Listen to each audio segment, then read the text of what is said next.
do do do do do. Probably should have double checked the mic. Yeah, we're good. All right.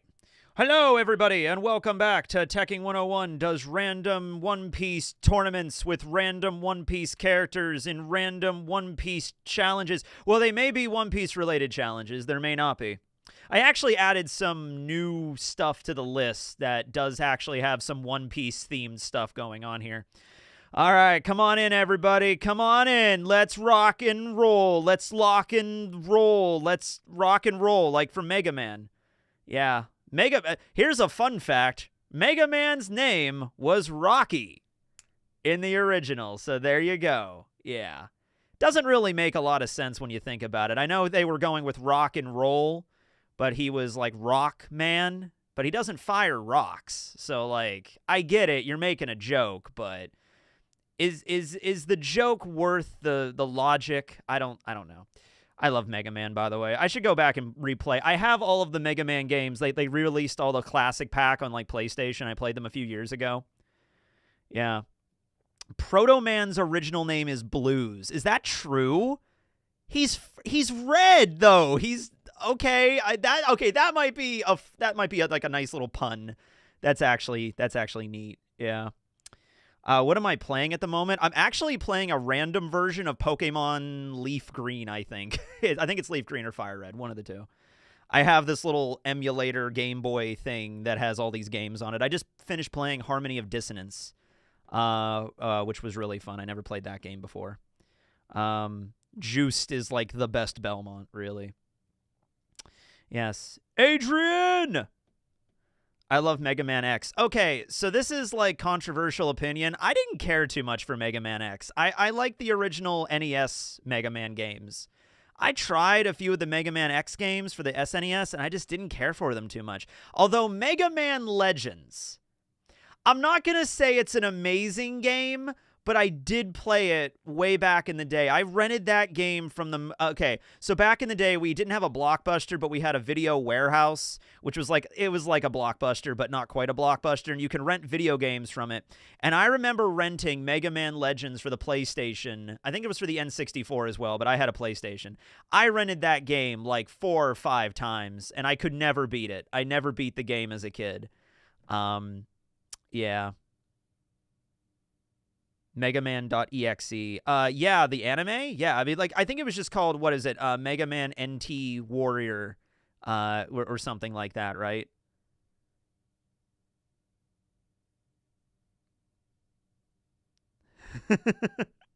I'm mostly a Battle Network and Star Force kid, yeah. Dude, it's been a while since I watched. I like the one, I can't remember the exact anime it was, but I remember the one that was on, like, Kids WB, where he could, like, defeat the enemy and then he gets, like, an upgrade. There was also some, like, card game stuff going on there, because I remember there was, like water sword, and then it activates and he has a water sword, and he has, like, a fire blaster and, like, a grenade launcher. That was kind of cool. Yeah, it was Mega Man 64, but I think it was Mega Man Legends on the PlayStation, because I remember it being, like, the same game. Do you think Vin Diesel could take a Kainu one-on-one? Ooh, you know what? You just reminded me, though. There is something I need to add to the list. Hold on a minute. Random selector. No, not that. This one right here. You said Vin Diesel, and then I was thinking of the Fast and Furious movies, and I remembered I was supposed to include something on the challenges list. So thank you for that. But yeah, if you've never been here before, we're going to basically pick a bunch of random One Piece characters, and we're going to put them through a bunch of random challenges, and the winner... the winner doesn't really... The winner will be placed in another bracket when we get a bunch of winners. And then they will all come back for this final tournament eventually. I try not to do these too often. I did one in, I think, October. And then we did one for my charity stream this year. I did it with JL and Spooky back in December. That was the last one we did. So it's like the end of February, March. Maybe like one of these every like 3 months or so, I was thinking. So like the next one might be in like June June, and then we could do one in like September, and then we could do one for another charity stream, right? Until we just kind of, they're fun to do, and I like talking about random things about characters, like, you know, who would win? Like, there was that one we had where who would plan the best surprise party, and it was Okiku versus Blackbeard, and you're thinking like, well, it depends on who you're throwing the surprise party for, because, you know, Blackbeard would throw like an insane like bachelor party, right? Like there'd be booze everywhere, you know, and Okiku would be way more thoughtful, you know. And I think Okiku eventually won that, but like it's fun to think about that kind of stuff, right? Yeah. I don't want to do too many of them at once, but yeah, they are fun. Okay. So this time, though, I did include some different kinds of challenges, because I don't want the challenges to get too stale. I know we did a lot of, like, music-themed challenges in the first few. You know, there was, like, rap battle, and then there was, like, interpretive dancing, and then there was singing, and then there was karaoke. I think karaoke might actually be on here, but I tried to... I added a new mechanic to this, and I'm hoping they come up. We'll see if they do or not. But yeah, we could see this. Could I suggest Wiper? Wiper is on the list. I did add a few more One Piece characters on the list. We've kind of gone through, like, Doflamingo's been on here, Kobe's been on here, Kaido's been on here, Katakuri, King last time. Oh, so that's one thing we'll just start off with that one right away. So for those of you, and I could read off all of the ones that were in the last tournament, but from the last one I did for the charity stream, if everybody remembers, Rustage, hello, how was your vacation? Suggest a One Piece character to add to the list if we haven't already used that character. We're going to do like a legacy admission into this. So in the first tournament, Boa was in it. She lost, but then she was added into the second tournament. So we're going to do the same thing here. Kobe was already in the first tournament, Rustage. I'm sorry. Kobe, he did okay. He beat Kaido in the first round, but yeah, he didn't. I can't remember who oh, you know what? It came down to a strength contest. It was a tug of war match between Zoro and Kobe. And unfortunately, Kobe, I just, like, you know, he's a strong guy. He's worked out. He really put in those gains. But, like, he's not beating Zoro in a tug of war contest. Like, that's just not happening. Oh, I'm sorry, Rustage. It's okay, buddy. It's all right. I get that too whenever I travel, because I don't travel a lot at all. So after I travel and I see the world, I'm like, whoa, this is incredible. And then I'm back in the country in the middle of nowhere, Pennsylvania, and I'm like, oh, okay, shit. I'm going to Japan soon, and so that's probably going to hit me pretty hard after that. But stay strong, Rustage. Stay strong. Katakuri did not win his tournament, right? Okay, so, yeah. Out of everybody from last time, Robin actually won last time, and that was really fun. Okay, so who did we have last time? That might be a legacy admission here. So we have King, Frankie, Johnny and Yosaku, Sabo, Gecko Moria, Jinbei. The last tournament was rigged. They're all rigged is what, that's a running gag here, yeah. When are you in Japan? I'm going to be in Japan. I will give you the specific dates over Discord, but it will be in April. It will be in April. Perona is still on the list. She's never come up before.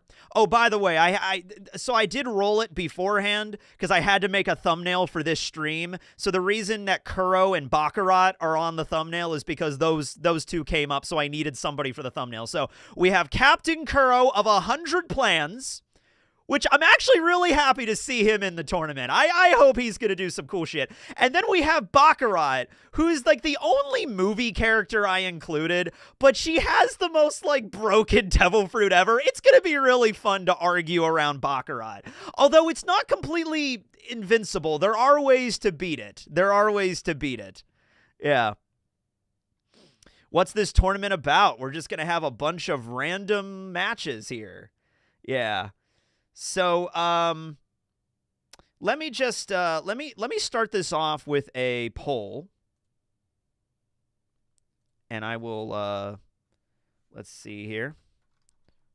Who is added in from the last tournament? I might have to do a few rounds from this, but, okay, I remember Sabo And I remember Moria, and I remember King, and I remember Johnny and Yosaku. Johnny and Yosaku are the only ones. Well, actually, no, I think there's another pair on here now.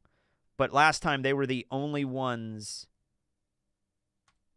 that were able to fight together.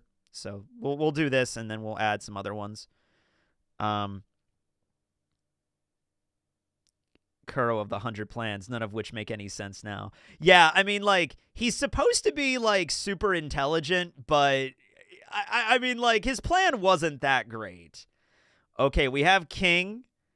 We have King. Oh, we have Johnny and Yosaku. Ooh, it's going to be between Johnny and Yosaku and King, probably. I kind of want to see Johnny and Yosaku give it another shot as well. Yeah. Wet T-shirt contest. I don't think I have Wet T-shirt contest on here. Yeah, no.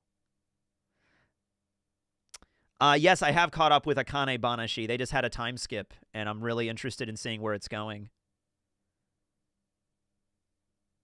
Yeah, I can only do 4 options at once for a poll, so we might have to do a few of these. Who are the other ones?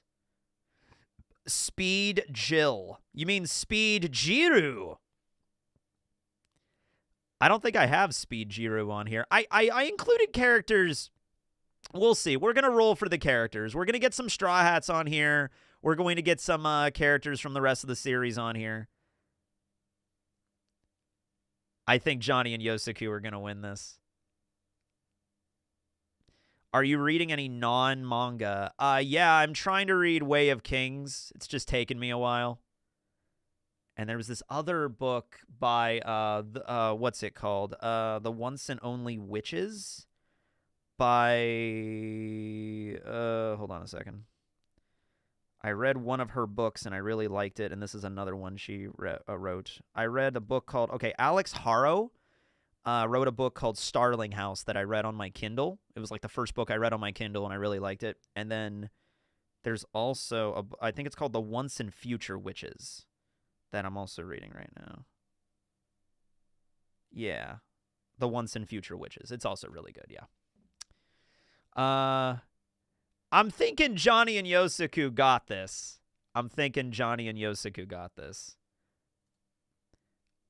I'm gonna, well, where are we at here? 36%. Yeah, they got this. Johnny and Yosaku got it.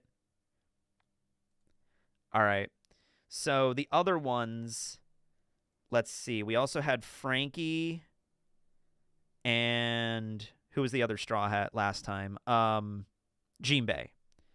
We had Frankie, we had Jinbei. I'm not including Boa because she was a legacy from a previous. Hey, Boa Hancock had 2 chances to win this tournament, and she couldn't make it either way. So there you go. Also, Doflamingo and Roshinate. Those were the other ones. Yeah, Doflamingo and Roshinate were also in that. Also, Marcus Mars. I'm not going to include Marcus Mars because, like, we already had, like, we have more Gorosei that could be selected. We still have ones. Oh, I also added Shamrock and Gunko and Garling onto this list as well. So they were not included last time. So there's no guarantee they could go up. They could be selected, but they might. They might. Okay, and then let's make another poll. So in this round, we're going to do just Frankie, Jinbei, and then we're going to put Johnny and Yosaku against whoever wins this one, and we'll see who the legacy is. Doflamingo, and I'll just put Corazon. Okay, there we go. All right, that's good enough. Because I don't think, yeah. Also, last tournament was like a bigger bracket because it was for the charity stream, and there was like a longer stream, so it was like 8 hours. So I included, I think, 14 competitors. I don't know how many we're going to pick for this one. I just selected 10 as a base, but we'll see where it goes. Tech Knights. Yeah. We could still do that. Flashback from 2013. All right. Ooh, Jinbei. Looks like Jinbei is in the lead right now.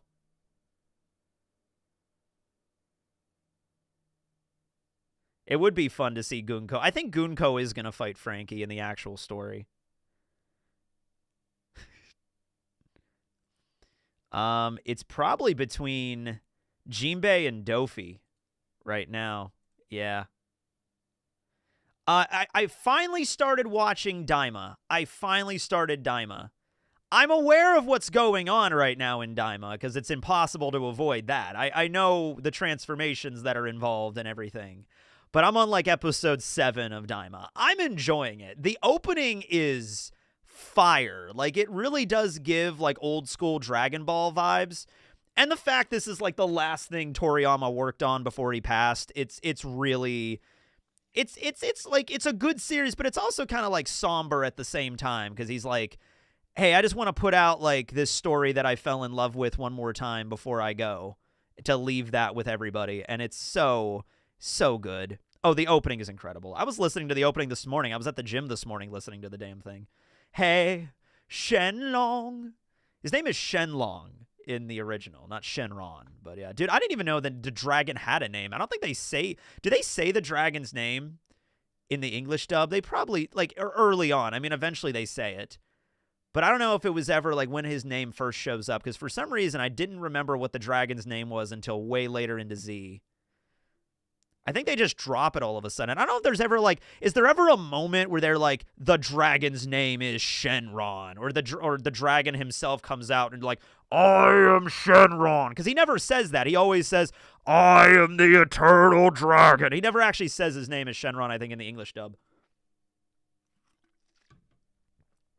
All right. So it looks like Doflamingo's winning. Yeah, Doflamingo won. It's 32-28. Yeah, Doflamingo. Okay, so it's going to be between Dofi and Johnny and Yosuku. What a match, ladies and gentlemen. Sensational. All right. Don Don is back this week. It is? That's awesome. When's the episode airing? All right. Legacy Edition. All right. Doflamingo versus Johnny and Yosuku. Only one of these, I guess either Johnny Yosuku is 2 people, but they're 1 person for the sake of this. All right. Who is going to be in the tournament? Yeah, 100% for Johnny and Yosuku. Let's see. Let's see what we got here. Yeah, I was going to say, if the anime is coming back that quickly, that's really good. But then again, the anime ended on such a weird place because they were just starting the new arc. Like, they didn't end between the arcs. They started at, like, just the beginning, like, chapter 1 or 2 of the new arc, and then they ended it. And it was like, that's an awkward place to end. If possible, and I believe you have to make a pact in order to use the Abyss. I mean, you definitely have to use, like, some kind of, like, there's some kind of ability to get the mark. I'm sure it's not as simple as just getting a tattoo. There's something else going on here. You could give me a challenge idea if you'd like. I mean, the characters are all just One Piece characters. I'm not going to put any, like, OCs or anything on here. But if you want to give me, like, a challenge idea, I could definitely pop that in. You don't have to give me another super chat. I'll just pay attention to your name, Xylon, if you want to give me that, and I'll add that in because you did donate. Thank you so much for that, by the way.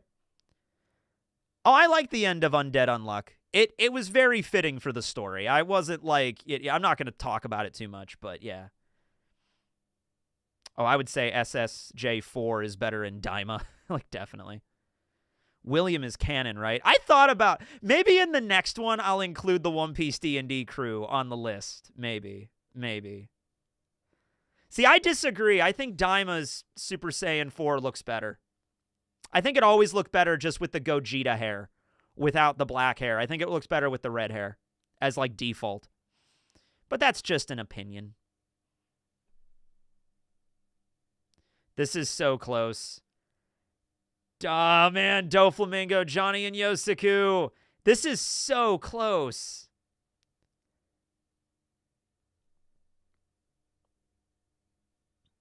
Add chess.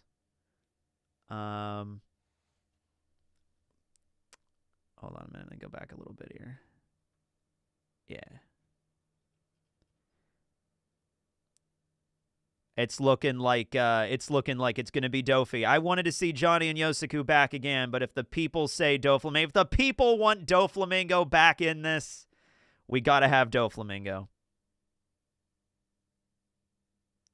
I mean, Doflamingo's definitely a pretty horrible character. Is he the worst? I don't know.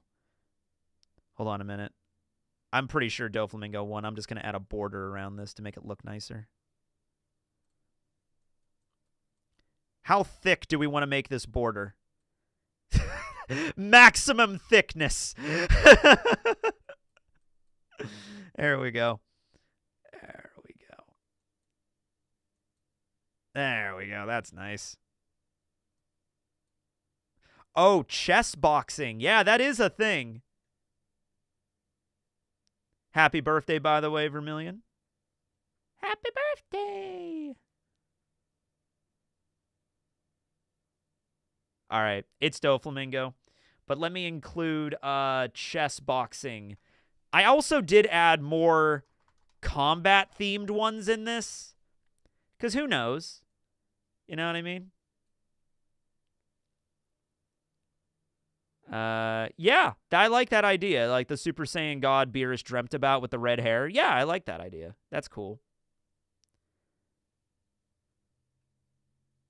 Oh, Kokoro. Yeah, I'll put Kokoro on here. Why not? Yeah, I'll put Kokoro. All right, yeah, and who would be the better cowboy? Awesome. All right. Who would be the better cowboy? All right. All right, and I'll add Kokoro to the list. I don't think Kokoro was on the list. Granny Kokoro.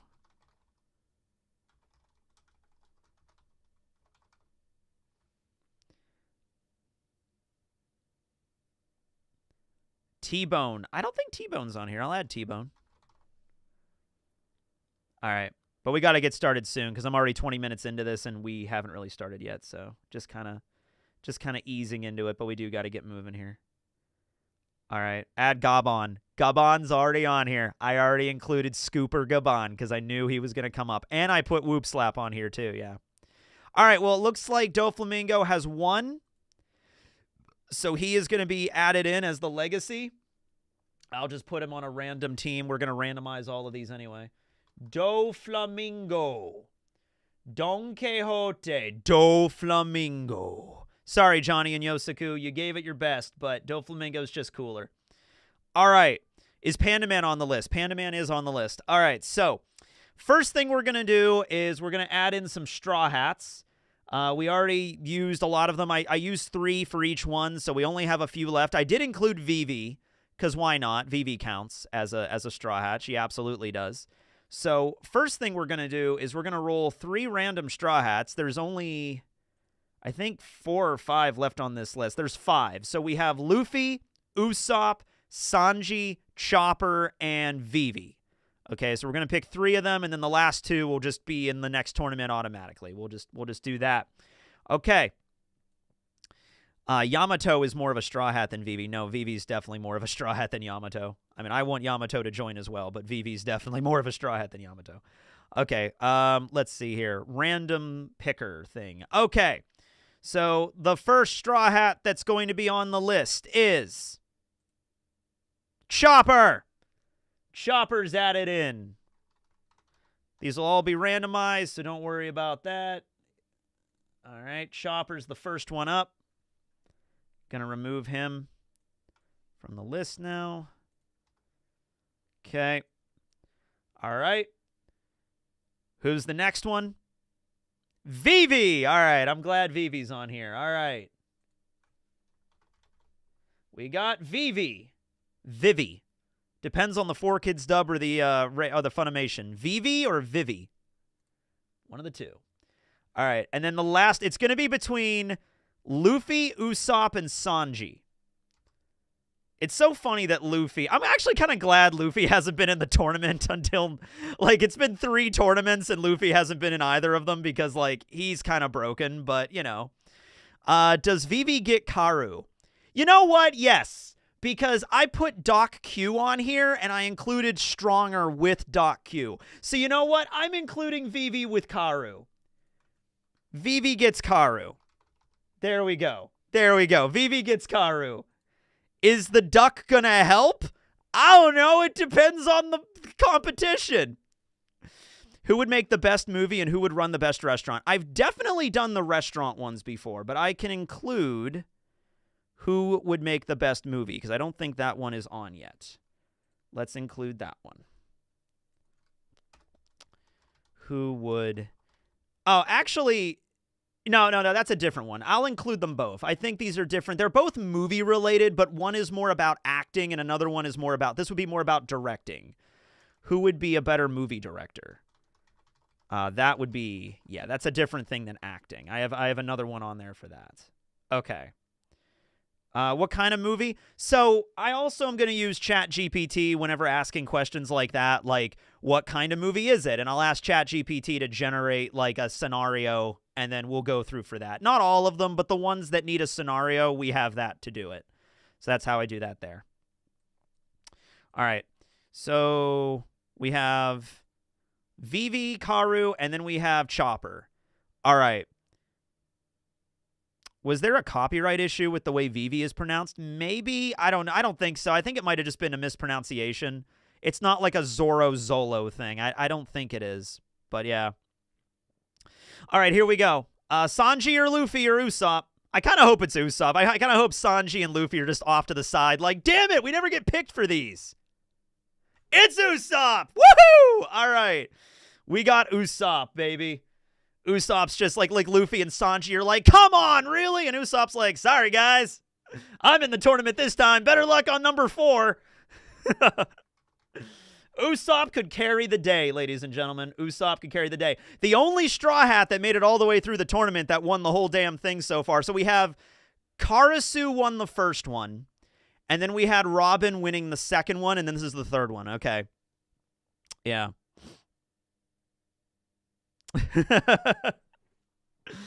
Luffy and Sanji are so pissed off right now. I guarantee you they are. Yes, they are. But hey, man, that's just how it goes. It's just a random thing that selects random things, you know? Sorry, Luffy. Sorry, Sanji. Better luck next time. You guys will automatically be included next time. All right. Let me remove. Don't need this one anymore. All right, that's the challenges. All right, now we're going to move on to the actual list of all the other One Piece characters. All right, how many people do we have on here? Okay, I have 10 competitors. How about we up it to 12? How about we do 12 competitors? And this is double elimination, by the way. Double elimination, meaning you have to beat... Everybody has to lose twice to be out of it for good. Doflamingo versus Eneru. I have a feeling like... They're both extraordinarily arrogant characters. I feel like Doflamingo would win, though. I feel like Doflamingo could use his string as like a lightning rod for some reason to like diffuse the lightning. And Eneru is like... Part of the reason Eneru is so damn powerful is there's really no one up there to like challenge him. So he's like, I'm just God. He literally supplants himself as God because there's like no one else to challenge him. And Oda himself even said, like, if Doflamingo, I mean, if Eneru was a pirate on the Blue Sea, his bounty would be around 500 million. But there's way stronger pirates out there. He would not rule the sea in the same way he rules the sky. So I think Doflamingo would be able to like come up with some like clever ways to like ground his lightning, and he wouldn't be able to use it as much. And I think Doflamingo ultimately has more battle, experience. Then again, Eneru has really good observation hockey. But yeah. I just messed up a test, but watching you made me feel better. Aw, Crimson, thank you. And it's okay. I'm sure everything will be all right with the test. You might be able to take it up again, like do it again. I've had that moment before. Like, there was one exam I remember I did really bad, and I just went up to the professor after class. I'm like, can I take this over? I know I could do better with this. And he was a cool professor. He let me do it. Who's the ones on the thumbnail? That's Kuro and Baccarat from the movie, from Film Gold. I have a test tomorrow, and I am watching you. Well, hopefully the test is on One Piece. Maybe one of the random challenges today will help you study for your exam. I don't know. All right, so I'm going to add 12 competitors. So we have 6 already, so we're going to add 6 more. I think that's pretty good. Kuro, Chopper, Usopp, Baccarat, Vivi and Karu, Doflamingo, and then we're going to add 6 more. Okay, here we go. Here we go. Oh, I'm excited. Who do you think's going to be up? I think this is going to be a good tournament. All right. First competitor. Tashigi. Okay. All right, Tashigi. She has some skill with hockey and her swords. I think she's farsighted. Yeah, she has some eyesight things going on, but she's wearing her glasses. She's good. Good, solid character. Hey, I'm not shitting on Tashigi. Tashigi's badass. Captain in the Marines. She's actually a captain for Marine headquarters, meaning her rank would be a little higher. If you're a member of Marine headquarters, you got to, like, give you extra 2 ranks. So she would actually be, like, a rear admiral, I think, if you give her 2 extra ranks. So there you go. Yeah, Tashigi's strong. Absolutely. Tashigi could kill anyone in this chat. Tashigi, like, anybody on this list could kill any normal person. Like, there's, like, Usopp, you're dead. Chopper, you're dead. Chopper could kill you in so many horrible ways. Off-topic question, and I'm sorry. Yeah, we could just go through it really quick. Do you think anyone alone can take on the Florian Triangle monsters? And if not, what could? I mean, I feel like Loki at this point could probably take on the Florian Triangle monsters. He just, like, jumps in the air and suplexes one. Yeah, I'm not really sure what they are exactly, but yeah. No Tashigi slander in this chat. All right.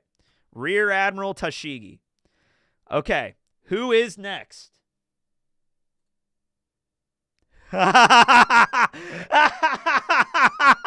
Well, we finally... Hey, Kaido was in the first one.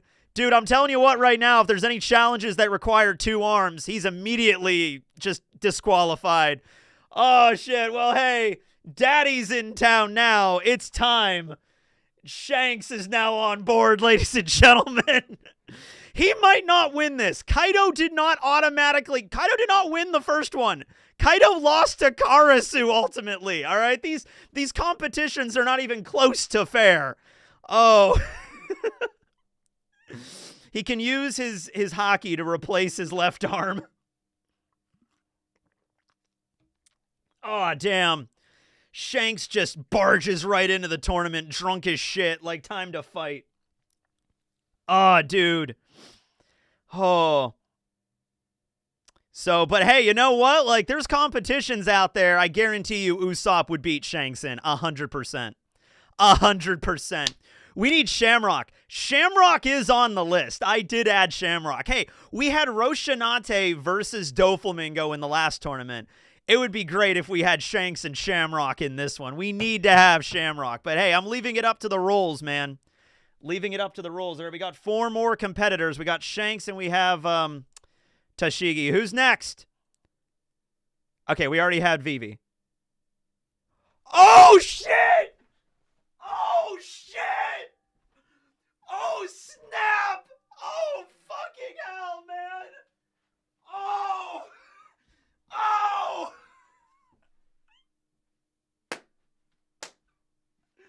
Oh my God! There's gonna be some drama today on this. Oh my God. Fucking Mihawk, man. Oh. Hey, if Oda's not gonna show Dracula Mihawk versus Shanks, we'll have Mihawk versus Shanks. Oh. Oh, man. Yeah, it's the first time he's ever been on this. Dracula Mihawk. Oh, dude. I can't make this up, man. Shanks versus Mihawk. Right back to back, too. Oh, man. I can't wait to see what competition they're going to have. I want it to be the goofiest shit on here. There's one on here I'm thinking of right now, and I hope to God they roll that. I hope to God they roll it. I'm just going to tell you right now. The goofiest one on here, you know what? I'm not going to say it. I'm not going to say it because it'll ruin it if it comes up. I'm not even going to say it. But, like, I want that for them so bad. Oh, okay. Okay. All right. Okay. A dabbing contest. Shanks just loses. All right, anything that involves 2 hands. Arm wrestling is on here, but Shanks could still arm wrestle. Yeah.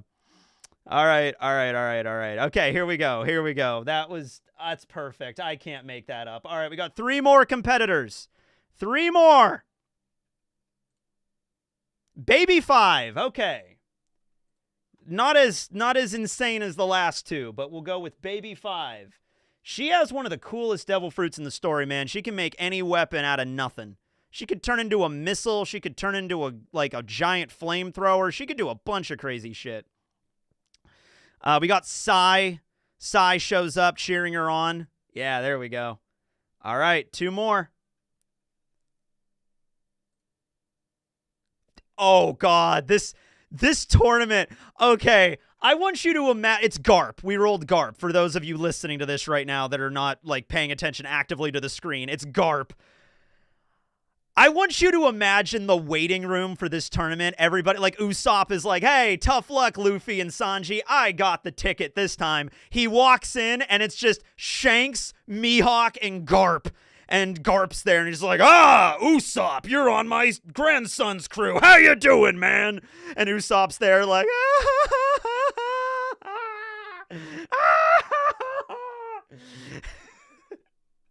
Chopper goes up to him. It's okay, Usopp. You might actually not have to fight them in battle. Although you might. Oh, dude. Garp? Garp? Really?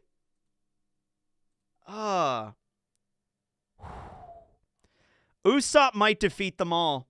Usopp might defeat them all. It might happen. All right. Got one more.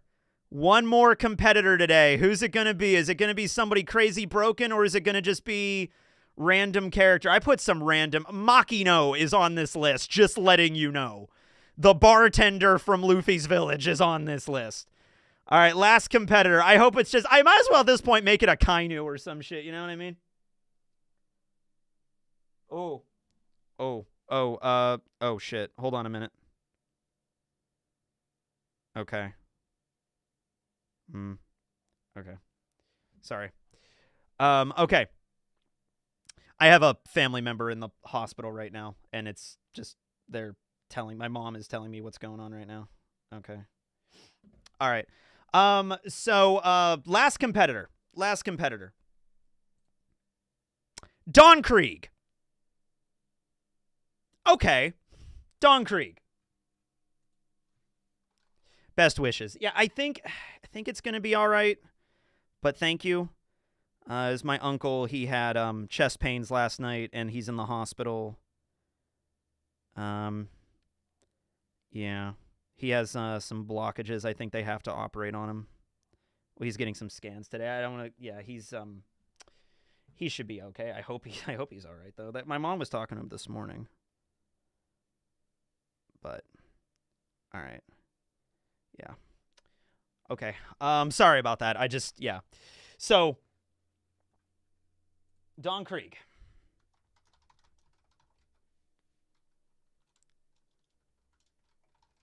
Okay. At some point, I might have to, like, if I get a phone call or something, I might have to dip out for a little while and just take a phone call really quick. But we'll see how that goes. Actually, let me respond to that right now.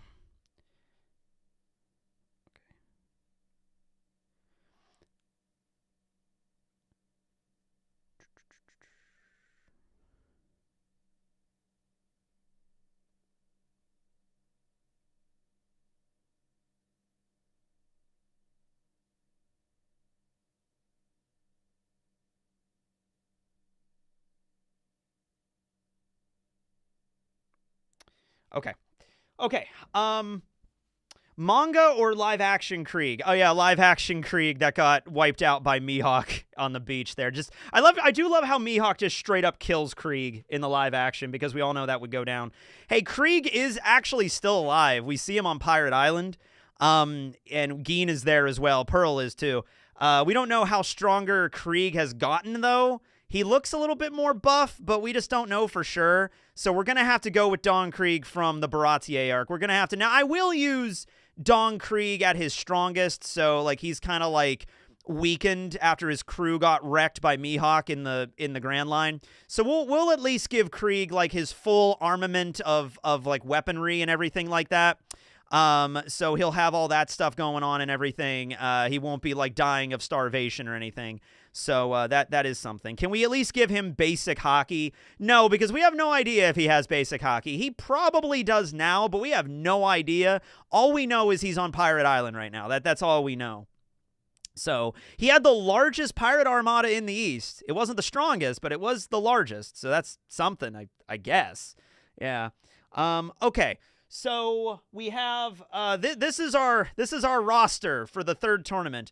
We have Captain Kuro of 100 Plans, Cotton Candy loving Tony Chopper, Sniper King Usopp, Baccarat, the luckiest woman ever, Vivi and Karu, Don Quixote Doflamingo, the heavenly demon, Tashigi, the sword geek, Shanks, red-haired Shanks, Dracule Mihawk, the bane of Shanks, Baby Five, weapon lady, Monkey D. Garp, the fist, and we have Don Krieg, the pirate armada. Yes. All right. Who is Baccarat? Baccarat is... Hold on, let me show you really quick who Baccarat is, in case you don't remember, because she only appeared in a movie, to be fair. This is... I mean, she's in the thumbnail, but this is Baccarat. This is Baccarat. There you go. That's Baccarat. All right. Okay. So, those are all the characters. Now, let me just get the challenges pulled up. Oh, I gotta randomize everything first, and we'll do the challenges. Okay. All right, we're gonna roll this dice here. I have a dice right here, this rainbow D20, and whatever number it arrives on, then we'll randomize it as many times, and so that'll be our final number. So let me just roll this here. I got a 9. Got a 9. So I'm gonna click the random button 9 times, and that's what we're gonna be going with. 1, 2, 3, 4, 5, 6, 7, 8, 9. Okay, so our first battle is going to be Don Krieg versus Baby 5. That actually works as an opening battle. Don Krieg is decked out with like all of these weapons, but Baby 5 is the weapons. Oh, man. I don't know. Do you think Don Krieg would be kind of, like, attracted to Baby 5, maybe? Like, because, like, she's this badass, like, weapon lady. Like, that's literally her ability. That's the devil fruit I think Don Krieg would probably want the most, is probably the Buki no Mi, the arms fruit. That would be probably his main devil fruit that he would want. But she is a married woman, and Sai is in the stands cheering her on with all of the members of the Hoppo Navy. He's got like a giant banner, like, you go, honey, you go. Everybody praise Baby 5. Woo, you go. And Baby 5 is like blushing, and she's like, oh my God, my husband loves me so much. Oh my God. Everybody's like cheering. Don Chin Zhao is there, and they're all there. Yeah, you go, Baby 5. Oh, man. Okay, she still needed psychological help. I mean, she does need a little bit of therapy, to be honest. She has, like, Stockholm Syndrome a lot, like, bad. Yeah, it's not great. But, I mean, everything seems to be helping her out. Sai, everything's working out with them now, though. It's manga. You don't need to go to therapy. You just solve your problems with good feelings and vibes, I guess. I don't know. It's manga. Yeah, Sai's a loyal husband. Yes. All right, but Don Krieg versus Baby 5, and let's start this tournament. Where's the start button here? I always forget where the damn start button is. Oh, there it is. All right. Let's zoom in here so we have a better view of it. All right. There we go. Don Krieg versus Baby 5. Okay.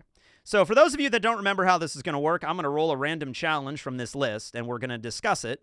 And then at the end of my discussion, we're going to throw up a poll, and you're going to vote. And based on that vote, we'll see who wins. And then we'll move on to the next competition, and it's double elimination, and that's how it goes. Yeah, and then Krieg would just be appalled by the wholesome moment. Yeah. All right. Okay. I think we got everything ready to go. So what are they going to be doing? No rules. No rules. All right, that's not one of the options. I think it's because there's a comma in there at some place. All right, here we go. Oh my God.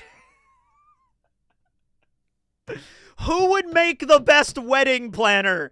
The characters who could plan them up. Well, that's an easy. Oh my God, that's such an. All right, no. Okay, hold on. I don't like this to be a wash. Let's at least explore the option. You are getting married, and you gotta hire a wedding planner. You got Don Krieg and his pirate armada, or you got Baby 5. No contest. It's Don Krieg.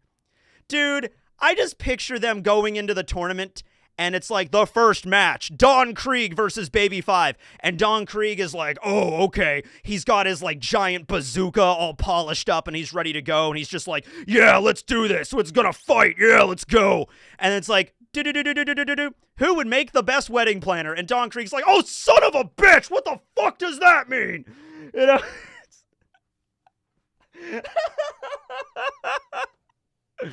All right, now Don Krieg. All right, who has the best wedding planner? Okay, so let's actually explore this, okay? So they're running a company where there are wedding planners, and you got to go to one of them in order to plan out the venue and who the musical accompanist's going to be, where's everybody going to be seating. Look, I've been to a lot of weddings in the past few years. A lot of my friends have been getting married, and my goodness, some of these are extremely elaborate. But like ultimately, yeah, man, Don Krieg does have the manpower. I will admit, he has like 50 ships worth of pirates. It's like 5,000 men on his crew, but they're 5,000 dudes. You know, I don't know, 5,000 just random low-tier pirate dudes planning a wedding. I mean, they could move stuff, don't get me wrong. Like, they could set up an entire venue probably in, like, less than 30 minutes with all the manpower they got. But, like, I don't know, man. I don't think the interior design, there's a style to weddings. You got to make sure, and people are very particular with their weddings. This is like the most important day for a lot of people, you know? You got to make sure the centerpieces and the tables and the flowers are all arranged. I don't see Don Krieg going through one of those books on like, okay, so what kind of curtains do you want? You know, we have the baby blue, and then we also have the lavender, and then we like Don Krieg like doing that shit. It's gonna be so funny. And Baby 5 has the entire Hapo Navy that she married into, for God's sakes. So they also have an entire, so you can't even say manpower. They got probably just as many. You know, I don't know how many people are in the Hapo Navy. I don't know if it's ever said, but they got a bunch of ships. Hold on, let me look this up really quick. I'll pull up the Hapo Navy. How many ships contributed to the Hapo Navy in the Grand Fleet? The Yonta Maria fleet, or Lumbus, he had the most. He had like 5,000 ships. But the Hapo Navy has, how many? Let's see. It consists of a large fleet of ships. I don't think it ever actually says an exact number. Oh, they are a crew of about 1,000. Okay, so Don Krieg has more members, but they still have 1,000 members of the Hapo Navy. And that's insane. You know what I mean? And then, you know, they're also connected to the royalty of Kano. So yeah, dude, you gotta think about all the stuff you gotta put into planning a wedding. You got bridesmaids, catering, centerpieces, location, a guest list. It is an absurd amount of money and time and effort. That's the reason people's entire jobs, they're not just jobs, people's entire careers are wedding planning. Because of how much effort goes into it. People don't want to plan their own weddings if they have the money to afford to pay for a wedding planner, because that would make things like they handle all the stuff for you so you can focus on actually getting married, you know? Oh my God, with how much Baby 5 cared about marriage and having the manpower to back it up, Krieg doesn't stand a chance. He doesn't. I don't want the first round of this to just be a wash. I wanted to give something for Krieg, but like, there's no way. Krieg is not going to be, he's like, do you want a lot of fireworks at the wedding? Because he could do that, you know, but like he's not sitting there like, so what kind of cake do you want for your wedding? Like that's not Krieg, man. Yeah. Yeah. Get a new hairstyle. I do need to get a haircut. I'll admit that. My hair is getting ridiculous, but I don't know. I kind of like it at the same time. I've always liked myself with longer hair. I don't care if it's the 2007 style. I'm wearing a cardigan with a Blink-182 shirt on right now. Forever in 2008. Yes. But yeah, I'm going to put this to the vote, but I'm pretty damn sure everybody will admit that it's probably Baby 5 on this one. All right, who wins? Sorry, Don. You got one more round. Don't worry, Don. You're not out. You're not out entirely.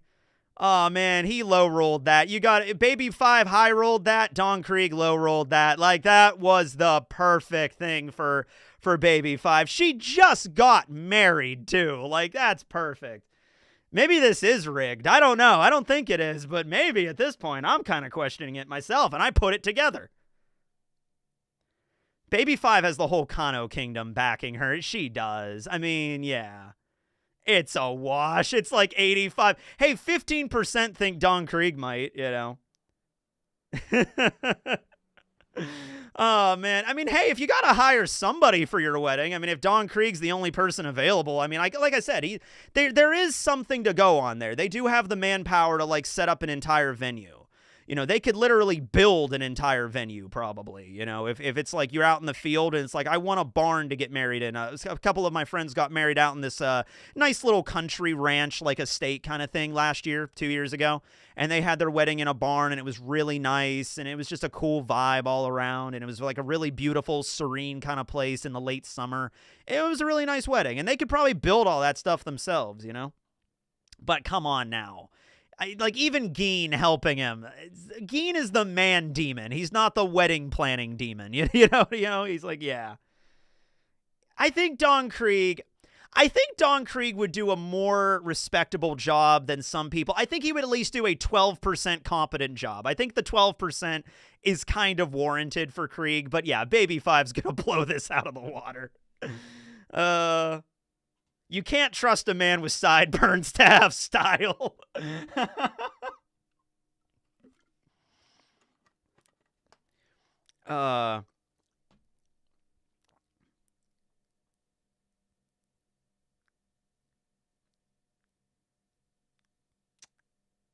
Yeah.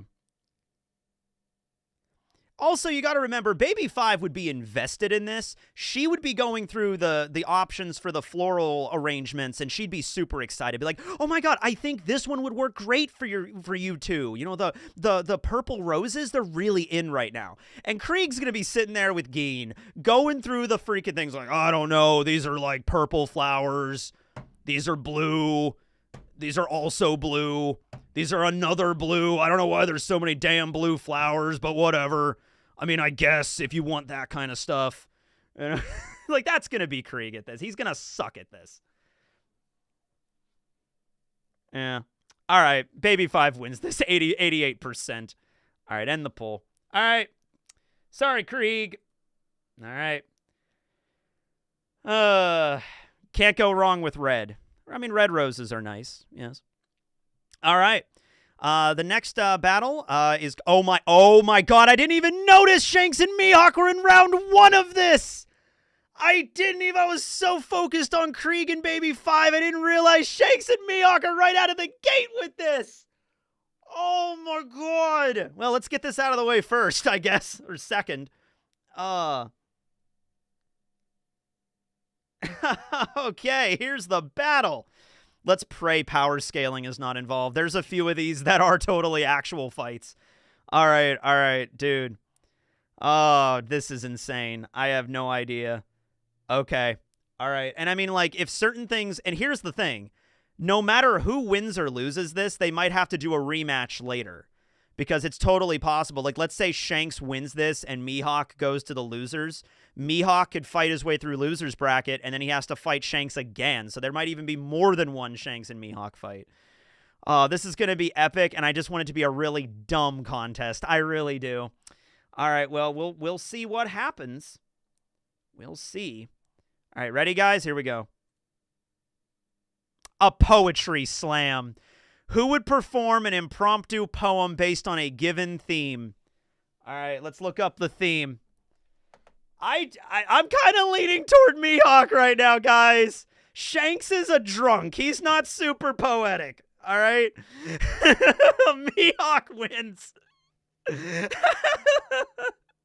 All right. All right, we rolled.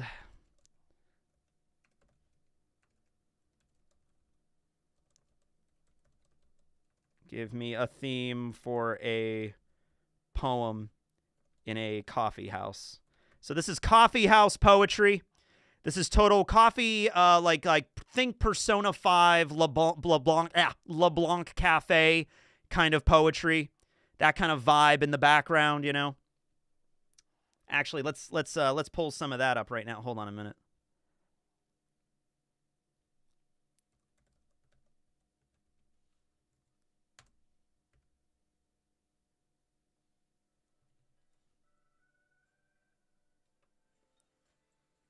I don't know how well you can hear that, but yeah, here we go. I love the coffee house vibe from Persona 5. All right, so let's get a theme. All right, so the theme is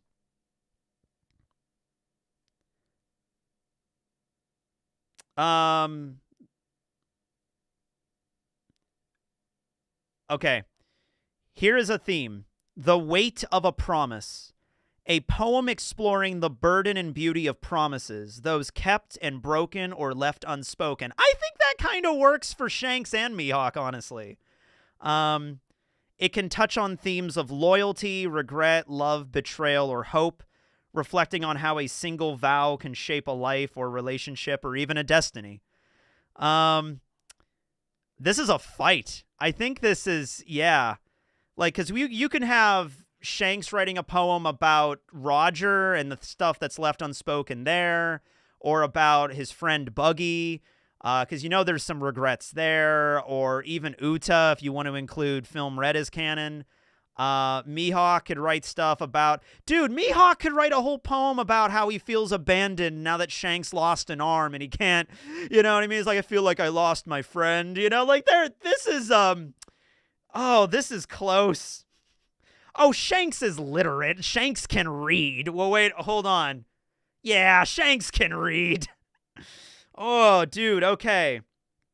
So, this is tough here. Okay, so a poetry slam in a nice little coffee shop in the city. It's raining outside. Everybody's hanging out with some coffee and tea.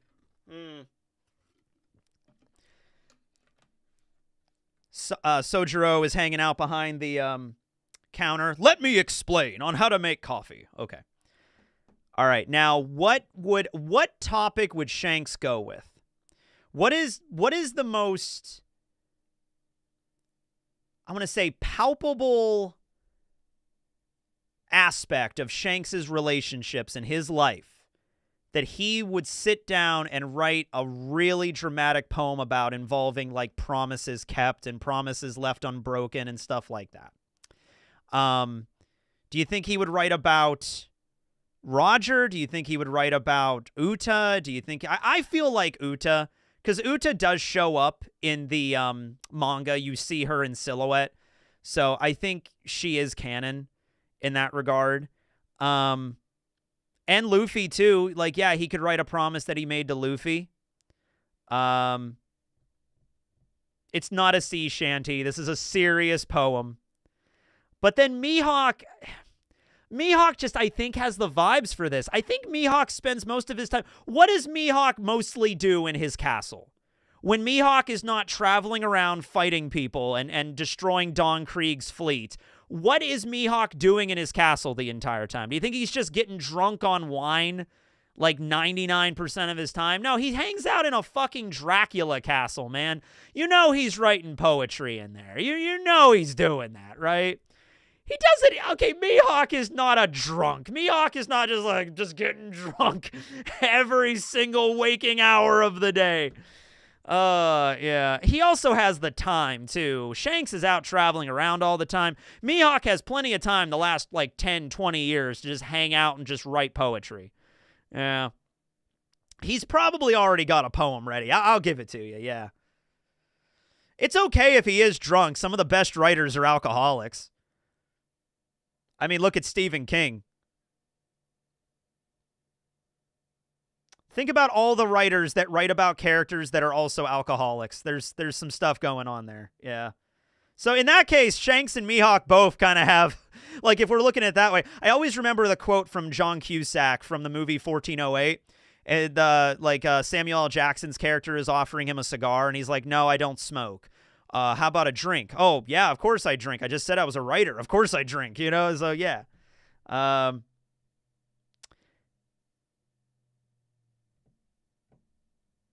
Oh, that's right. I'm sorry. Yeah, it's slam poetry. Wait, no, yeah, poetry slam. Oh, shit. It's slam poetry. So it's not just like you know, Mihawk goes up there and recites a poem and then Shanks goes up there and slams a poem. It's like back and forth, isn't it? I've never been to a poetry slam. I'm sorry. I've never been to a coffee house in Seattle where we had poetry slam. We didn't ever have that. I'm sorry. Cough, Hemingway, cough. Yeah. Yeah.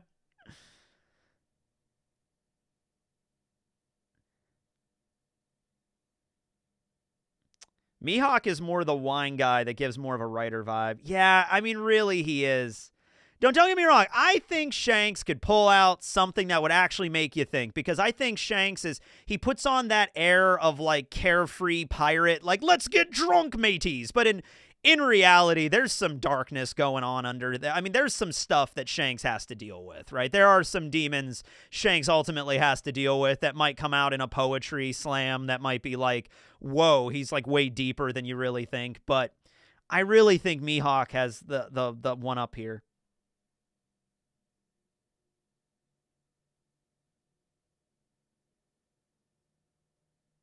Yeah, Mihawk would have poems on standby. I really think he is. Mihawk was very bored living in that castle, so he probably is like he's drinking or he's tilling the fields with the human drills. He was honestly really happy that Zoro and Perona were there when he got back, just so he had some damn company, probably. Yeah, Shanks might wing it, but that might actually work. I don't know.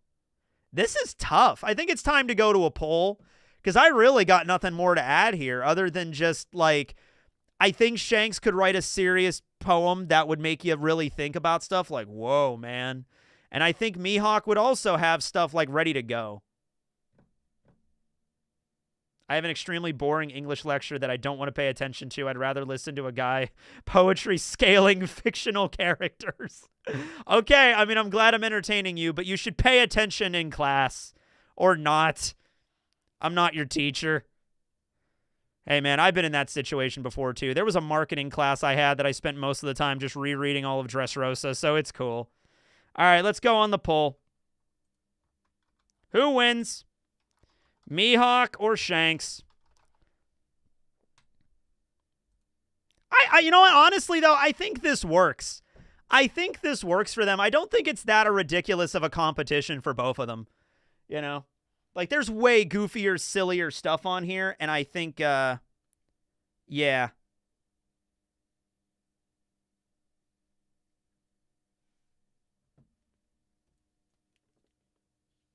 What's with the quizzes, then, I've been giving you? Yeah, it's true.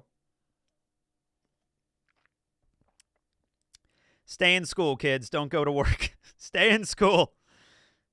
Never leave school. Be like Adam Sandler in that movie that I never saw. I'm not a huge fan of Adam Sandler movies. I've mentioned that before, I think, but if you haven't, I'm not a huge fan. His drama stuff is good. Like, I liked Uncut Gems. He did in a movie called Reign Over Me, which was really good, but, like, I do not like the Happy Gilmore or, like, what was it, Happy Madison? I don't like the golf one. I don't like the Waterboy. Yeah. I've seen clips enough, and I'm not a fan of his comedy. I'm just not. I don't find him funny. Never really did. Tough one, but I'm going for the vampire. Yeah, it's like 62% right now. It's close. It's closer than the last one for sure. I still think it should be Shanks. Well, you know, that's why we have democracy. Yeah, he did say, I don't hunt rabbits with a cannon. That is kind of poetry just right there. You know he was thinking on that a little bit.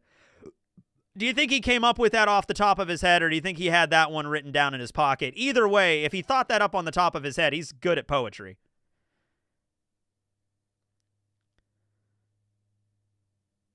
How don't you like Waterboy? I don't know, man. I don't like Adam Sandler's, like, schlibbity-doo, you know, kind of I just don't like it. Not a fan. I saw Click. Didn't really like Click. Uncut Gems, though, is a good movie. Uncut Gems is good. I don't know if I'd watch it like it's like one of my favorites, but it's good.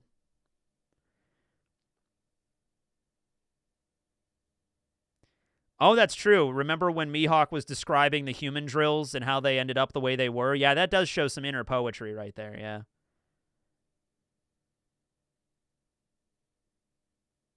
Yeah, Click is his worst. I mean, he's done so... Jack and Jill... No. Jack and Jill is worse. Jack and Jill is worse than Click. I think Adam Sandler's funnier as a person and not an actor. Totally sure. Like, I've never seen any of his stand-up. Just him being, like, doing stand-up. I've never seen any of that, to be fair.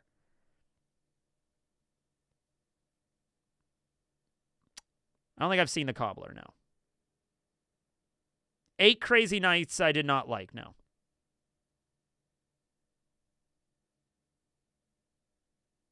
Yeah. All right, okay. Mihawk, it's looking like Mihawk wins this. It's not super divided, but it's close enough to have a victor. 63 to, was it 47 or maybe 46? 36, yeah, I did numbers. Okay, 63 to 36 with a 1% margin of error goes to Dracule Mihawk, ladies and gentlemen. Do. All right, sorry, Shanks. But who knows? Shanks goes down to the loser bracket. First thing. Who'da thunk it, ladies and gentlemen? What did you think about this, Barry? What did you think about this scenario? I know, Barry. That's wild. But hey, so far, oh yeah, only 254 votes. I mean, we only have 650 in here, so that's about a third. That's pretty good. That's usually what happens, I think, in an American election, is about 1/3 of the population votes. But get out there and vote. I didn't like 50 First Dates either.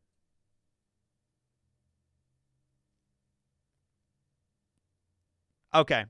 So, who's next? Round 3. Well, who's 3? Garp and... Oh, no.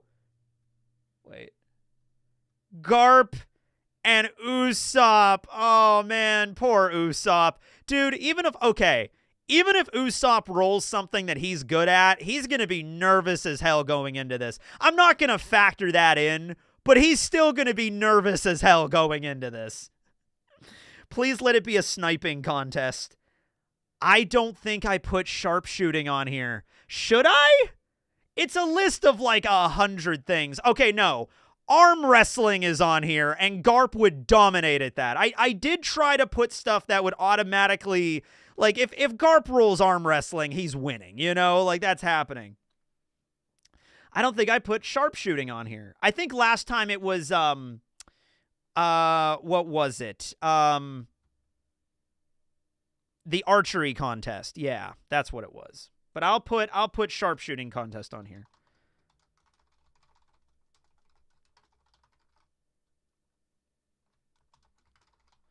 Yeah. Okay, there we go.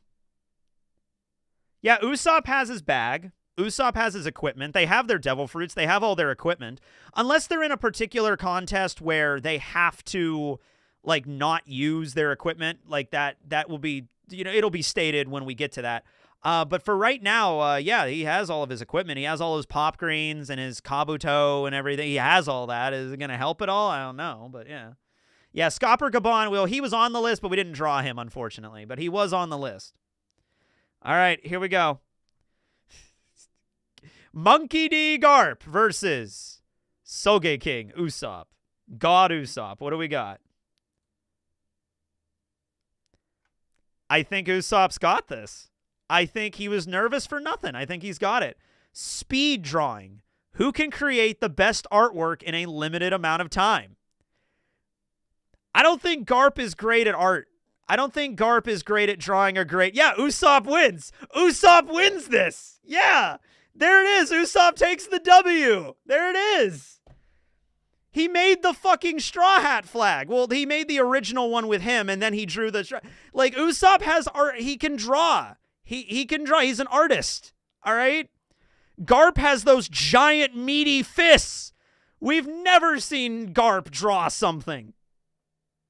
Garp would just break every pencil. Garp would just be like... grab a giant pencil and just... shit. You know, and then maybe he could draw something, but Usopp's going to be going over there like, and it's speed drawing too. It's speed drawing. They have, I'm going to say 5 minutes. They have 5 minutes to draw something good. All right. You give Usopp a pencil, some crayons in 5 minutes. I'll be nice. I'll say they have a bunch of sheets of paper. They have pencils, colored pencils, crayons. They could do whatever they want with that, you know, but they have, you know, some special pens or whatever. They have 5 minutes to draw something good. And I think Usopp's going to clear this. Yeah. Okay, I'll give Garp a big pencil. I'm not going to have him write with like a little tiny. He'll have a pencil catered to his big meaty fist. But like, yeah. And I saw Uncle Bear in here earlier. So yeah, right there. Sorry, man. Is a statue artwork. It's speed drawing, so it's got to be drawing. It's got to be with a pencil. Yeah. It's going to be rough, though. Unless you give him a C Prism pencil. He's probably going to break a few pencils. I mean, we can do... Tell you what, we'll do... if you want, I mean, I don't think it matters, but just for, like, immersion... Just for more of just like, you know, flair, I guess. For a speed drawing contest, what do both contestants need to draw in 5 minutes? Write that out. No, not that. Let's give a specific. That's like a theme. I don't want a theme. I don't like want to... Okay, actually, you know what? No, let's go with that. A pirate's worst nightmare. That's the prompt. There's like, so they sit down at their tables. They have their paper. They have multiple sheets of paper if they mess up. They have pencils. They have all the things they need. And the theme is a pirate's worst nightmare. I think Usopp and Garp would also, I think Garp would draw like just himself. Garp would draw like this epic image of himself standing over a giant marine flag, holding it, like shouting to the sky, you know, and then Usopp would probably draw like, I don't know, all the scariest shit he's ever been in, you know, like just take your pick at that point. Just Garp draws himself. But I don't think Garp would do, I think Garp would do like, he would like a self-portrait. Like, I don't think Garp would draw the greatest self-portrait of himself, you know? Usopp would also draw Garp. Probably. So it's just like who draws Garp better, Garp or Usopp? And even in that case, I think I'd say Usopp draws him better. They both just draw Garp.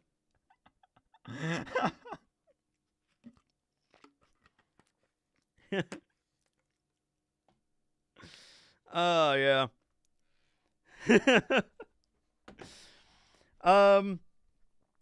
I don't think Garp would do stick figure level bad. I think he would try, but I think it would probably be amateurish at best, and I think Usopp would just blow him out of the water. But let's go to the poll. Man, all of these contests seem really, these ones are good.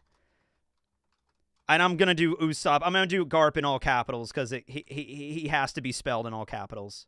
That's a rule. It is now. Yeah, Garp would just draw a fist. He would just draw a highly detailed fist.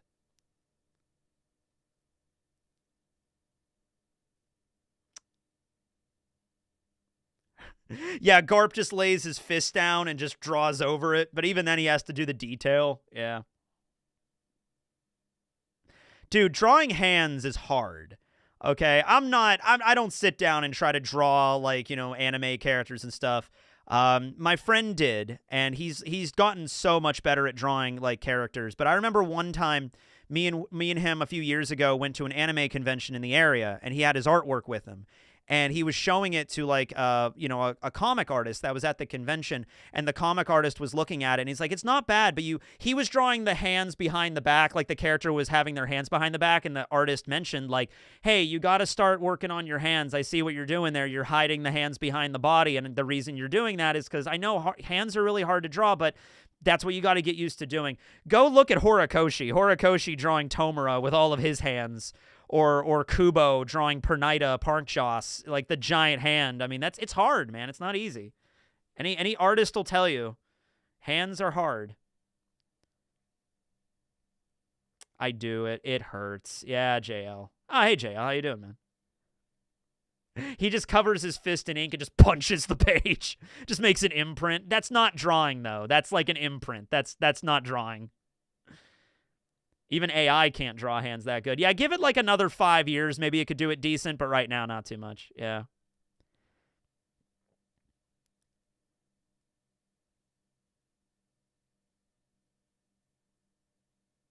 But yeah, yeah. Usopp has clearly showed artistic skill before, so yeah. All right. Usopp, 82%. Man, okay, Usopp. I want Usopp to go all the way. I really do. I keep forgetting to click on the competition, who we're doing currently. Got to remember to do that. All right, sorry, Garp. You're going down to the loser bracket. Usopp kicked your ass. There you go.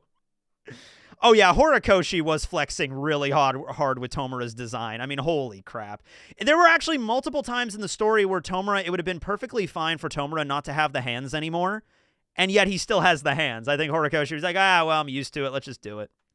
All right. Never thought in a million years. You ever think that you'd see Usopp defeat Garp in a competition? Well, now here we are. Here we are. It just goes to show that, just because you're insanely powerful and you have god hockey doesn't mean that you're going to be good at drawing yourself. You're not going to be good at self-portraits. Oh, man, that was an easy one. Yeah, these are like, these are good competitions so far. All right, who do we got up next? We got Doflamingo versus Tony Chopper. Hope it's a doctor competition. There you go. I call for a recount. We only had 187 votes in that one. Come on, guys. Get out there and vote. I don't think it really mattered on that one, but yeah.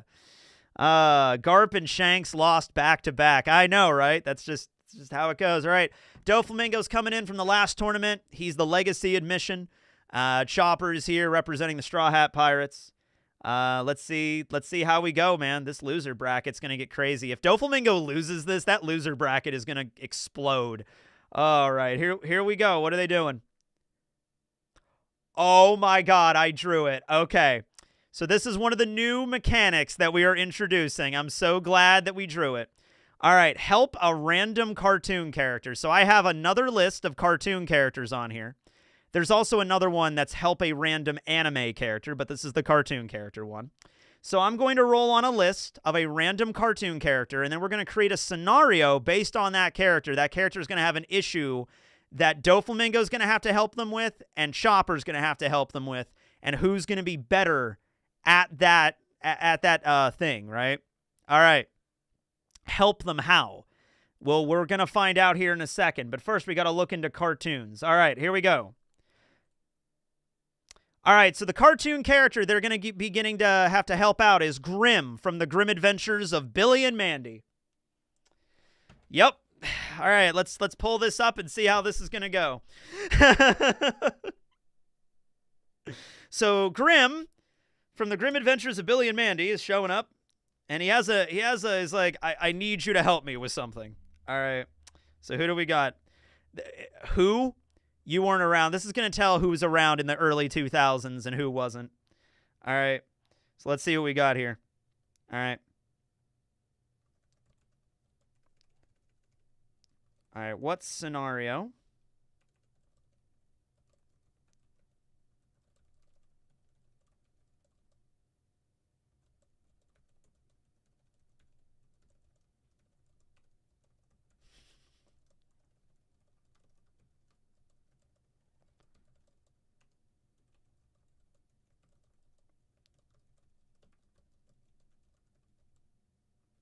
All right, here we go. I was born in 2005. Oh, man. Billy and Mandy came out in, what, '03, I think? Oh, God, I'm old. All right, here we go. What task does Grimm have for them? Grimm is tired of his miserable life with Billy and Mandy and wants Doflamingo and Chopper to cheer him up. So he's just sad. He walks into the house and Billy has just like, he's trying to relax and Billy is just like knocking holes in the wall and the whole house is on fire and falling apart. He's surrounded by idiots. He goes over to Mandy and Mandy's being Mandy. And so Grimm is just having a bad day. Grimm is just, he's miserable. He's depressed. He's like, each contestant gets 5 minutes to help Grimm's existential dread. He's miserable. I just want to be cheered up. Just like, this is awful. Grimm will rate their efforts based on how much they make him laugh, smile, or at least momentarily forget his doom and gloom and his position that he's in. Oh, God, this is bad for Doflamingo. I don't know if Dofi's going to be able to cheer Grimm up here. Mandy is the first emo. Yeah, she kind of is, yeah. Dofi is a psychopath. He cannot help with this.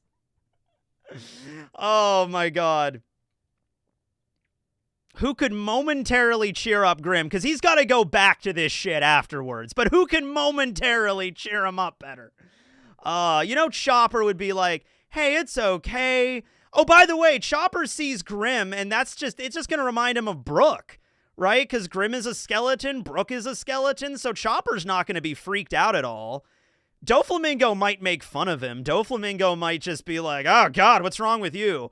You know what I mean? Like, Chopper's going to instantly be cool. It's just like, oh, it's okay, Brooke's friend. We'll help you out. It's just like, it's okay. It's not all doom and gloom. I mean, Chopper is a doctor. Part of that is, like, psychology and like a little bit of psychiatric help. I mean, that's not the field he's an expert in, but like that's something he's read books about at least. There were released books on like helping a person's mental health in Kureha's like library and stuff. It isn't all just about, like the physical nature of being a doctor. There's other stuff going on there too. So Chopper kind of has this in the bag, I would say.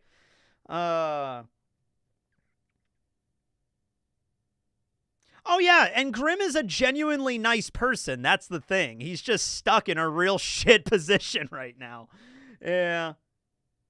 He's had to deal with Fredburger all day again. Fredburger! He had to take Fred again to the what was it, the frozen yogurt place. And Fred Grimm is just so done with all of this bullshit. He's just like, oh, man, this sucks. Chopper isn't a psychologist. I think he's probably read some books on human psychology. I think Kureha would have made sure, like, listen, I'm not a doctor. Anybody in here that's actually a doctor or is in medical school, let me know if I'm wrong on this. I'm assuming if you're going to go be a doctor, even if you're going to be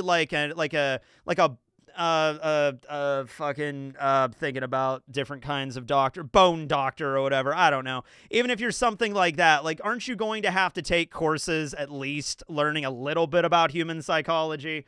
I think that's kind of something that every doctor should have just as a baseline. Yeah.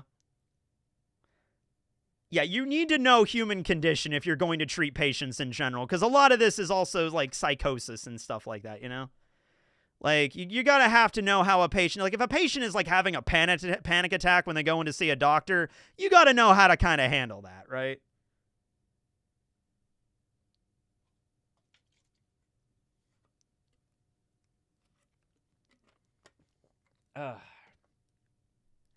Just being a fluffy reindeer is enough. Yeah, she only had to take a 2-week course on us. That's fine, but like I think that's more than Doflamingo's taken on it. But ultimately, Chopper, his whole thing is helping people. He is a doctor by trade. Even if you want to say Chopper doesn't really know anything about psychology or anything like that, or how to deal with depression or anything like that, ultimately, he is a doctor that wants to help people feel better. That is his whole thing. Doflamingo is a psychopath. All right? Like, yeah.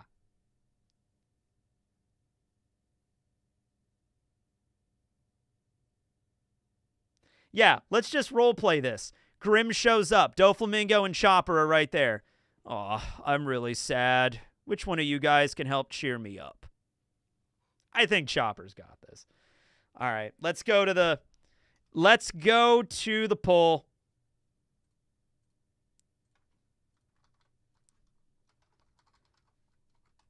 Dofi or Chopper?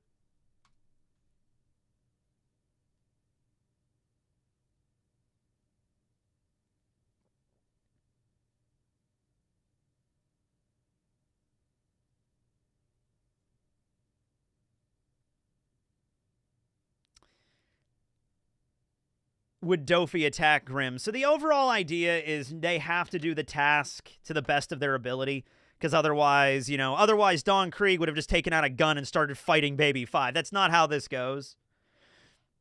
Yeah.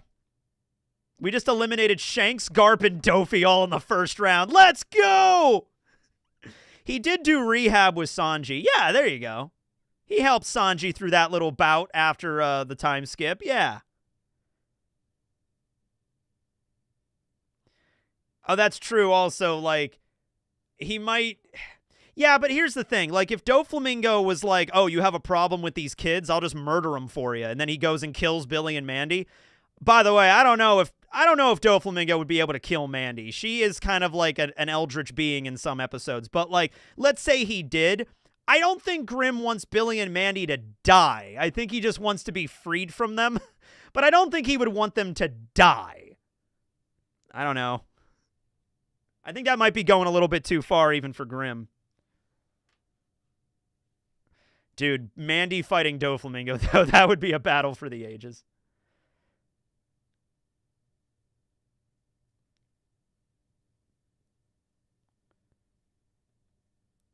Yeah, the loser bracket. Once we go down to the loser bracket, that's where the real magic is going to happen. Damn.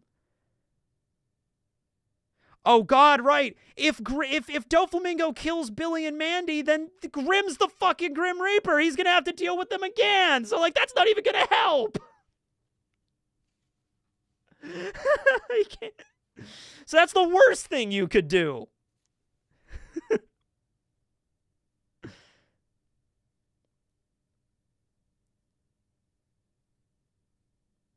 I think Chopper's got this one, guys. Anybody remember Space Ghost? I remember Space Ghost to Coast. Yeah. I also remember the actual old cartoon Space Ghost. I remember watching that one on TV. I've definitely seen Space Ghost to Coast more, but I remember the old show too. Like the old Hawkman show too and everything. Yeah. Mandy has Conqueror's Hockey. I mean, probably.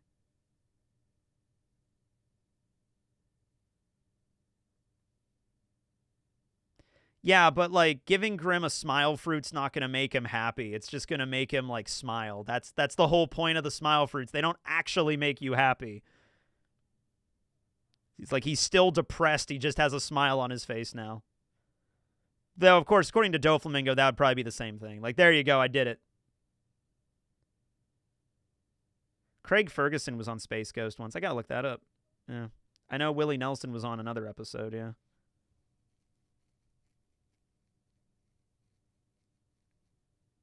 All right. Yeah, and if Mandy smiles, the universe ends.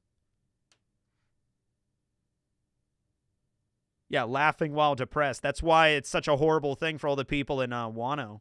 Yeah. Okay. Chopper wins, 71%. Wow. Wow. Look at all that. Chopper wins. Okay. Are we going down to the loser bracket?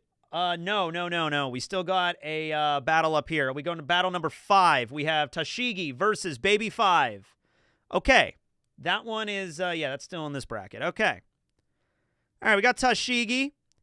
She got swords. She has her Shigure. She's a Marine captain. Pretty smart. Smoker's right hand. So let's see how this goes here. What do they got to do? Oh, wait, did we do that last time? I wanted to remove all the ones we did last time. Who could build the best birdhouse? I'm pretty sure that was last time, and I forgot to remove it. I removed most of them, but I think I did forget a few. Hold on a minute. Let me double check. Because I remember, yeah, you did this last time. Yeah, this was with Frankie, I think. I think somebody, yeah, you did that last time. Yeah, okay, that's not supposed to be on there. I removed all the old ones. Okay, let's do this again. We just did the wedding planner. Okay, so they get the sharpshooting. Ah, damn it!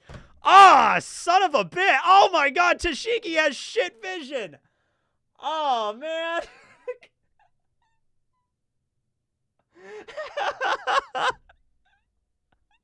Man, Baby 5 is just getting, like, the best possible... Oh, my God. No, I mean, that's on there. I just put that on there for Usopp. Okay, sharpshooting competition. Shooting clay pigeons with a gun. So, Tashigi, the person that canonically has shit eyesight, versus... Baby 5, the person that can literally turn her body into weapons. She could literally turn her arm into a rifle and just start shooting at the clay pigeons. Now, the way that Tashigi has her glasses is when she's looking at something up close, she takes her glasses off. Okay? So she needs her glasses to see far away. So I can't remember if nearsighted is you can see up close or you need glasses up close. I think she is nearsighted, right? So she does not need glasses up close, but she does need them for far away. And this is literally what you need. I mean, like, she's wearing glasses so she can see, but her vision is not perfect at a range. Yeah. Oh, dude. Yeah. Yeah, and I mean, like, ultimately, okay, she's a Marine, so I'm sure at some point she had, like we went over this in the archery question, like, I am sure at some point in her basic training for the Marines, they taught her how to fire a gun. They gave her a rifle and she had to do some shooting. But that is clearly not how she primarily fights. She does not use a gun. She uses swords. And Baby 5 is literally a weapon girl. She's a weapon woman, okay? That is what she does, all right? So I don't even know if there's really any more I could do for this. Clay pigeon contest, just... I think Baby 5 clears this. She does have observation hockey. She does have that. She does have that. She has observation hockey, so she might be really good at it, but we've just never seen her fire a gun. We've never seen her fire a gun. That is literally Baby 5's whole thing. Now, I'm going to do a poll for all of them, just to be fair.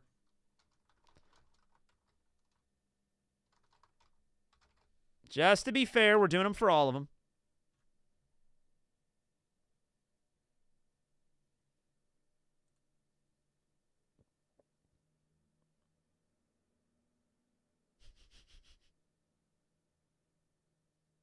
Man, this is just shaping up great for, like, Usopp and Baby 5 and Mihawk. They're getting, like, the perfect competitions here. This is great.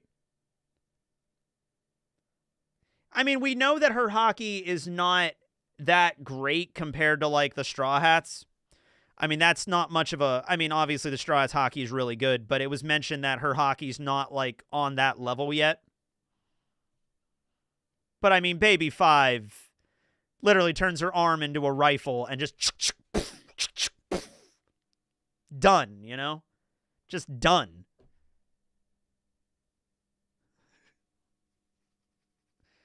Can't Baby 5 turn her eyes into scopes?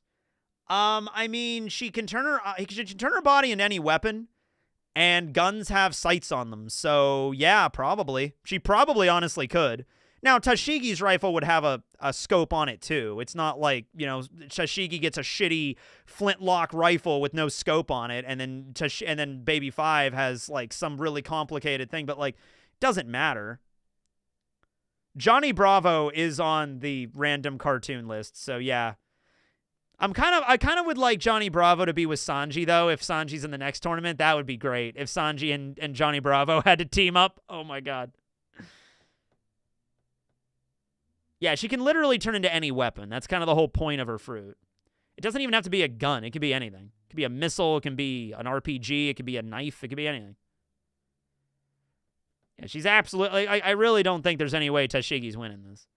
Like, who shoots the most clay pigeons? I think it's going to be Baby 5. Easily.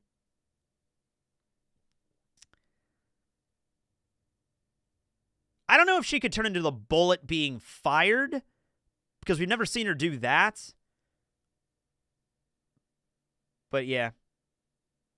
All right. Yeah, Baby 5 gets this. That's a wash. Sorry, Tashigi. Better luck next time. Better luck in the... Have fun in the losers bracket with all the monsters down there, Tashigi. Oh, man. Okay, round 6. When are we going to the loser bracket? That's round 9. The loser bracket is round 9. So we're at round 6.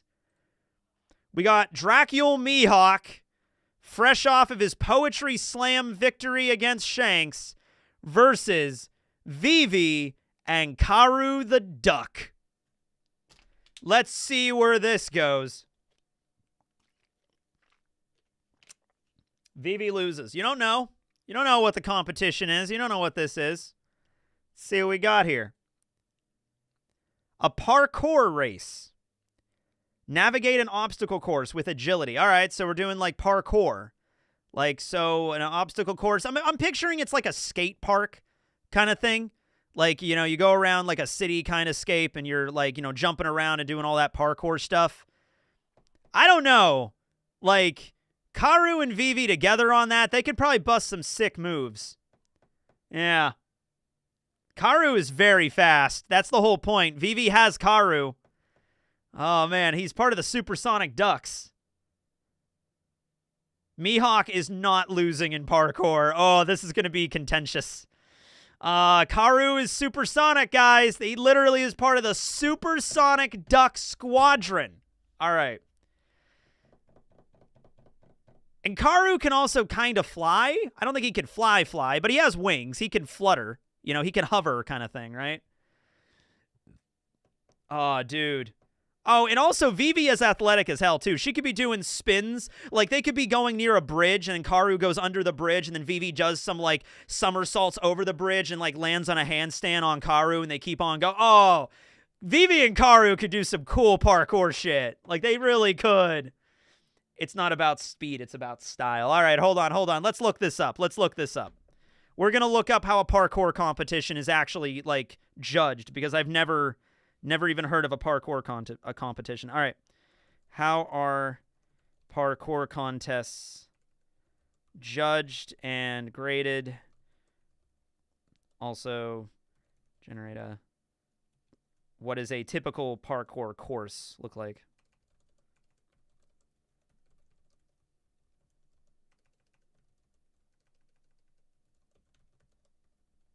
Okay, let's see what we got here.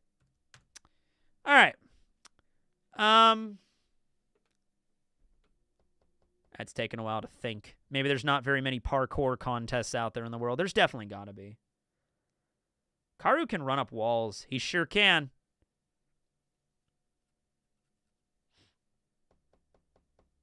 It is taking a very long time to generate this answer. We might be on our own on this one. We might just have to figure this out on our own on this one. Even ChatGPT is like, I don't even want to be part of this. I don't want to be part of this shit. You might have Mihawk lose to Vivi. I don't want to be part of this. You figure that out, you know? Mihawk is also very elegant and agile. I mean, just the fact he waves, he holds and swings that giant-ass Yoru around all the time. He's got to have style with that. But Vivi is very good at acrobatics, and she has Karu, who's literally a supersonic duck. The AI isn't sure either. Yeah, hold on. Let me try to reset it. Let's see what we got here.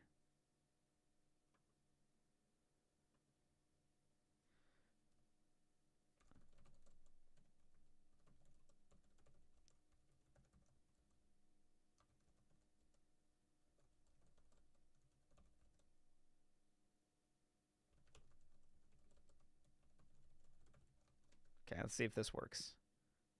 Okay, here we go. A parkour contest is judged on multiple factors, So we have time trials, style and freestyle runs judged on. Okay, so there's like a time trial one, and then there's also like freestyle, judged on creativity, difficulty, and execution of tricks and movement. Speed and efficiency, flow and fluidity, difficulty of the moves, creativity and unique routes.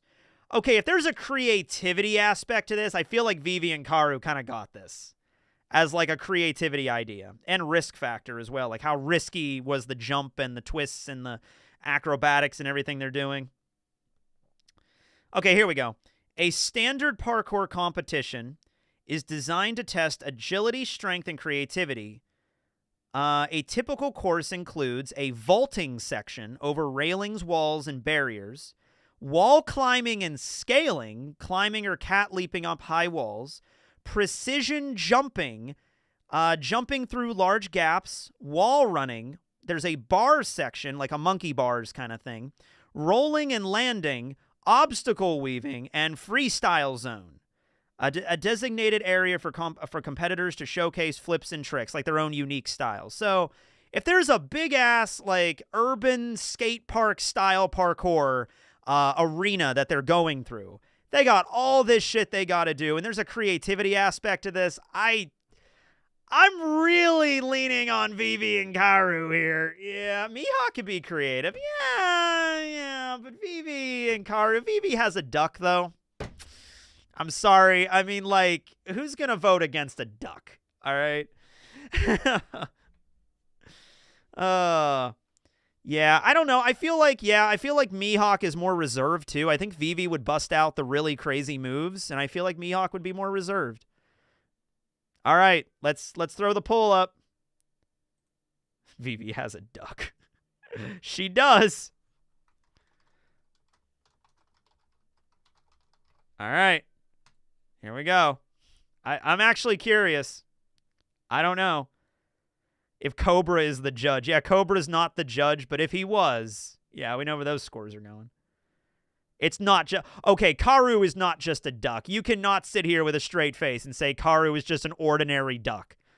That duck is huge. He can run on walls, and he's fast as hell. All right? He is the fastest land animal in all of Alabasta. All right? He is the leader of the supersonic duck squadron, for fuck's sake. Karu is not just a simple run-of-the-mill mallard duck. You know what I mean? He's very intelligent as well. Like him and Vivi could like they could work on a routine together, and they could like, hey, Karu, I'm gonna do this, and I'm gonna do a flip and a jump, and then you run up the side of the wall, and I'm gonna land on your bill or something. Like right, like it'd be something like that. Like it'd be crazy. It'd be crazy, dude. If you want to vote for Mihawk, go vote for Mihawk. I'm just saying, I'm not casting my vote for anybody here, by the way. I'm not voting in it, but I'm just saying.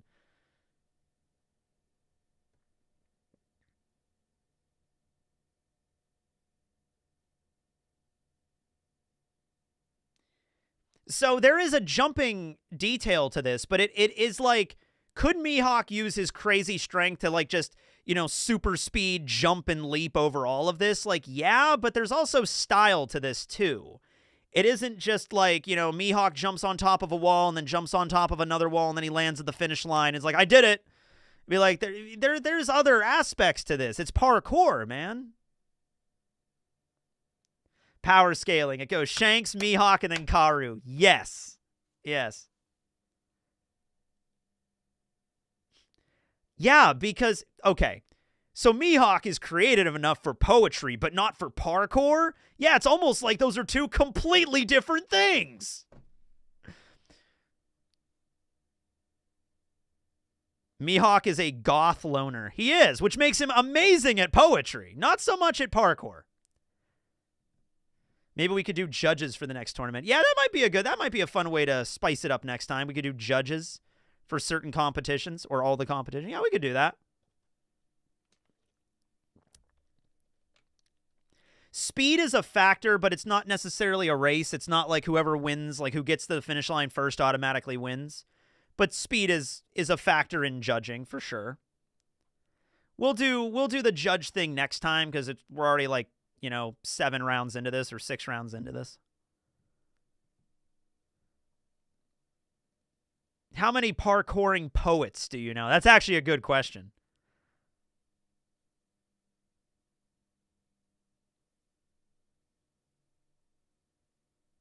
It is a race. It does say parkour race, as in they're both in the same arena going through the same thing.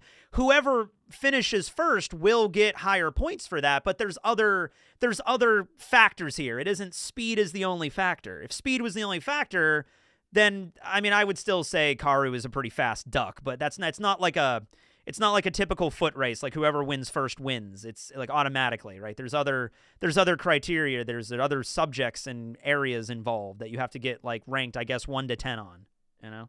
So Mihawk could win the race. Like he could get to the very end of the arena first and he could get like a 10 out of 10 on that.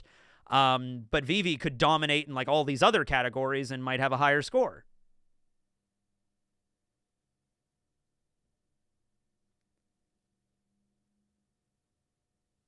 It's tight. It's close. This was the most even match so far. I think it is, yeah.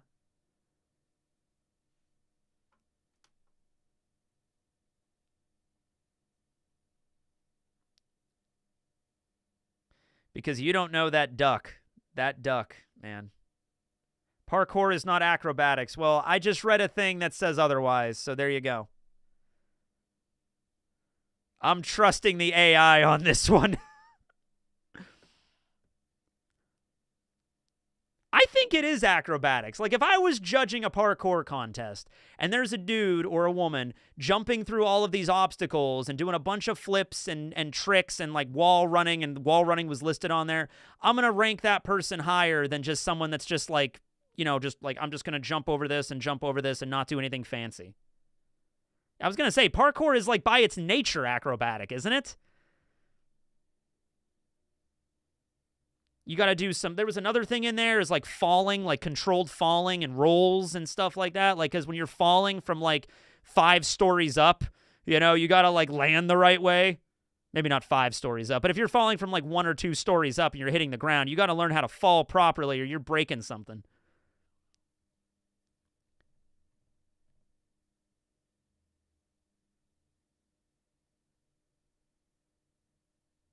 Yeah. Okay. Well, it's closer than all the other ones we've had up until now, I think. But, yeah. I think Vivi and Karu win this. Mihawk goes down into the... Oh, man. So Mihawk and Shanks might have to fight again, actually. They might actually have to. Hold on a minute. Let me check. No, Mihawk's going to go up against Garp next in their competition. All right, we'll see how that goes. This is bullshit, Tekking. This is bullshit. All right. Oh my god, round 7. We have another rematch. We have Baccarat versus Usopp. Oh my god. Do you guys know who defeated Baccarat in Film Gold? Do you know who defeated Baccarat in Film Gold? That's right. It was Usopp. Usopp canonically already defeated Baccarat. If there's anybody that could defeat Baccarat, it's the person that defeated Baccarat. Now, if it is anything luck-based, Baccarat's going to have an advantage because she has the luck fruit. But Usopp canonically defeated the luck fruit. Oh, man. Oh, man. All right. All right, here we go. Usopp versus Baccarat. They are going to be fighting, or the competition. Who would you want to be your personal trainer at the gym?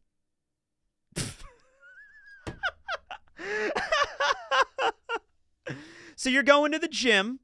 Who would you want to be there to support you, to help you do the deadlifts? Be like, you got this. You got this. You can do it. Come on. You got this. But wait a minute. Hold on a second. Baccarat is also really smoking hot. Shit. This could go either way then, because Usopp has canonically really got himself into shape. Usopp was morbidly morbidly obese. And he got ripped. And he got shredded. And you gotta respect that. But, on the other hand, Baccarat is smoking hot. And she also probably works out pretty often, I would say. I think Baccarat hits the gym quite often, all right? She stays toned. So this is going to be tough. I don't even know if I have an argument for this one other than that Usopp, okay, in terms of motivation and giving you confidence, like, hey, you got this, come on, just one more rep, that would be Usopp. Usopp is like your gym buddy. Like, he really is. Like, he would be like your best friend at the gym. But Baccarat, though.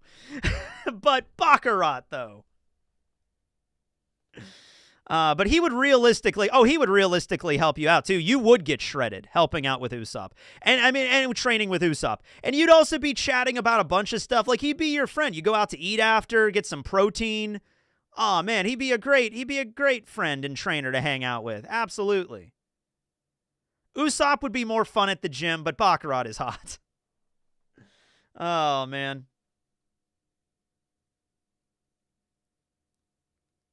Yeah, I don't know if the luck fruit's really gonna matter here, like gym memberships and food. Like my gym I go to doesn't offer food or anything like that. Well, they kind of do. They have like a little area at the front where you can get like shakes made up, and they have like ice cream, and they have power bars and stuff you can get.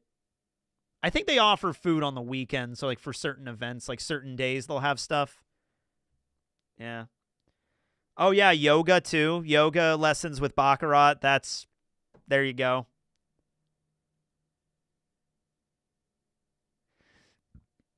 I mean, the luck fruit would probably be, okay, that would end up being safer at the gym if she can control the luck and everything like that, so you would never get hurt. But then again, I feel like Usopp would know enough about the gym to make sure you wouldn't get hurt. That's the whole reason you have a trainer, to kind of make sure that, like, you don't get hurt at the gym, because they know what they're doing. Yeah, no gym accidents would be great. There'd be 0 accidents with Baccarat. With Usopp, it's not likely, but it could happen.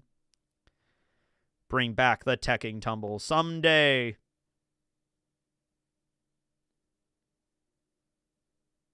She can also take away the luck. Yeah, but she's a gym trainer in this context.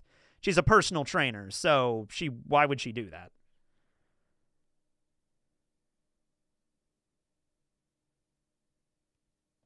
Yeah, that's another good point, too, though. Like, if, Baccarat is sexy, sure. But, Usopp worked really hard to get his muscles and his abs, Yeah, Baccarat is also very distracting. That is also a thing as well.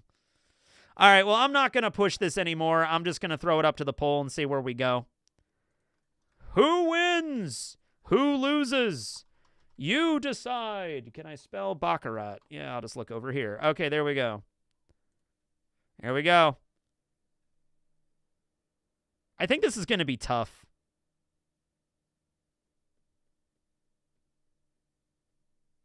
Usopp knows about plants and dieting. Oh, yeah. Yeah, he knows. He got fit. He got really fit within 2 years. So he knows about the diet. Probably had to go vegan, living on the Boeing Islands for 2 years. What do I want for dinner tonight? What should I have for dinner tonight? I'm feeling sushi. I want to start making my own sushi. I was watching some videos on it the other day. I got to get a sushi mat and some rice and some nori. What's a good beginner sushi roll that I can start working on? I don't think she would not want to be there. I think Baccarat would. I think, honestly, Baccarat would fit right in as, like, a personal trainer at the gym. I really do think she would. I don't think there's, like, why would she be in this situation? No, I think she does hit the gym. I think she does. I think there was a gym on Gil Tesoro's ship somewhere. I think there was. He had a giant, like, casino resort. There was definitely an exercise room. There was definitely a gym. It was probably a gold-plated gym, but it was still a gym. All of the bicep machines and everything are just pure gold. I had some sparkling wine and some orange risotto. Highly recommend. Ooh, the orange risotto sounds good. Yeah, Spam sushi I hear is really good, actually. California roll? Yeah, I should probably just start with the California roll, work my way up there. Yeah, Bello Betty would canonically be the best personal trainer because of the pump fruit. She'd pump you up. The Real Gold's Gym. Yeah, that would be called. They would be called the Real Gold's Gym. Yep.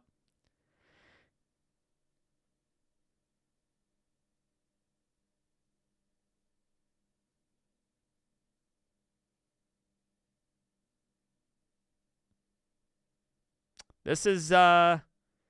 Yeah, I mean, she's not awful. I mean, she is really greedy. She would probably have a higher... I'll tell you what, if this is a factor, hiring Baccarat for a personal trainer, she would be way more expensive. I guarantee that.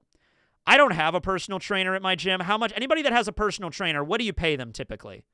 Like, what if it just, you know, like just ballpark, like how much you would pay for a personal trainer? Or sometimes I think it's part of the... Sometimes I think it's part of like the gym membership too, depending on that. Depends on the gym, depends on the programs they have and things like that. It's expensive. $800 a month? Seriously, $800 a month.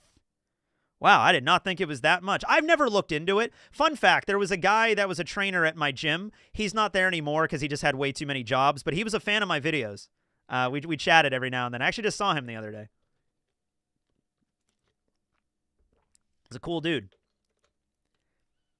360. $40 a session with a trainer. Yeah, I think like for a session, that would probably be more. But like, Usopp wouldn't charge as much. Baccarat would be charging hundreds of dollars for her fee, definitely. And the question is, who would you want to be your personal trainer? So if cost is a factor there. 160 per session for a week. 160 per session for a week. So... yeah, that's like well over, that's about $600. That's a lot of money. How much can I lift now? So I don't do like deadlifts or whatever. I do like the bicep thing. I'm up to like, I don't know, 80, 90, I think. But that's really hard for me to do. Probably more comfortably 70.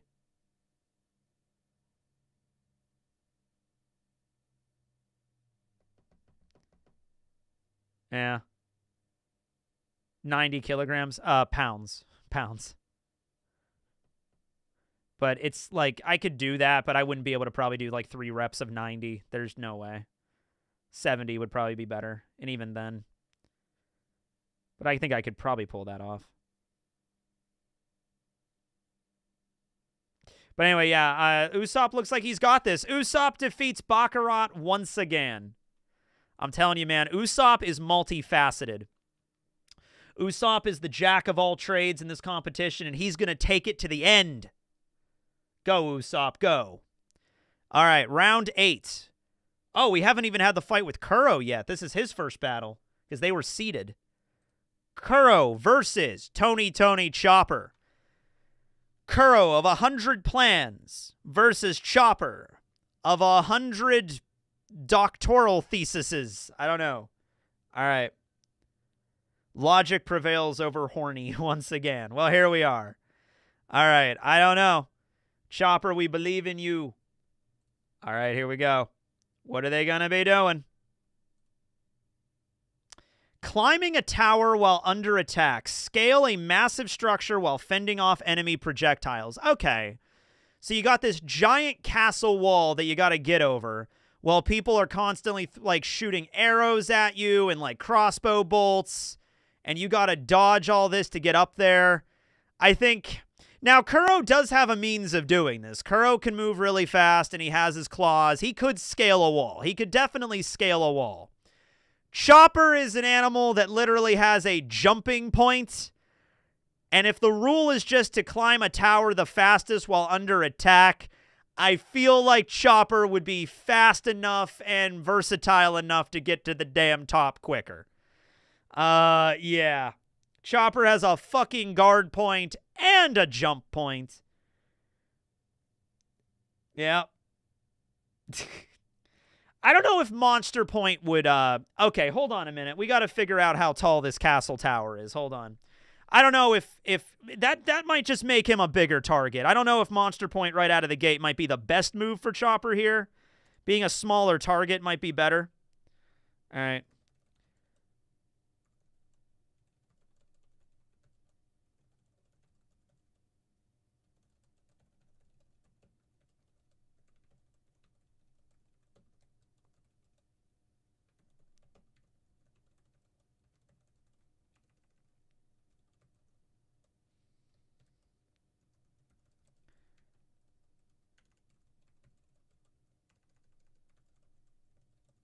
All right, here we go. I'm just going to have the thing generate a thing here. Okay. We're going to do a 200-foot tall tower that's about 60 meters. This is approximately the height of a medieval siege tower or higher of a castle keep.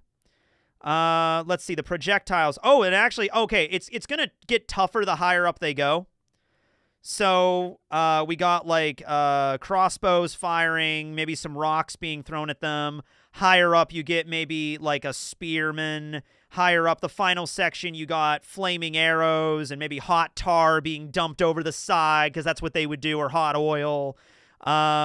Maybe even an option for magic users if you want to go D&D with it, like they're throwing fireballs at you. But like, so it's getting progressively more difficult the higher up you're going. So a 200-foot tall castle that you gotta like jump across various like bridges, and not bridges, but like outcroppings and stuff to get to the top. I think Kuro has a means to climb. He is a cat after all, and he has the claws. I don't think that's like a problem for him. But I think Chopper just has more versatility, and he has ways to avoid attacks and block attacks more than Kuro does.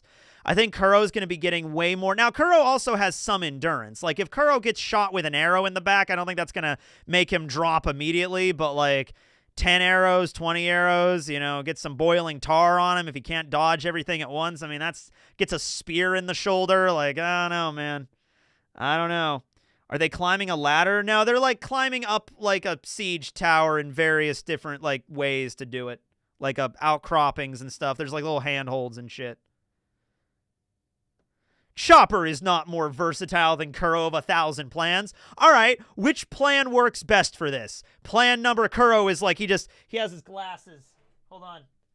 Kuro has his glasses, and he's like, ah, yes, exactly. This calls for plan number 427. I don't know, man. Yeah, it's like Ninja Warrior style. Let's go with that. Plan 456.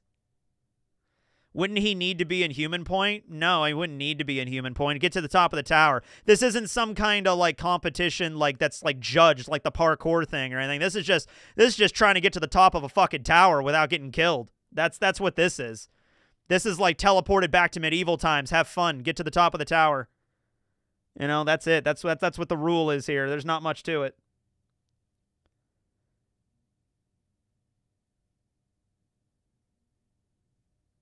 Monster Point is tall, and it would scale the tower fast. It's a bigger target. I don't know if he would go immediately to Monster Point.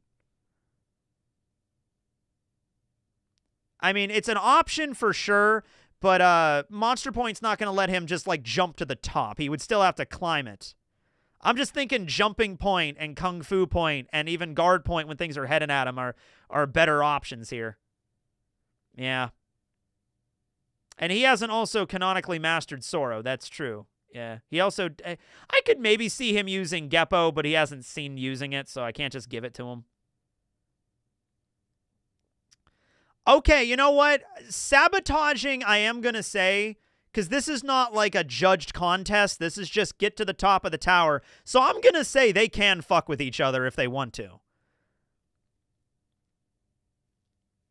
But if they're fucking with each other, like if they're trying to mess each other up, I think Chopper might just go into Monster Point at that point. And at that moment, the Kuro's got no answer to that. Kuro's got no answer to Chopper just turning into Monster Point and smashing. He's going to like smush him like a fly against the tower. Are they scaling the tower at the same time? Yeah. I'm going to say they are, yeah. Yeah, I can't wait till Kuro shows back up again. All right, poll time.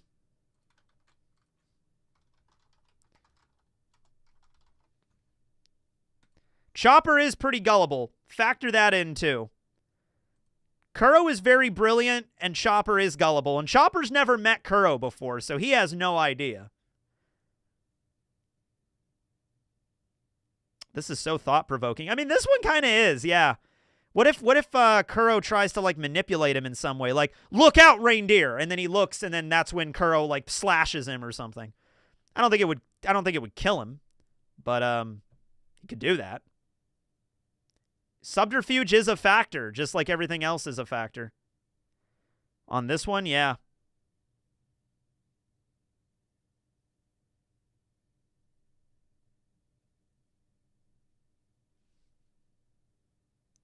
It's a short distance. It's enough for Kuro to slow him even a little bit.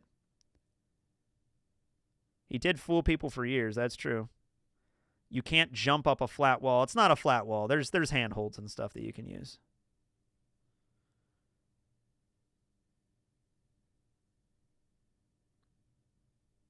Yeah, that's also the question. Would Kuro even be strong enough to hurt Chopper? He doesn't have hockey.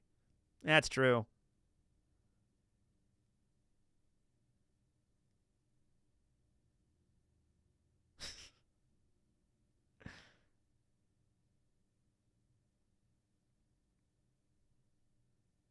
Django's not there, no. Django is not there.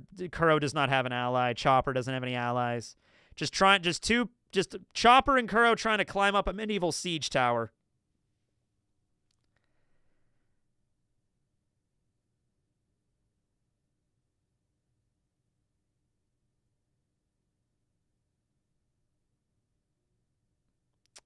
I mean, it's a siege tower. It's about 200 feet tall. I don't know what the castle on Drum was, but I don't think it was the same type of tower.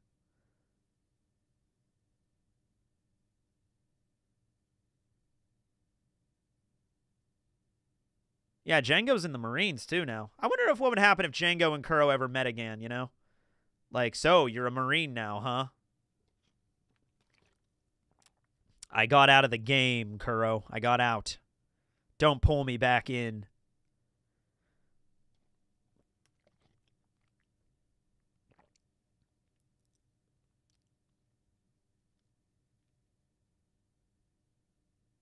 Yeah? Yeah, Kuro didn't even like being a pirate. If nothing else, he might be jealous of Django for escaping the pirate life.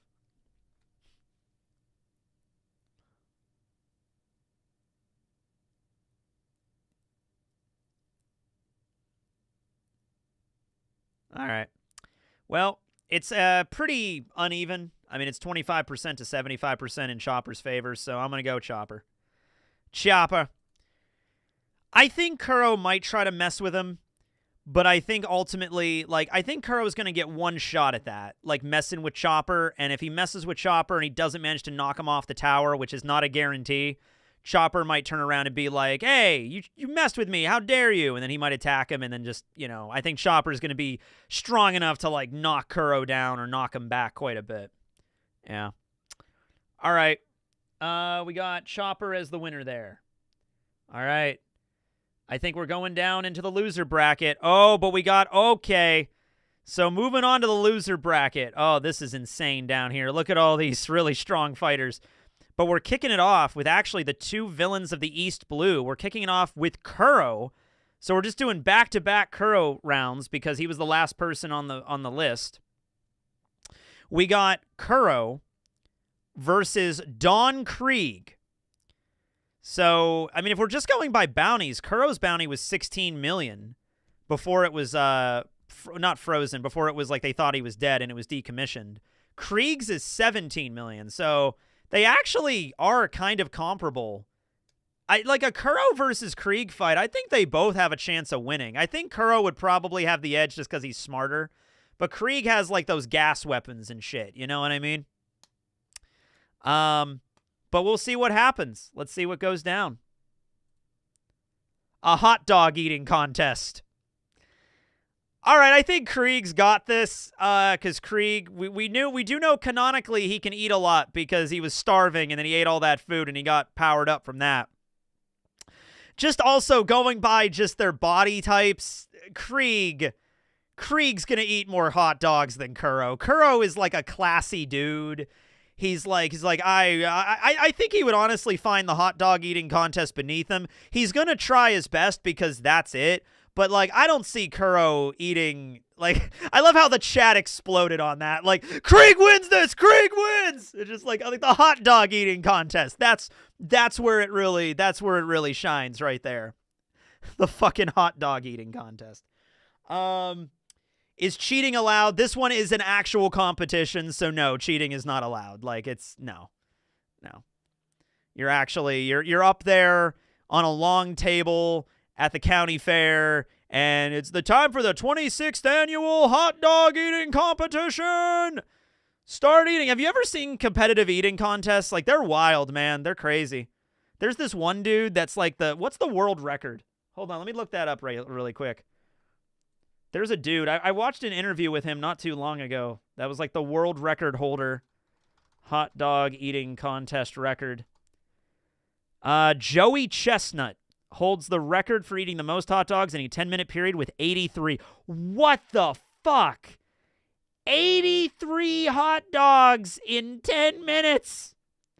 How is this guy not dead? How is this guy not fucking dead? How does that even work?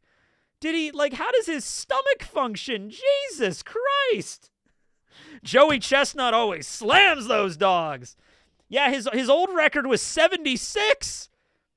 All right, I don't think either of them are going to get that number, all right? How many hot dogs do you think Kuro and Krieg are going to max out on, all right? If Luffy was here right now, Luffy would steal this, no question. Luffy and Sanji over there really pissed off right now. Luffy is like, come on, a hot dog eating competition! I'll put an eating contest on the next one, Luffy. Don't worry about it. No guarantee you'll get it, but I'll make sure there's a pie eating contest or something in the next one. Don't worry. I was like, oh yeah, okay. So how many do you think Kuro is eating, and how many do you think Krieg? Kuro's not eating 35. Gee, no. I think Kuro's going to tap out less than 10. I honestly think Kuro's going to have, he's going to be it's like, this is so droll. This is so, beneath me, but fine. Also, Kuro is not the guy that's going to be shoveling, food. He's not... He's going to, try to do it with some decorum, I think, because that's just his personality. So he's going to be fine, a hot dog eating contest, okay. Oh. No. So he's going to have some table manners. Meanwhile, Krieg is going to be over there oh, no. He's going to be shoveling him in his mouth. He doesn't give a shit about table manners. You know what I mean? He's just going to be, Kuro's going to be over there with a napkin, for God's sake, got a little mustard on my lip. You know, Krieg doesn't give a fuck about any of that. Kuro, I'm going to say maybe less than 10. At maximum, maybe 7 or 8. Even the idea of me, sitting down and eating hot dogs, eating 8 hot dogs is, I'd be so bloated. I think I could probably eat 4, and then after that, I'd be I'm done. You know, we're assuming 10 minutes. I mean, I guess. Yeah, let's go. Set time. Joey Chestnut has a 10-minute period with 83 hot dogs. Let's go 10 minutes, sure. I think Krieg could down at least 20. I think Krieg eating 20, probably more. Honestly, I might be lowballing Krieg. Krieg might be able to get up to 30 or 40. I don't think he's breaking this 83 hot dog record, but I think he could probably get up to 30. Yeah. Yeah, Kuro would also be fixing his glasses every 2 seconds, because Kuro is not the type to let his tie and his suit get all ruffled, and if he got a stain on his, he'd have his he'd have a proper napkin on his neck and his lapel, and he'd be eating it oh yes, I don't want to get any mustard on me or anything like that. And I know most hot dog competitions, you're not putting mustard and relish on these or anything. I understand that. It's usually just plain hot dogs with a bun and then a glass of water is pretty much it. Yeah, he's way too uppity for more than 3. I mean, yeah, I'm highballing him here, but I'm still saying less than 10. It's a lot of meat and carbs. And if you can handle them eating them fast and you practice, you can do a lot, especially because one of the popular strategies is to wet the buns and eat the dogs in gulps. I've seen that. Like, they wet the dogs, like the bun first to make it easier to chew. Yeah. Yeah, 7 for Kuro, 20 for Krieg. And I think that's probably about right. Yeah. All right, well, let's go with Krieg then. Krieg beats him. Sorry, Kuro, you're out of the tournament. First person to get eliminated. You got eliminated in the climbing contest, and you got eliminated in the hot dog eating contest. Sorry. Kuro is just like, this was bullshit. This was these competitions were not elegant for my yeah, where's your 1,000 plans for that shit, Kuro? Where's your 1,000 plans? You never didn't plan for a hot dog eating contest, did you? Get out of here. Get out of here, Kuro. Back to the filler realm with you. Who was betting on Kuro? Sorry, you lost. That was plan. Now he has plan 1001 for the hot dog eating contest. I don't think Krieg would have a specific hot dog eating, like maybe he has a fork he could pop out, or maybe like a flamethrower to roast the dogs or something, but yeah. Kuro sits down and he starts having he's like, no matter what competition they select, I have 1,000 plans. I can win no matter what. Hot dog eating contest! I did not plan for this. I did not plan for this. Shit. Yeah. Don Krieg is back in it, ladies and gentlemen, in the hot dog eating contest. All right, number 10, round 10. We got Baccarat, the Luck fruit user, versus red-haired Shanks. All right. We'll see what the competition is. This could honestly go either way. If it's anything luck-based, Baccarat's got this. But Shanks is also a Yonko. A bank heist plan. Who could come up with the best heist strategy? Going Ocean's 11 with this shit. All right, I'll be honest with you. I'm immediately thinking fucking Baccarat on this because Baccarat is literally in like a casino for like that's her thing. Yeah, that's tough, man. But also Shanks is a pirate and he's got the whole crew helping him out. He's got Ben Beckman and Yasop and Lucky Roo for a bank heist. This is tough. I think this is tough. But also the luck element, I think, would ultimately be in Baccarat's favor. She's from a heist movie, kind of. It's the closest thing to a heist movie the One Piece movies ever were. Shanks has better planning, and Baccarat, I mean, yeah. But Baccarat also has the freaking luck fruit. So, like, you know, like the whole suspended the thing through the skylight and grab the diamond or whatever and replace it with something else, like, Baccarat's abilities got that in the bag 10 out of 10 times. Making a plan, not actually doing it. Oh, okay. All right, yeah, okay, so wind that back. Who can come up with the best bank heist strategy? Okay, that's a different kettle of fish now. Not actually doing the bank heist, but planning it. That one, I think I would give more to Shanks then. Because Shanks literally has fucking future sight hockey. Yeah. Yeah, this is planning. This is planning the heist. It doesn't say anything in here about actually executing the heist. This is just a bank heist plan. And I think Shanks has the advantage on that one. Shanks is like an amazing tactician when it comes to that. Yeah. Strategy still is her job, too. What was Baccarat's official, like, title? She was like the liaison or whatever, but she also had like, I think, an actual title on the crew. Baccarat is the concierge of Grand Tesoro and an executive member of Guild Tesoro's crew. As the concierge, Baccarat possesses a large amount of knowledge about Grand Tesoro and its locations. Are they trying to rob Grand Tesoro? Because if they're trying to rob the casino, like if Baccarat is like, screw Guild Tesoro, I'm going to try to rob his ass. Then I'm gonna double cross him and rob him. If that's the case, that's more of an advantage though in Baccarat's corner. Even then though, I think Shanks might still have the victory there.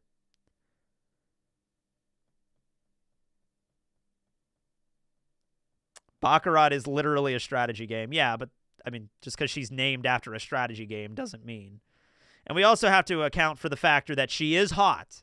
I don't know if that matters for planning a heist, but she is hot. Bank heist, not a casino heist. That's true. That is true. I'm assuming there's a vault on Guild Tesoro's Island, but that's not a bank. That's a vault. It is a bank heist. All right. I think every single aspect of this is pointing more toward Shanks then.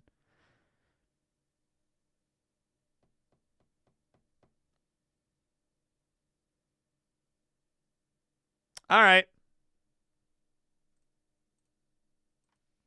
Let's throw the poll up. I don't really have much more to add to this, honestly.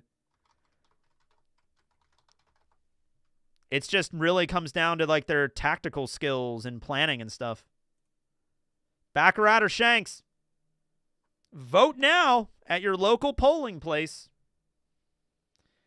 Place all my money on Baccarat. 10 seconds future sight isn't making a whole plan. I think Shanks' future sight's more than 10 seconds. From what we've seen so far, it might be the best future sight in the whole damn story, but it is still only like a few minutes ahead at most. Yeah, that's right. Baccarat really wouldn't come up with most of a plan because luck is kind of just on her side always. But this is coming up with a plan, not actually executing the heist. He is also a pirate. He knows how to steal shit. Yeah.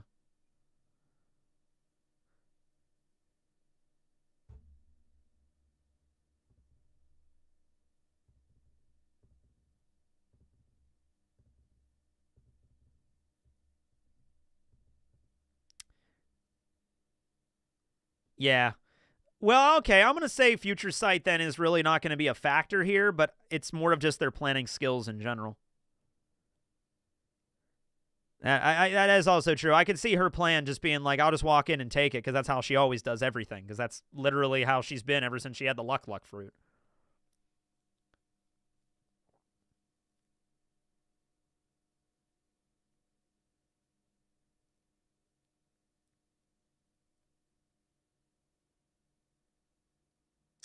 I don't know, man.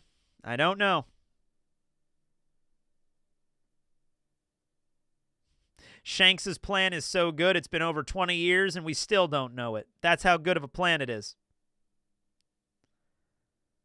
Objection. She's hot. Yeah, that is true. All right, Baccarat wins. Don't need a plan when you're lucky. Actually, you really do. No, we don't. Yeah, you do. No, we don't. Yeah, you do. How's everybody doing today? Everybody doing all right? Yeah. Just a lazy Monday afternoon. Not much going on. We might be back with me and Briggs might be doing the One Piece TCG tomorrow on Twitch, so look forward to that. I got to still message him about that, but we could probably do it.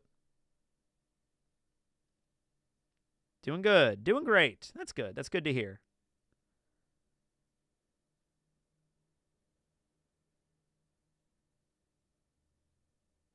All right, well, Shanks has 65%, so I'm going to call it there.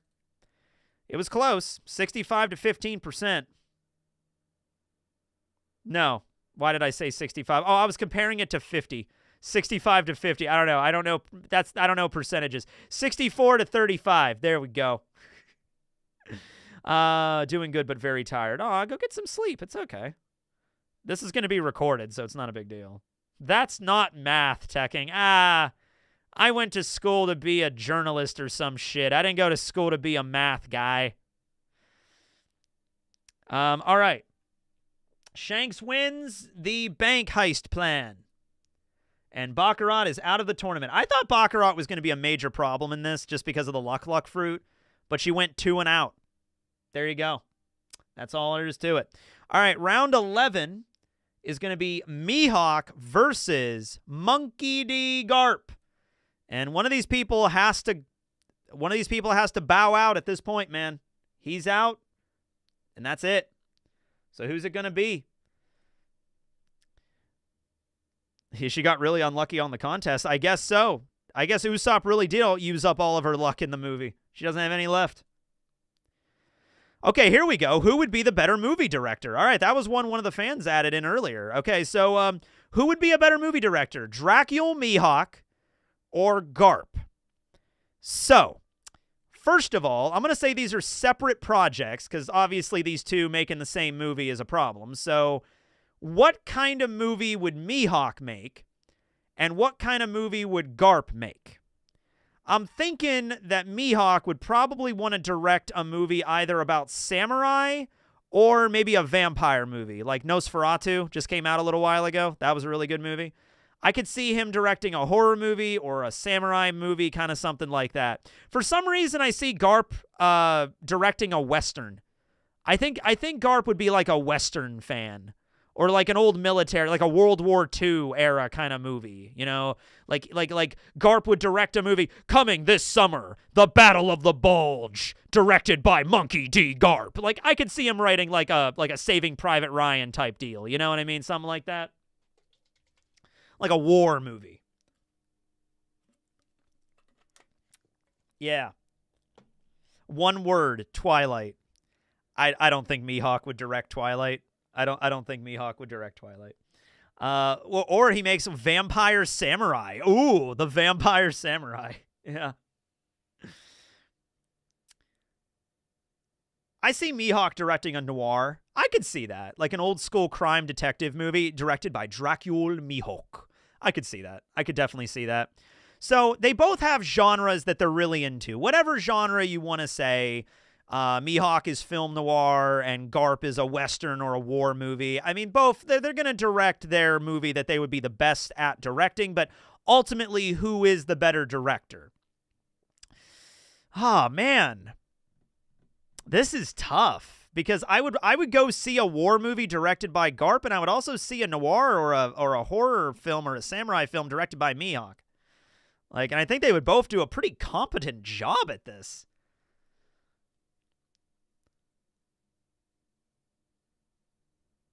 I would love to see Garp directing a movie like Hot Shots Part. Oh, okay, yeah, that one. Garp would get a better crew to help him in leadership skills. Yeah, like who has better? Because like, all right, let's. I need to get some more qualifying factors here. So let's look up to see. List some qualities that a good movie director needs to have. Let's see what we got here. Okay, so a good movie director needs to have a strong visual imagination, storytelling ability, attention to detail, innovation and risk-taking, clear communication skills, that's big, strong decision-making. You got to make your choices sometimes. Like, I don't know about this, the actor's not happy with this scene, too bad, he's got to make a choice. I'm the director, you got to put your foot down sometimes. That's something you got to do. Collaboration skills, adaptability, understanding of cinematography, editing. That's something like the crew will take care of. Empathy and understanding of actors, time management, budget awareness. Like, there's a lot of things that go into being a fucking movie director. I feel like that decision-making quality, I feel like Garp would be better at it because he's in the military. You know, like, part of being in the military is like, yeah, having concern for the people that work under you, having like not having like zero empathy, but like sometimes it's like, hey, I'm the commanding officer, I'm the CO, I'm putting my foot down about this, and I feel like that's how Garp would direct a film. And I think that would not be a contentious thing. I think that would like guarantee like respect from the people working for him.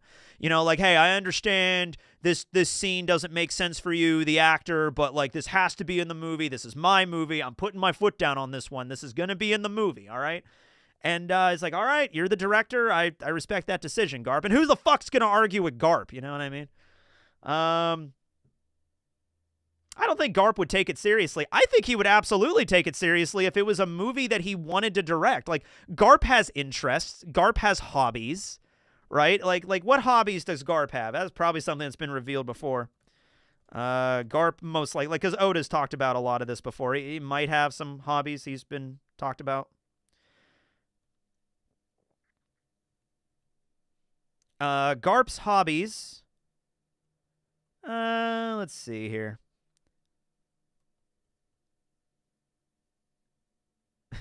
He does have the dog theme. What if Garp directs like a Marley and Me kind of movie?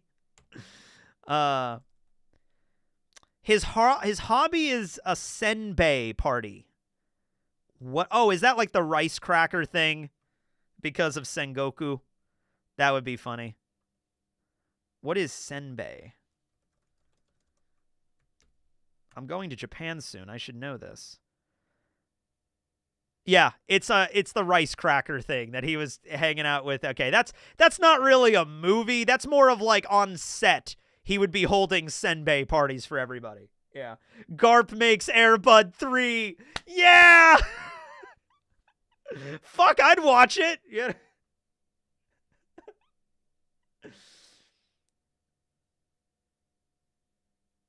All right. Now, what would I feel like we're focusing too much on Garp here, but what would Mihawk do? Like, Mihawk, he would be very quiet, very stoic kind of director, but there are a lot of directors that are like that. There are a lot of directors that are very just like, I have an image, I don't really socialize too much, I have an image, I have a vision, and it ends up actually working out really well.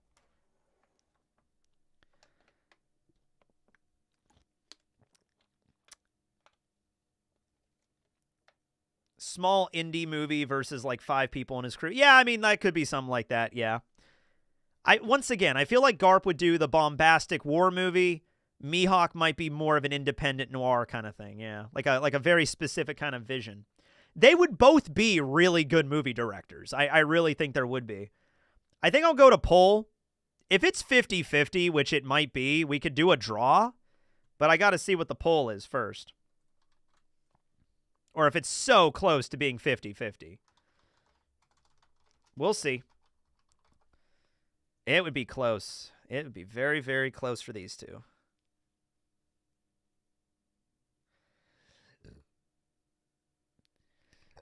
And it's hard to rank because, like, I've seen, like, somebody just said, like, Garp would just throw shit at a wall and see if it works. Like, dude, I've seen some movies that you can tell the director might have just been throwing shit at a dartboard, and I've enjoyed them. And I've also seen movies that obviously, like, a lot of thought, a lot of, like, this is something the director's been wanting to work on for, like, years, and it's really thoughtful and provoking and stuff. And it depends what mood I'm in. It depends, like, you know, you've seen movies sometimes that don't take themselves too seriously, and they're actually pretty good. You've seen movies that take themselves very seriously, and they're good. And you've seen the same as well, like, movies that are like, that didn't work, or, that was too pretentious, or, like, you know, whatever.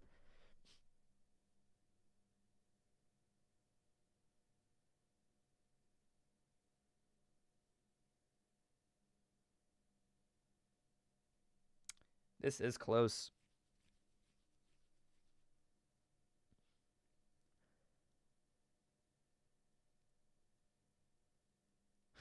Garp, like Luffy, would blow the whole budget in the first week. Okay, the money control, the money budgeting, that is something Garp might have a weakness on. Yeah, that is actually true.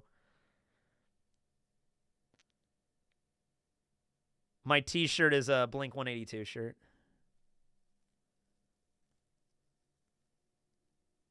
I did see the new advertisement for the Avatar series, the Earthbender Avatar.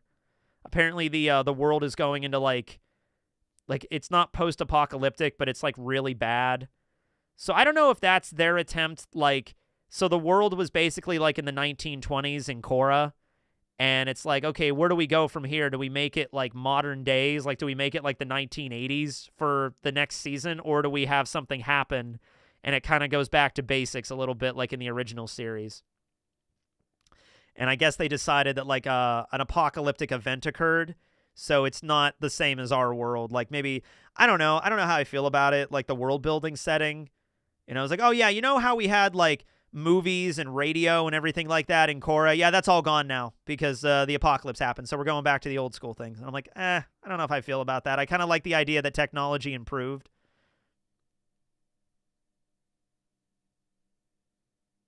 Yeah, the 20th anniversary of Avatar was yesterday. That's crazy. 20 fucking years. I remember the night I watched that premiere. I was 2005. I would have been 11. I remember I just took a bath because I would take like baths at night before I would go to school.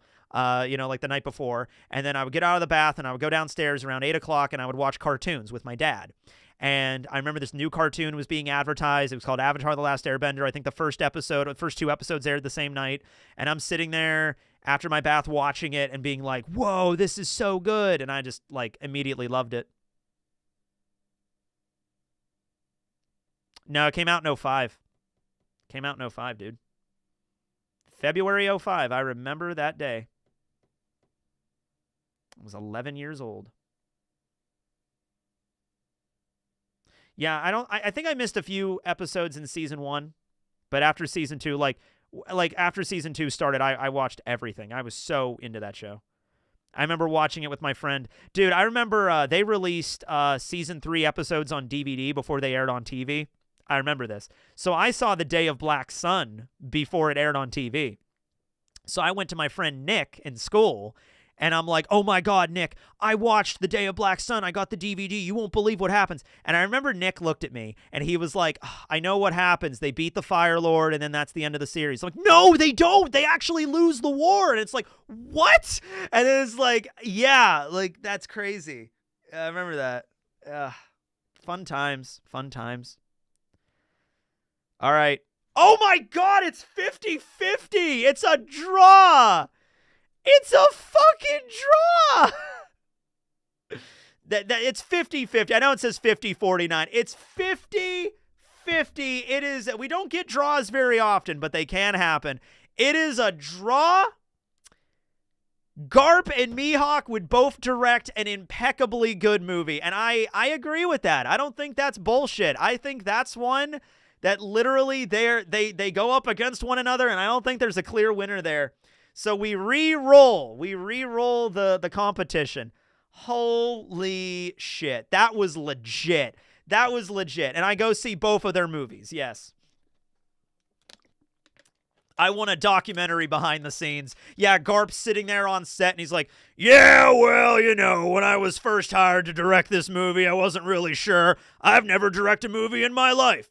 But, you know, I started talking to the crew, and we really got into it, and I really like this vision to bring it to the table. My directing style might be a little bit extreme, but I think the staff love me. And then it cuts to Garp, like, throwing cannonballs at people. No, not like that. We need some realism in this shit. It just starts throwing cannonballs at the actors. Meanwhile, it cuts to Mihawk behind the scenes, like, well, this was a plan I had for quite some time. I, went to film school in my younger years, and I've always wanted to compel a story about the journey of what a vampire samurai in a crime detective noir would really be about. And, we're happy to be working with some fantastic actors, and everything just went together. And I think both of those movies would be awesome. I really think they would both be great. Oh, my goodness. Yeah, imagine if Kubrick had Garp Fist. Oh, wait, no, there's no winner because, there's no winner because we have to re-roll. Okay, new competition. What do we got? That's the one we already had. That's the help a random cartoon character. All right, we got another one. All right.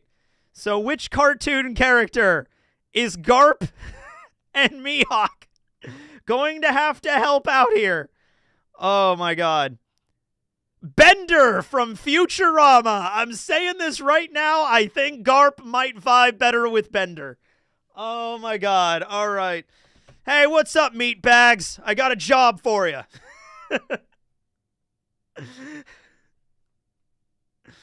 All right.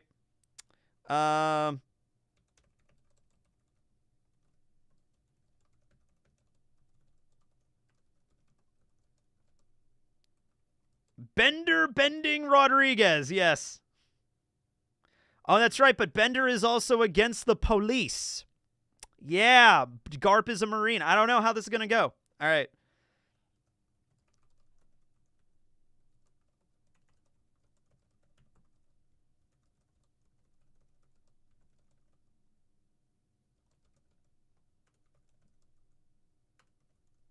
Okay.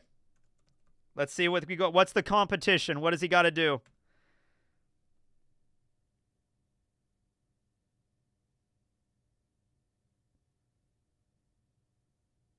Oh, wait, hold on.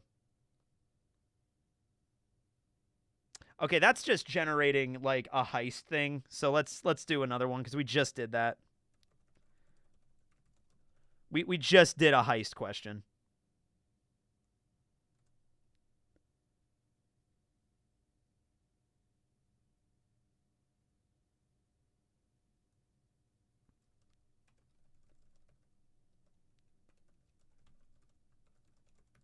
Hold up.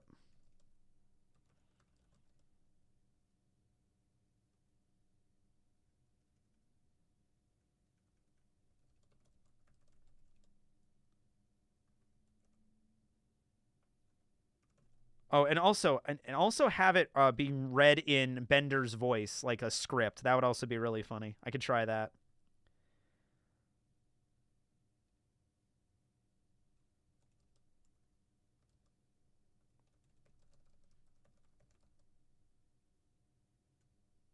Sorry, I'm just have a script written about the scenario in Bender's voice.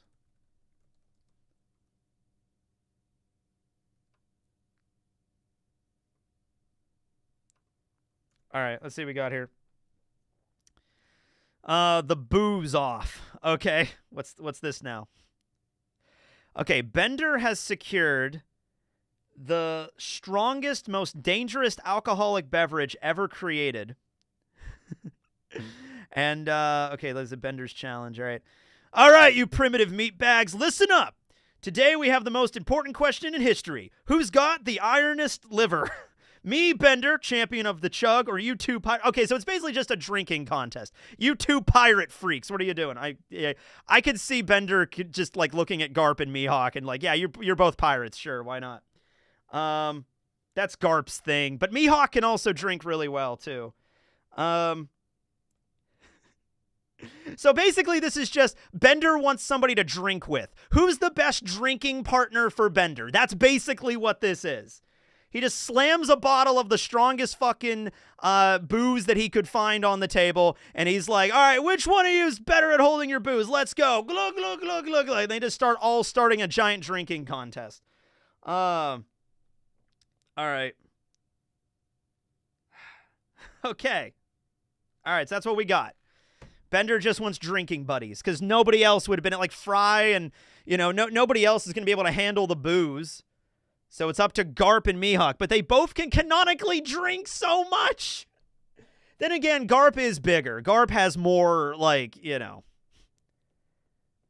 I don't see Mihawk drinking with Bender. He has to do it, but if we're talking about, like, okay, if we're not, this isn't, like, not really a drinking contest. It's more about, like, it's vibing with Bender. It's being Bender's drinking buddy. That's what this is, all right? So who would vibe better with Bender and who would hold their alcohol the best in this contest? And I think Mihawk would be a bummer on this, yeah. It's not like a drinking contest between these three. It's just the three of them hanging out and drinking this shit.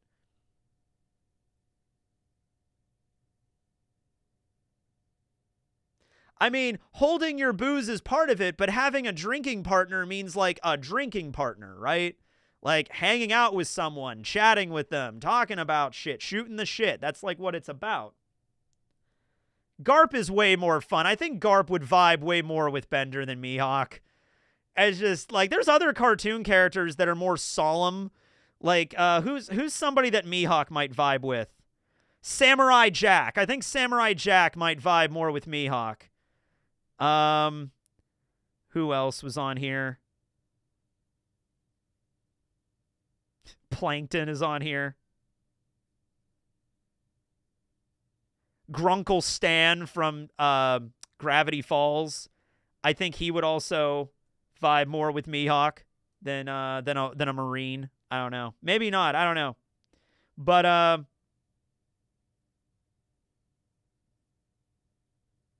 yeah, Grunkle Stan I think would like Garp, but I think he could also like Mihawk too.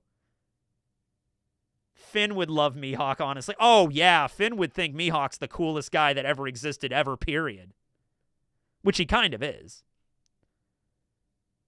But for right now, it's Bender, and Bender wants a drinking buddy. So there's what we got. So let's go with the poll. Garp and Mihawk, round again. Round and round. Love will find a way, just give it time. Round and round. I think this is it for Mihawk. That was crazy, though, that they got a 50-50 on that fucking movie director job. That was insane. Stan would think Mihawk is a vampire for sure, yeah. Rick would be... I think Rick would probably go with Mihawk more. Dude, Garp and Bender might just start brawling with one another, but Garp, I mean, like, Bender might be able to take a punch, you know? He's a fucking robot, so, you know, and he's 40% Dolomite, you know, or whatever. Like, you know, so he might be able to take a beating. Bender gets fucked up a lot in Futurama. Garp might, you know, he might be able to take a hit. Yeah, but even in that case, I think Garp would have it more fun beating shit up. Like, okay, let's say they get drunk and they go off into town and they just start wrecking shit, right? They just start punching the crap out of, like, mailboxes and stuff. You know what I mean? Like, Mihawk's not going to enjoy that too much, I don't think. But Garp and Bender would be having a good bender on that. They would just be going off on town, painting the town red. I think they would have a great time.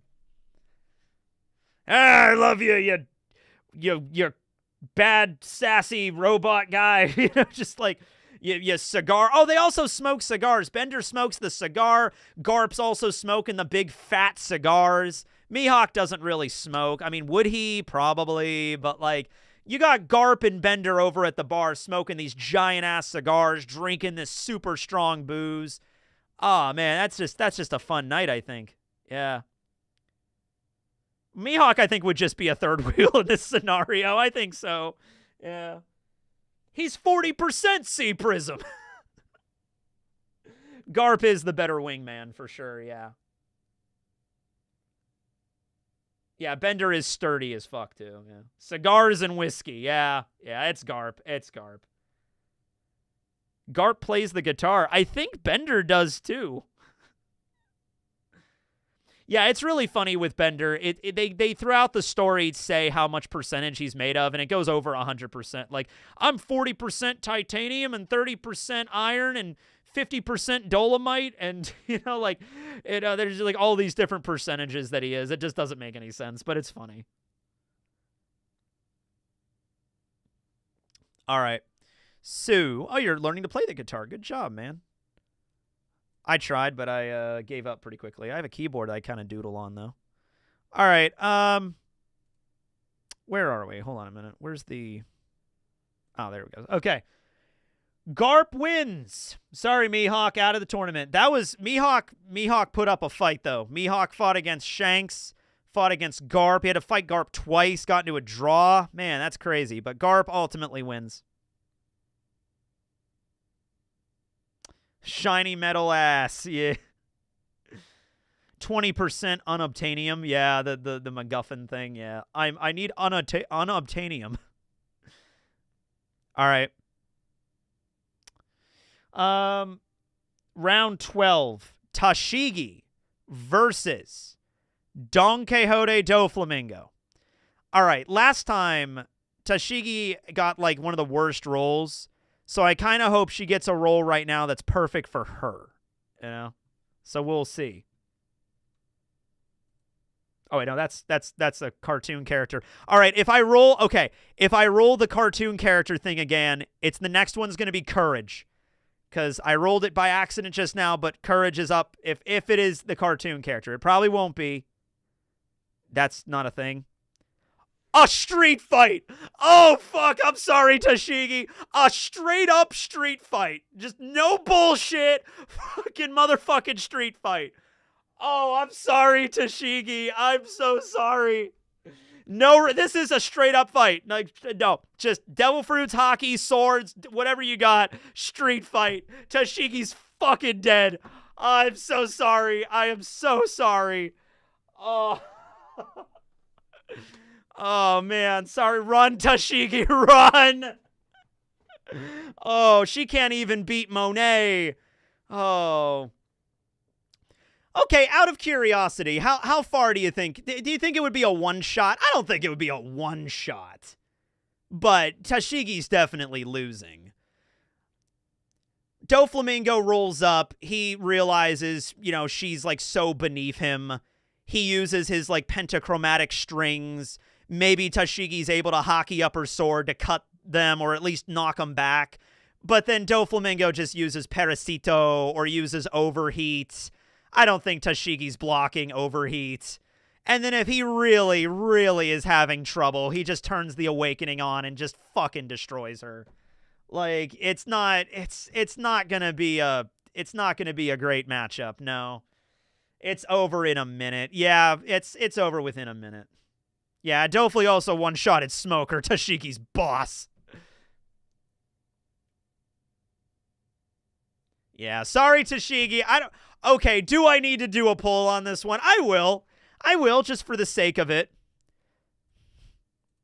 Oh, I haven't ended the last poll. Garp one. Yeah. All right, tell you what. I'm going to throw this up really quick, and I'm going to go upstairs and grab some snacks because I'm kind of hungry. I don't want to eat too much, though. I should probably order food, though, at some point. I'm going to put it up there just to see if we could get some pity votes for Tashigi. That's the worst one. I mean, not really. I mean, like, if it was Mihawk Shanks in a straight-up street fight, oh, dude, we'd be here talking about that for a while. If it was Garp versus Shanks in a straight-up street fight, we'd be talking about that for a while. But, like, Dofi Tashigi, that's just, like, the worst roll. Worst fucking roll. All right, I'll be right back. I can see a lot of pity votes coming in.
I'm back.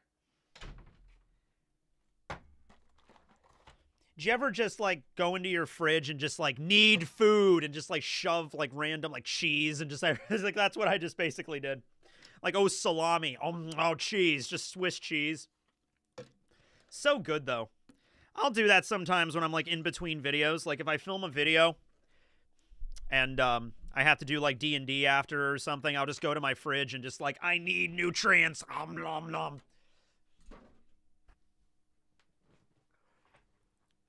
Today is my birthday. Happy birthday! Tashigi is like the perfect height to just punch Dofi in the jewels. Yeah, but Tashigi's also very much about like the honor in fighting, you know what I mean?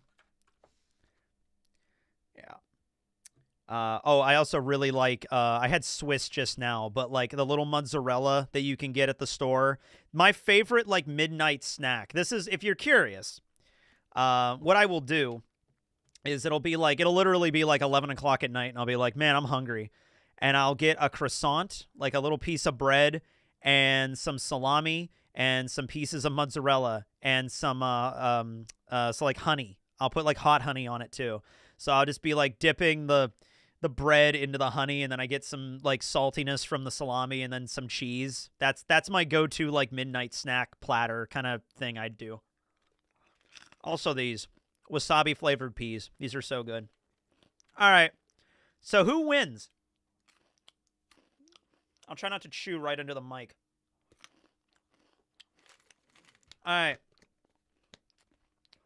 No, that's the thing. It's not a sandwich. It's just, I don't make a sandwich. It's just 3 slabs of salami and some slabs of cheese and a piece of bread and some honey to dip in it. That's I don't even make the sandwich. I get these at like, most Asian sections at like a grocery store will have the wasabi peas. They're pretty common. The brand is Hoppy.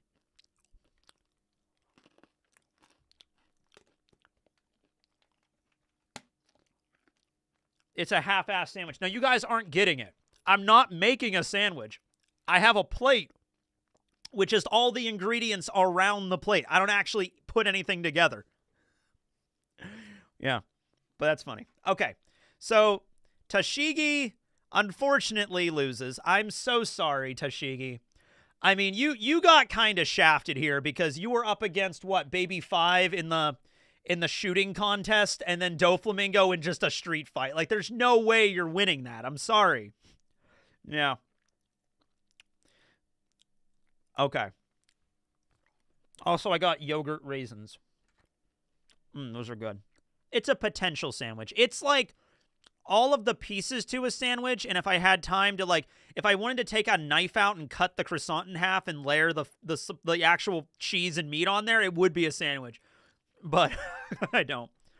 I also have bought into the hot honey kind of craze. Everybody loves the hot honey. It's really good.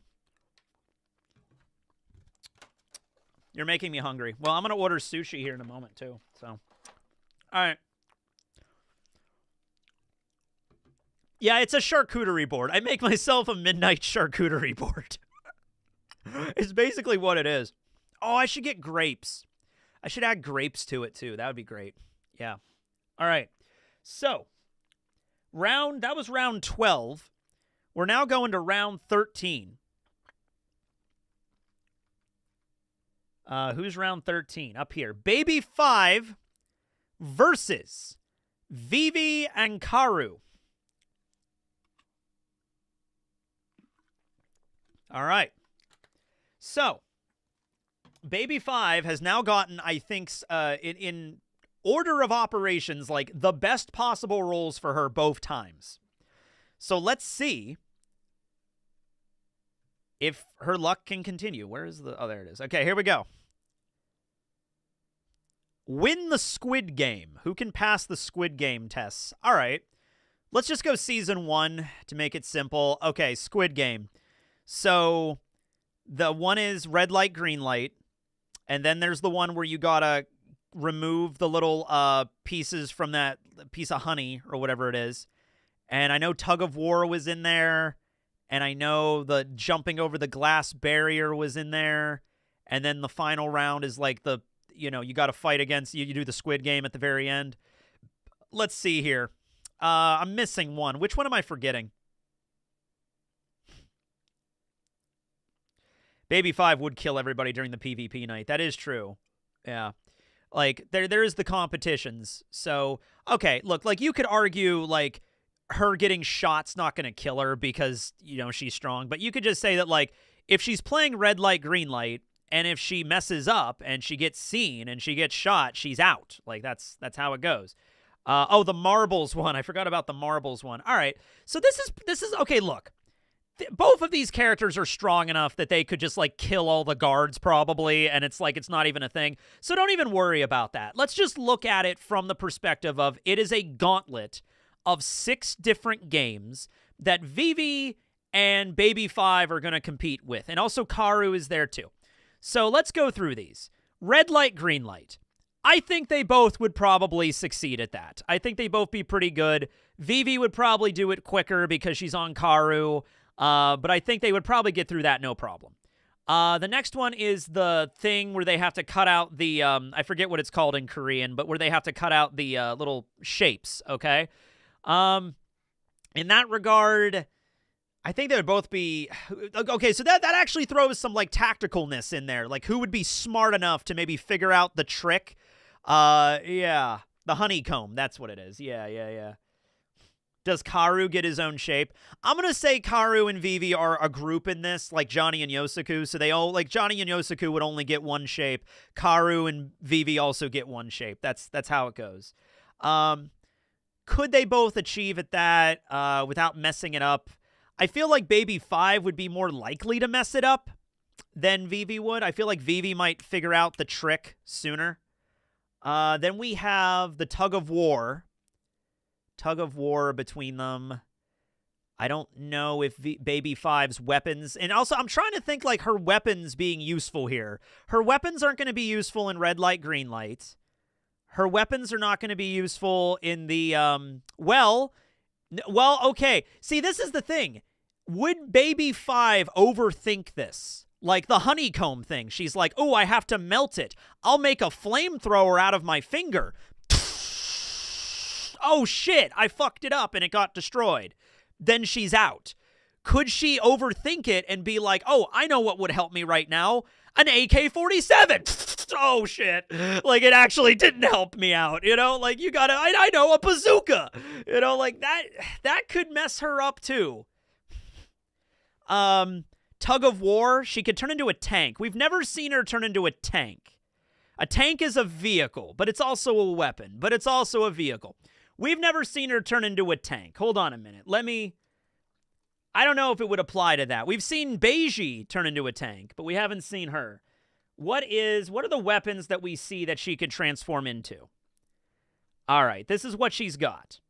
She has a sword, a missile, a revolver, a giant sickle, a flying disc, a flamethrower, a Gatling gun, a cannon, axes, cleavers, muskets, swords, and sais. And some of these are, you know, anime only, but like whatever, sure, I'll do that, fine. Yeah. So she could turn into these weapons. That's pretty handy. So like, you know, okay, but I think the honeycomb thing is where she's going to get tripped up. But let's keep going. Tug of war. I mean, I would say Vivi has the advantage there because Karu's with her. But then again, maybe Baby 5 could like make her legs into swords to like get a better grip on the ground. So that's something there. The marbles game, that like weapons aren't going to help you there. Marbles are just marbles, right? Like, yeah, that's, yeah. Jumping across that glass bridge. Neither of them have observation hockey. So that's not really going to help you. Neither of them have future sight, so that's not going to help you. She can make a laser for the cookie one. Oh, like making like a neodymium like laser, like a jewelry laser, like a diamond cutter? I mean, I guess she could do that. I mean, if we're talking about like, yeah, I don't know. I don't know if she can make like a high precision laser. Like that's a really specific, I don't know if she could make that.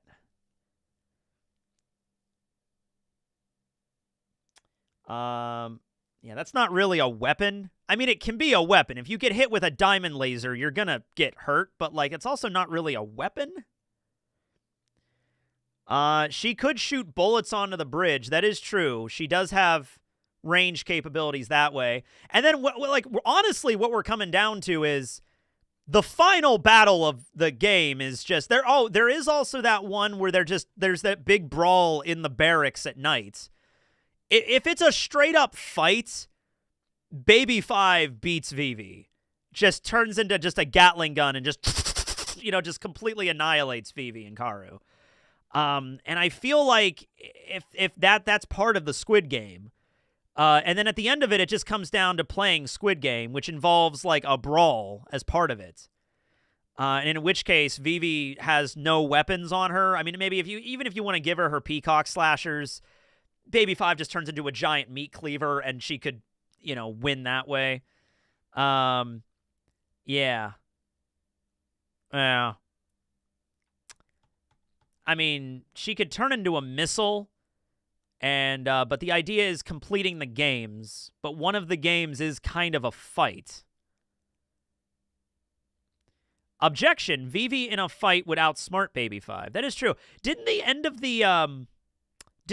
of Squid Game? Okay, because I can't remember the exact rules of the Squid Game, but I remember at the end they were just like on the ground, just like beating the shit out of each other at the end of it. There are rules though. There are rules to the Squid Game.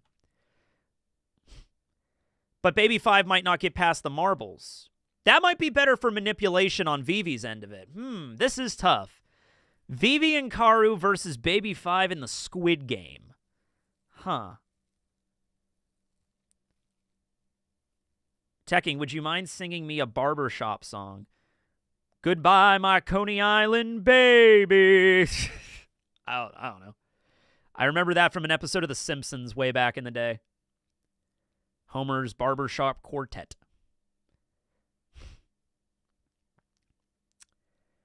If Baby 5 reaches the last game, she wins. I agree, but she can be eliminated before that. At the end of the day, Baby 5 is a little bit airheaded. Yeah, I mean, she's not... I'd say Vivi is smarter than her, definitely. And not all the games are about wits alone, but the ones that are about wits, I think Vivi has an edge, and Baby 5 might be... If they manage to get to the final round, then Baby 5, I think, got it. You could also argue Baby 5 is so pure, her partner would let her win marbles, though. Yeah? Yeah, the trust issue with the marble game is a problem. All right. Well, anyway, this is a weird one. I'm kind of going back and forth on this one. I was initially Vivi, and then I was like, well, Baby 5 if they get to the end, but Vivi... Can Vivi, do you think, okay, which one of them do you think more has it in them to, like, manipulate and use some tact to, like, win the game? To use some kind of, like, all right, I gotta lie to this person, or I gotta manipulate this person in order for me to win. Who do you think is more likely to do that? And I think it's Vivi. I think it's Vivi for sure. I don't think she's gonna be happy about it. She doesn't want to do it. But I think Vivi has a better handle on that. Yeah, she did have to go undercover in a criminal organization for 2 fucking years. Yeah. Yeah. It would be really easy to manipulate Baby 5 during the marbles game, too. Because Vivi could just be like, give me all the marbles. I need you to help me with this. And then she would. And it would suck. It would feel awful. Just like how the marble game really did go in Squid Game. The betrayals that happened there, man. The betrayals. But, yeah, I'm going to go with the poll. Vivi and Karu. Or Baby 5.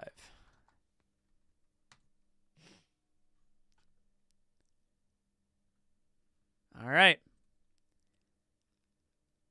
Yeah, that's the thing about Baby 5. We were talking about it earlier. Like, she really does need therapy, because you could literally just go up to her and ask her for anything, and she would do it, because that's how, like, her backstory is so messed up, really. Her parents, like, abandoned her on a mountainside, and she was just like, I'm trying to be helpful, Mom. Why are you letting me go? And then it's like, I'll be helpful to everybody forever.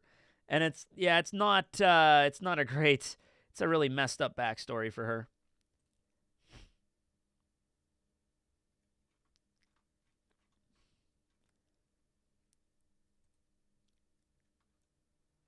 Yeah, hold on a minute.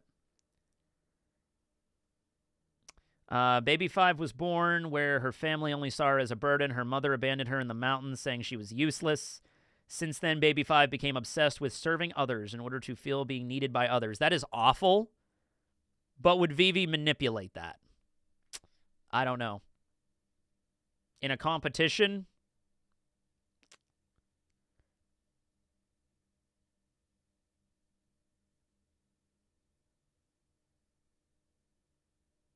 Yeah, I think Vivi's got it. Yeah, Vivi would also be really good. Like, if Baby 5 just starts, like, shooting everybody during the lights out moment, I think Vivi and Karu could survive that. I think they could figure out a way to, like, avoid the mass death.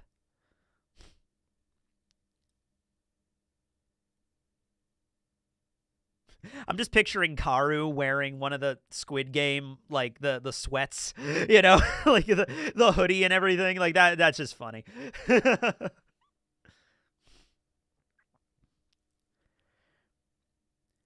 What's the lights out moment? I think it's between the third and fourth game when, like, everybody just starts murdering each other in the barracks. Remember that scene?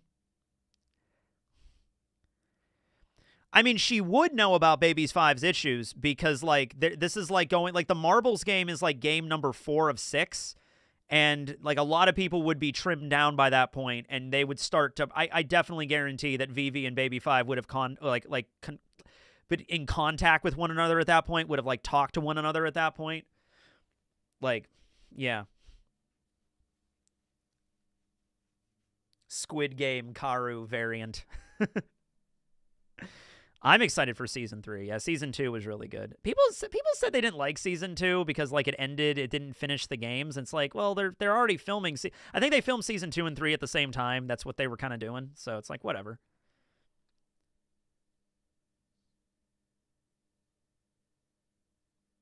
All right, Vivi and Karu win. Yeah, it is sad. She is one of the most manipulated characters in the story. But Vivi has to win, man. So she's taking advantage of that. Sorry, Baby 5. Hey, you won first 2 rounds easy. Wasn't even a contest, honestly, in the first 2. All right. I think Vivi would feel horrible about it, but I think she would ultimately do it. Okay.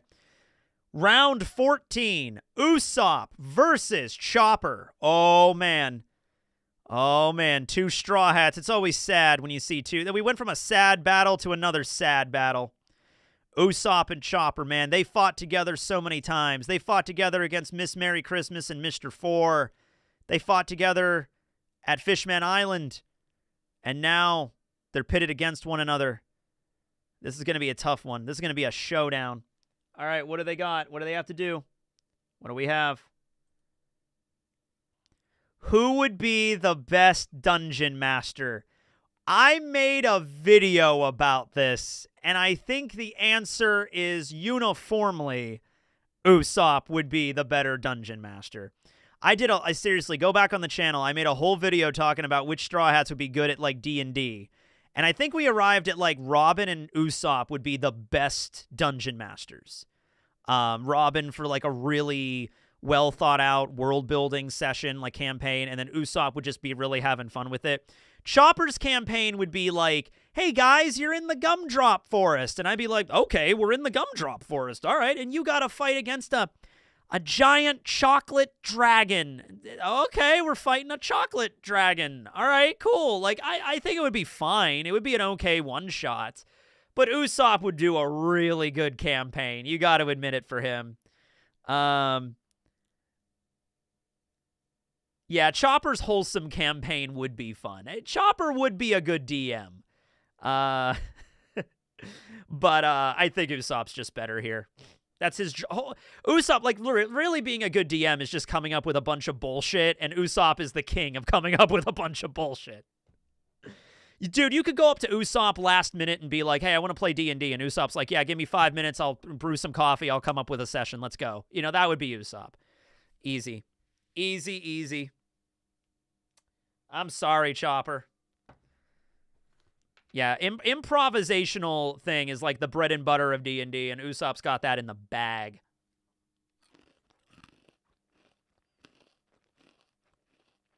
Yeah. Usopp would also, I think, be more fair about the DM and player, like, dynamic. Chopper would feel bad every time a monster hit and be like, oh, he got a 20. Actually, he didn't hit you. I don't want you to get hurt. You know what I mean? He would be that kind of guy, like fudging it so the players don't get hurt or don't die. Usopp, I think, would be more fair. He would be the DM I would like to have, personally. Oh, I gotta take a phone call.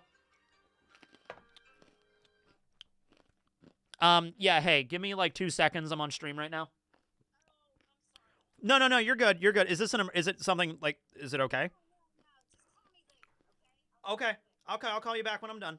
All right. It's not an emergency. Okay, love you, Mom. All right, bye.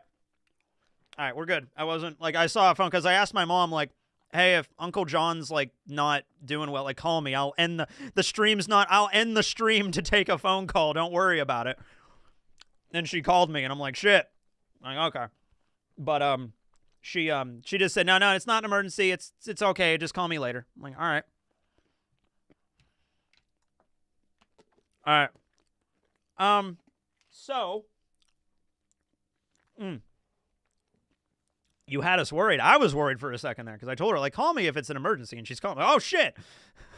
I was getting ready to, like, turn off the, like, I'm going to have to step out for a moment, guys. Hold on. All right. So, yeah, Usopp, Chopper, I'll throw up the poll, but I really don't think, I don't think, man, like, I would like Chopper to be my DM. So I'm telling you what, man, when you take it out of just straight up fights, like, honestly, like, Usopp, if Usopp got the straight up fight with Doflamingo, Usopp would have lost. Like, that's not even a contest. But, Usopp does really good at, like, all these other contests. I hope he goes all the way. And we have Robin and Usopp in the final in the winners bracket, because we have like a big winners tournament we're gonna do. I don't know how many people are gonna be in that one. I might just do a small tournament of like 6 or 8, because I'd have to do a lot of these tournaments to get there. It's Usopp by a nose. It's more than a nose. It's like Usopp by like 2 miles. It's 90. This is the most one-sided poll we've had the entire night. Tashigi versus Doflamingo was not this one-sided. Breaking news. Tekking's still using a phone as a phone. That is true. I still do that, yeah. Usually when I talk to my dad and my mom, but I still use it when talking to my friends as well sometimes. Sometimes I just don't feel like texting. I don't feel like texting like, what time are you going to be there? I don't, you know what, I'm just going to call you. It's like, hey, man, what's up? You know, it's like, that's what I do. Sorry, Chopper. Chopper's not out yet, though. He hasn't lost yet, so he goes to the losers bracket for the first time. Yeah, I'd still play with both of them as like in D&D. Absolutely. Usopp's just better, though. Sorry, Chopper. Yeah, Tashigi did have the trolling votes, though. Yeah, but where's the troll votes for Chopper? He not good enough? All right. So Usopp wins the DM competition. That's round 14. Going back down to the losers bracket, round 15, Don Krieg of the Pirate Armada versus red-haired Shanks. Oh my goodness gracious. Dude, I kind of want Krieg to keep going. Dude, if out of everybody that's in the loser bracket, if Don Krieg, the meteoric rise of Don Krieg, is the one that climbs his own way out of the abyss of the losers bracket, this is going to be fun. All right, what do we got here? What do we got? Solving a Rubik's Cube. Who can solve it or get the closest to solving it? Shanks has 1 arm! Get fucked, Shanks!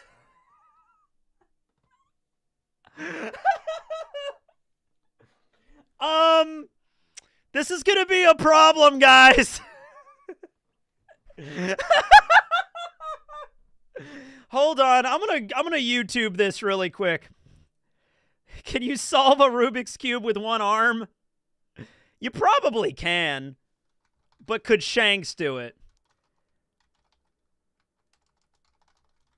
1 hand. Can you do it?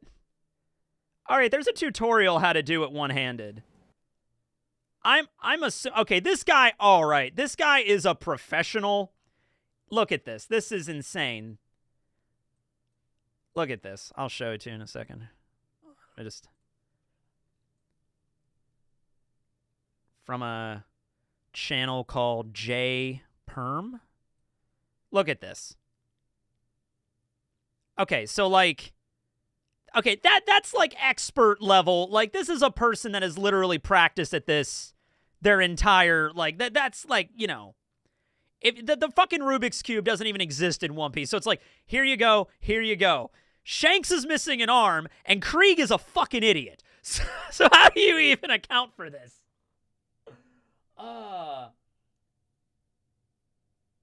Yeah, J Perm, apparently he's 1.81 million subscribers. I'm assuming it's a lot. His icon is a Rubik's Cube, so I'm assuming he's like world-class Rubik's Cube solver.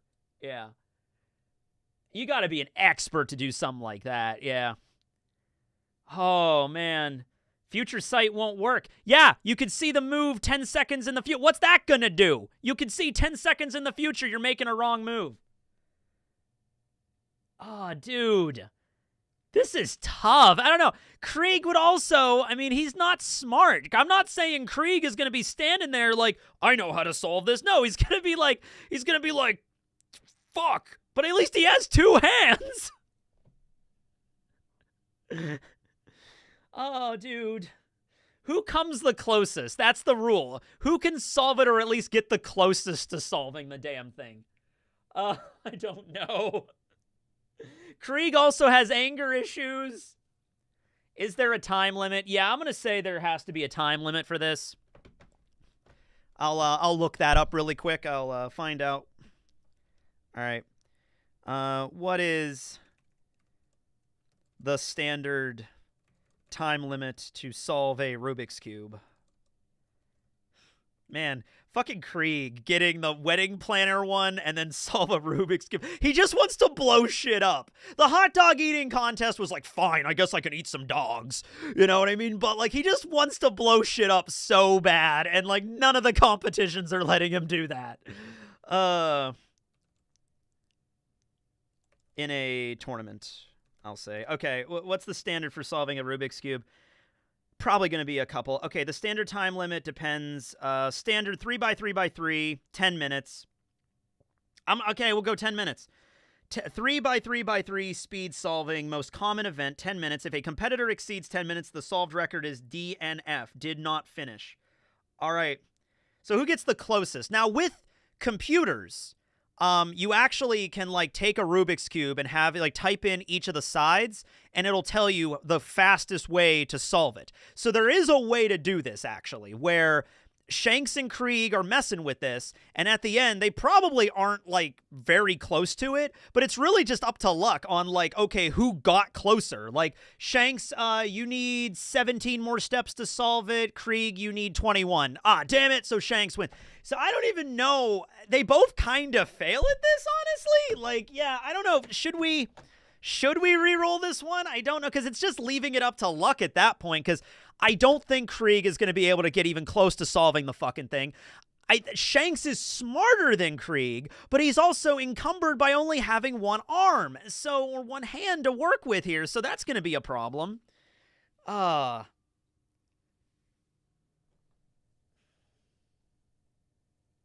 He uses the Conqueror's Hockey to make the Rubik's Cube solve itself. Yeah, you can't pull the stickers off and rearrange it. This is a competition. They're going to know. People are saying Shanks has a shot.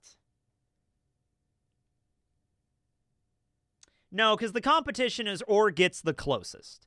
So in this particular competition, it's whoever gets the closest.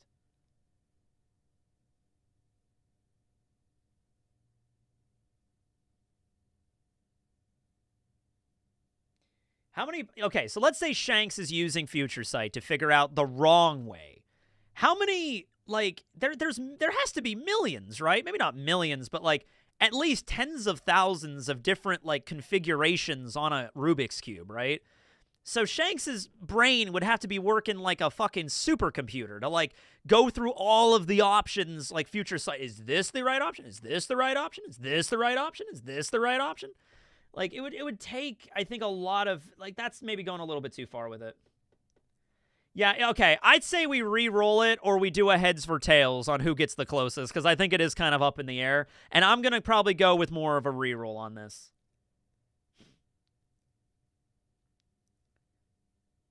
Krieg does build stuff. Oh, does he build his own weapons? Because I'm just saying, I don't think that helps him with a... That doesn't help him with a Rubik's Cube. But if Krieg builds his own weapons...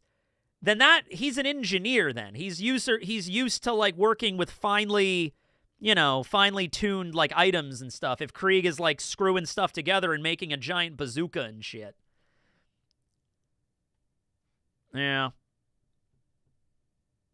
If it's just a coin flip, then a reroll. All right, I'd say we reroll it. I think it's something that both of them... If Shanks had two hands... I'd say he would get closer, but I think he's going to fumble with that thing. Like, I think Shanks might drop the Rubik's Cube every now and then. Like, not often, but I think he's going to, like, fuck it up, and he's going to drop it at one point and be like, oh, I got to pick it up again. Krieg at least isn't going to do that. I'd say we reroll. All right. Man, 2 draws. A product pitch. Come up with the best ad for a random item. Okay. Krieg has a lot of different weapons. Not right up his alley. You have a very low opinion of Shanks, in my opinion. Why? Because I think he'll drop a Rubik's Cube. So Shanks never drops things. Okay. I think he would. His whole thing is weapons. You know who would solve that Rubik's Cube? No, okay. If it was Kuro solving the Rubik's Cube, I'd give it to Kuro. All right? Yeah. Oh, dude. All right. Shanks has good charisma. Krieg has the weapons, though. So, like, they're on an episode an episode of Shark Tank. Let's just go with Shark Tank, because that's like a product pitch kind of show. What do you think the effects of the human fruit would be on a human? There's like a thing that Otis said they would be enlightened. I don't think that's really what he meant, because that might be a mistranslation thing. We don't really know. Shanks couldn't sell a beer bottle to Higama. That is true. He did try giving some booze to Higama, and it didn't work. Okay, so they're on like an episode of Shark Tank. What item would Krieg... Okay, Krieg would try to sell some crazy... weapon, like this is the gas smoke grenade, or whatever, or this is the mustard gas AK-47. It shoots bullets full of mustard gas. Like, it would be something like that, some crazy war crime like that. Shanks, what would he be trying to sell? What item would Shanks be selling? What item would be good for Shanks? Are you tired of getting drunk? I don't know. No, Shanks isn't tired of being drunk. That's the whole point. Let's see here. Also, he couldn't convince Marco to join him either. And Geen was pretty loyal. Booze, prosthetics, snake oil, his own liquor. I could see that. I could see Shanks coming up with his own brand of beer or something. Trying to invest in like a micro-brewing pub or something like that. I don't know. Shanks sells promises. All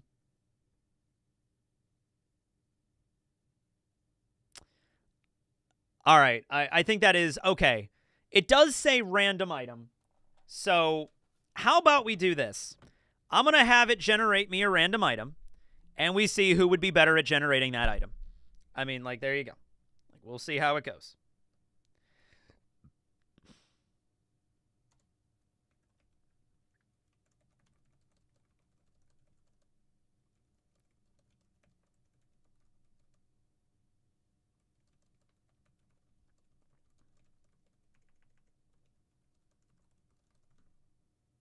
All right.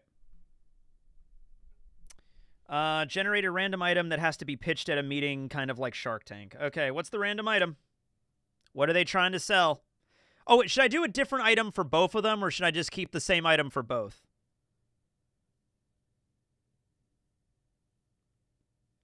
Come up with the best ad for a random item, too, yeah. Same item. Same item, double random. I'm seeing more same items, so we're just going to keep it the same item.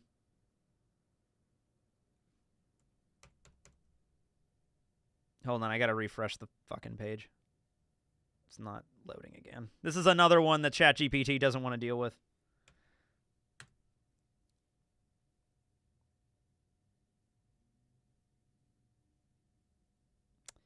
Okay. The Snooze suit, the world's first wearable napping pod. Are you tired of being tired? Do you wish you could nap anywhere, anytime without looking like a total slacker? Okay, it is a suit, and that's his thing. Yeah. Krieg. Built-in inflatable hood, noise-canceling sleeves and headphones. Auto-warming technology. Yeah, this seems like up Krieg's alley. Yeah. Yeah, Shanks is chill, but also Krieg is like, this is like a suit that you have to design. This is a fucking suit. Disguised as professional attire. It's probably like a really built-up Snuggie. All right, like it's a Snuggie that has like canceling stuff, and you put it around your whole body, and it like has like heaters built into it and everything like that. Yeah. But Krieg canonically has built a suit of armor with all sorts of crazy shit inside of it. I think he still has the heads up on this one.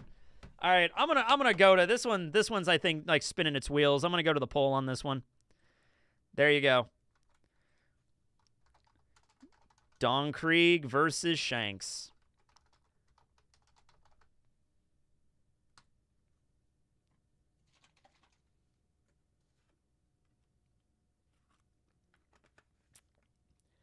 Yeah, Shanks is lazy.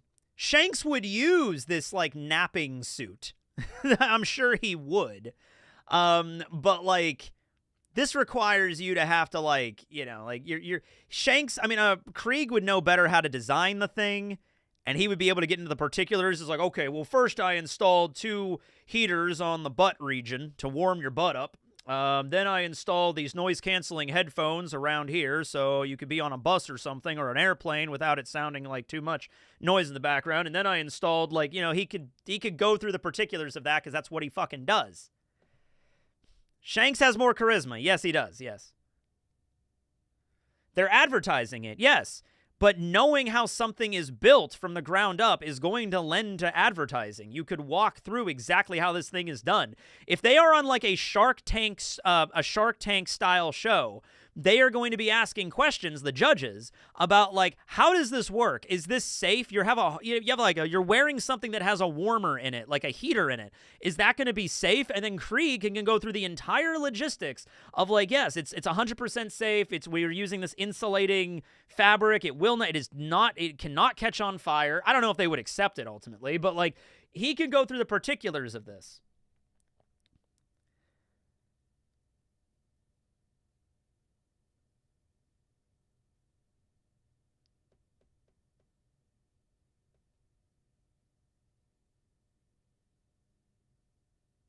I disagree. Designing it has nothing to do with selling it. I think that in this particular case, I think it goes hand in hand. Being able to design a thing or knowing the inner workings of something and being able to promote it and answer questions about it, because that's what they do on Shark Tank. You don't just roll out something and just have a product pitch and they're just like, okay, good job, no questions whatsoever about this product. No, they ask questions about like, how does this work? All right, how the fuck does this work? All right, and if you don't know how the fuck this works, then they're not gonna that's not gonna look good on Shark Tank. How does this thing work? How does it charge? How does it do this? How does it do that? And you're just up there like, oh, I don't know. I just sell the thing. I didn't make it. Like, yeah, that's not a good answer. Yeah, this is close. This might be another draw. Damn it. Ugh. If it's another draw, it's another draw.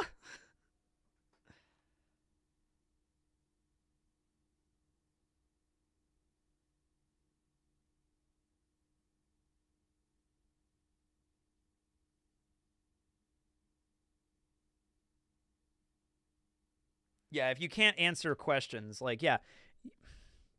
It also really, I don't know if I should have done the random item, but we did. Oh my god, this is so fucking close. Who would have thought Krieg and Shanks would have been the hardest fight of this whole thing?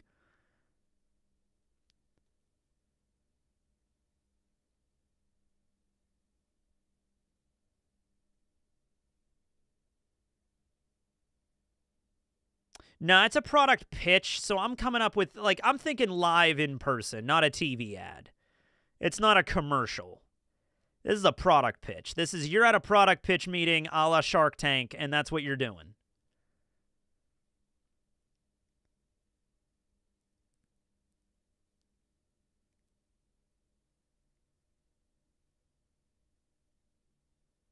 Yeah. Yeah, he is an ass. Yeah, Krieg is an ass. He totally is. He would be, I haven't seen very many of episodes of Shark Tank. But I do know there's some people on there that are more likable than others. And I know there have been people that have, like, opted out because of a person's personality.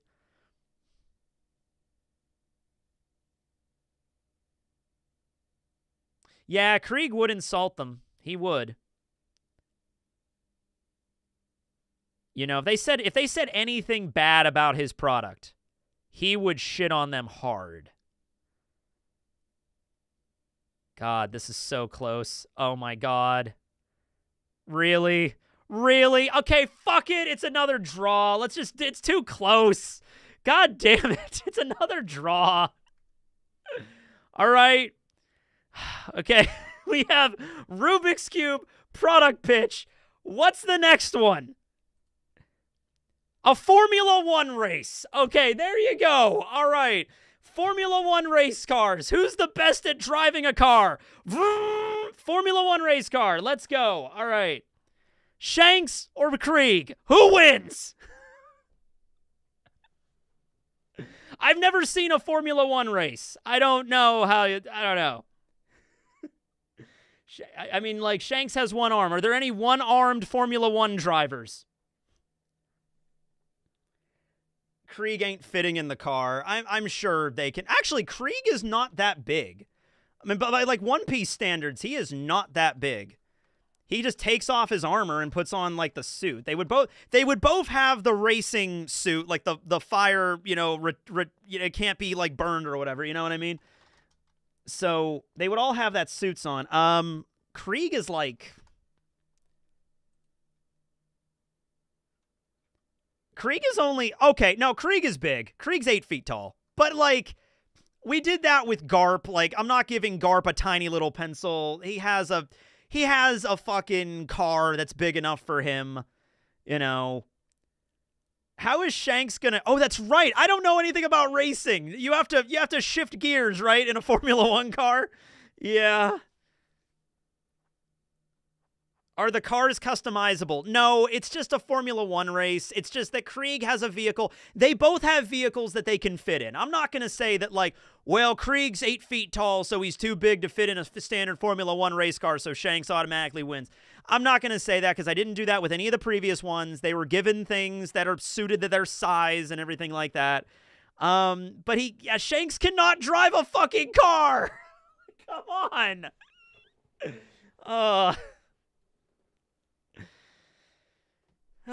Okay.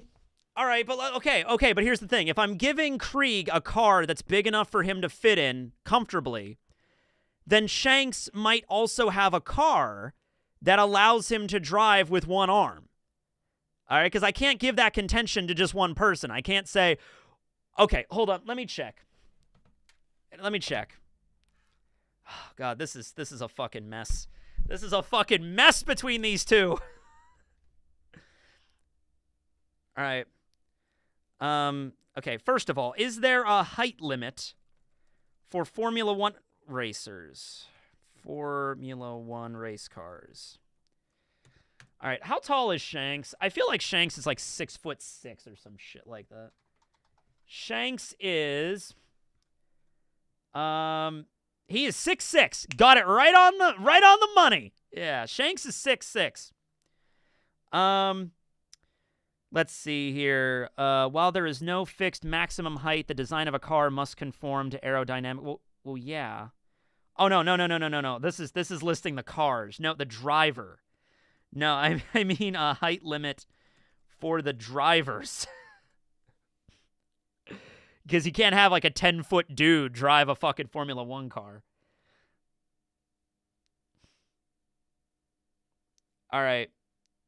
Taller drivers face significant challenges. Okay. Most F1 drivers are between 5'7" and 6'1". The tallest current Formula 1 driver is Alex Albon he's 6'1". In history, 6'4". So nobody taller than 6'4" has ever been a Formula 1 driver in history. So they're both going to have problems with this. Krieg is so we have to modify both of their vehicles because they're not going to be able to fit in their vehicles at their current heights. Shanks is too tall. Krieg is way too tall. All right. So we give them both custom vehicles. If we're giving them custom vehicles, then I'm going to say that Shanks needs to have something to adjust with the gears and something. I'm not sure how it would work with pedals or something on the wheel. I'm not sure how it would work. Yeah, even Shanks is too tall. He's 6'6". Yeah. The tallest Formula 1 driver in history was 6'4". So, yeah. Okay. So now it just comes to driving ability. God damn it. All right, let's go with the poll. They're both too damn tall. Oh, man. Shanks. Don Krieg. Krieg is really having to beat Shanks in this one. This is tough. This is tough.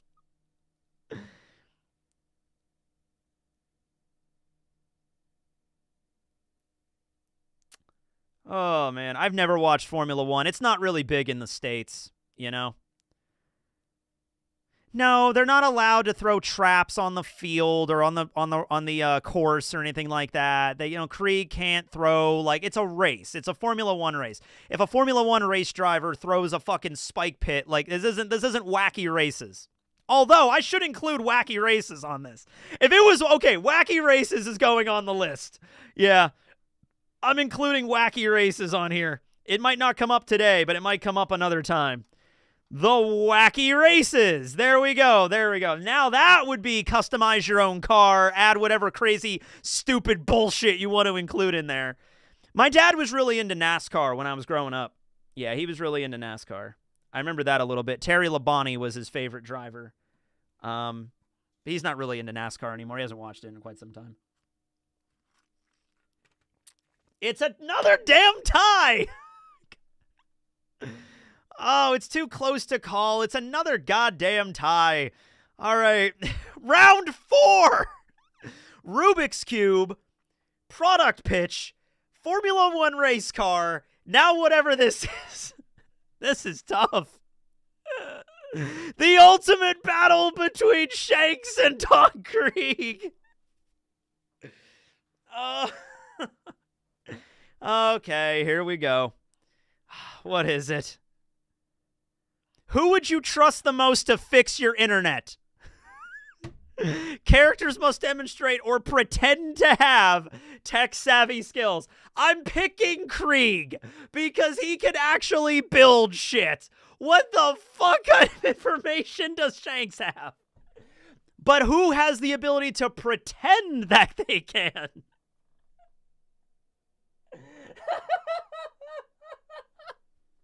No, I don't think it's the same as the Rubik's Cube one. I don't even think it's the same.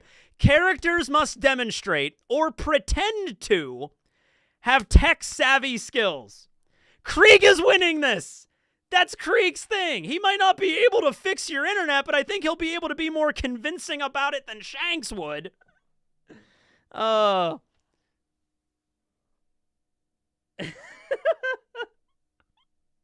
Fuck it. I don't even... Let's go to the poll. Let's go to another poll. Let's do the poll. I swear to God, if this is another draw, I'm going to go in. I'm getting close to just flipping a goddamn coin here.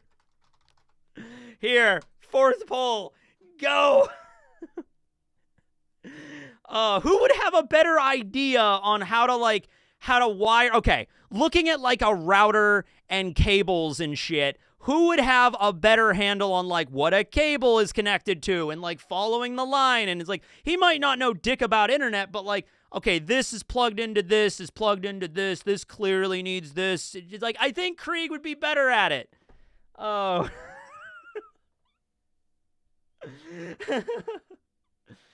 Oh, dude.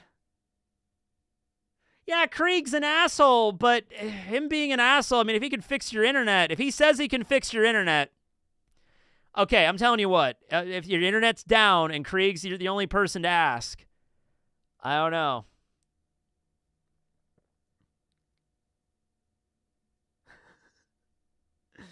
Oh, man. Yeah, Krieg does have a net. Krieg does canonically have a net.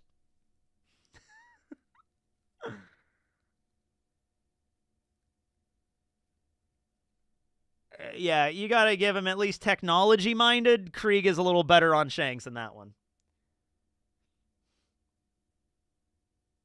He might steal something, but he might fix... Okay, Krieg actually, I think, has a solid chance of fixing your internet. Shanks could show up and have no fucking idea what's going on, and he might leave and your internet is still not working. Krieg, there is a percentage chance that your internet might be fixed by him, all right? There is a percentage chance.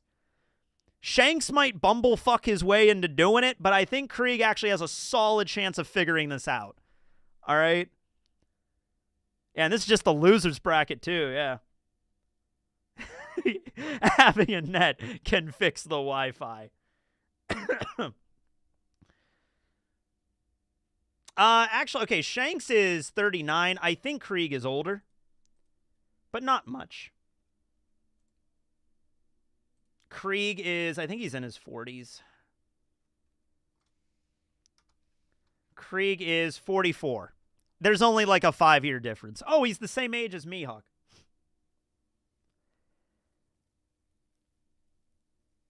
They're both in there. Like, Shanks is 39 and Krieg is 44. I'm not going to say that that's like, whoa, one is way more tech savvy because Shanks is 5 years younger. It's like, no. Now, if Shanks was maybe like 22 and Krieg was like, 44, it's like, okay, maybe, but like, I don't think so. Oh, dude, this is tough. But I think this is the first one we have that has a clear fucking winner. All right, I think Krieg's got it, guys. Imagine somebody seeing this poll out of context. Krieg versus Shanks. People are going to get mad. People are going to be like, dude, Krieg had this. Shanks had this. I'm like, all right. I don't care at this point. I just want someone to be decided. All right, here we go. It's 63%. I'm going with Krieg on this one. Locking in after 4 matches. Finally, we get a winner for this.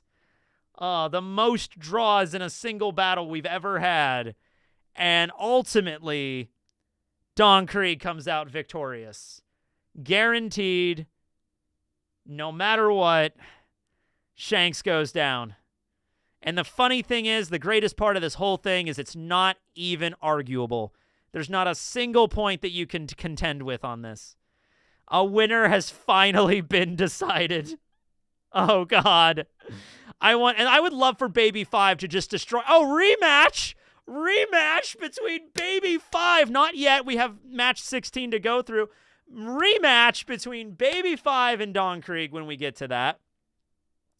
Moving on. Yeah, Wi-Fi hockey. Shanks fixes the Wi-Fi with his Conqueror's hockey. I don't think that's how that works. We have Garp versus Dofi. I swear to God, if this is another... Let's try to decide on this here. See what we got here. Okay. A reality TV show. Who would make the best contestant on a reality show like Survivor? It doesn't have to be Survivor, but Survivor's like an example. Like Big Brother would be another one too. Like those kind of reality shows. The Bachelor. Oh, dude, can we make it The Bachelor? Let's make it The Bachelor. Let's do Bachelor. That's because I actually have, because my mom loves The Bachelor. My mom loves The Bachelor. Okay, And I when I was living with her, I would be like making food in the kitchen, like I'd be making dinner, and she'd be watching The Bachelor over there. Yeah. Or I guess it would be I guess it would be The Bachelorette, because multiple guys are all in the competition. It wouldn't be one guy, it'd be two. I don't know. Whichever, however you want to describe it. If it's a reality show, if it is The Bachelor or The Bachelorette. Hold on, I'm gonna just flip a coin for this. Alexa, flip a coin. Heads Bachelor, tails Bachelorette. Hold on.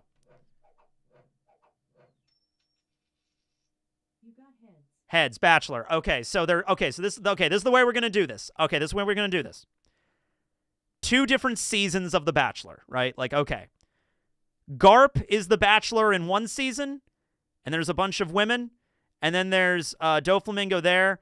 Well, wait, how does that work with a competition? Who would do better? I don't know. Who would do better? Who would be the more desirable, like, in that situation? I guess let's do that, you know? I would say Doflamingo has more riz, but he is also insane and very violent. Or maybe Total Drama Island would be better. There is a Bachelor that is for older, like, individuals, I think, actually. Yeah. And oh, by the way, Garp might be 78, but he looks good for 78. Don't try to tell me that there wouldn't be some hot single women in their 30s that wouldn't want to be with Garp. All right, there'd be somebody, they would find him attractive, okay? I think so. Garp is pretty hot, all right?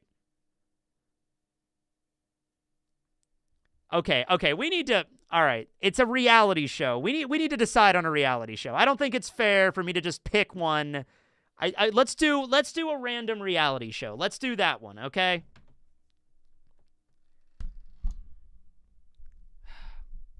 Well, yeah, and the whole thing with Viola is messed up in its own right. Hold on a minute. Just, like, generate a random reality show.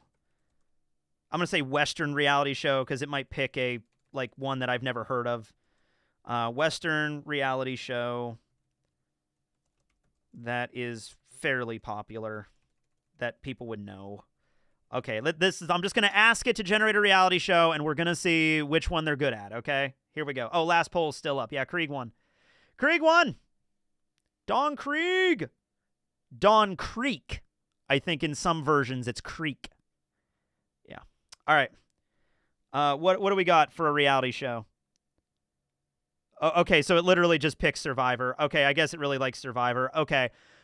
So, Survivor, you're on an island. It's not really a Survivor show, though. It's more about like forming alliances and doing various like physical tasks with one another. So it's really not so much about who survives in like the bush. It's not Alone. Alone would be a completely different story. Like, the people on Survivor are in not danger of, like, starving to death. That's not the premise of the show. So just remove that. Like, if it's some other show that involves them surviving in the Arctic wilderness, that would be a more serious show like Alone or something. So who would be good at being on a reality show, being, like, charismatic on the reality show, forming alliances, doing contests, having bullshit drama to get views? That's the whole idea of a fucking reality show. Or Naked and Afraid. Yeah, that's another one, too. I've never seen Naked and Afraid. I've seen Alone, though. Alone's one of my favorite shows. Yeah. I actually haven't seen the new season. I have to check that out. That's Dofi for sure. Well, I'm going to leave it up to a poll. I think it is Dofi. Yeah, I think Dofi would fit into the reality show vibe a lot better.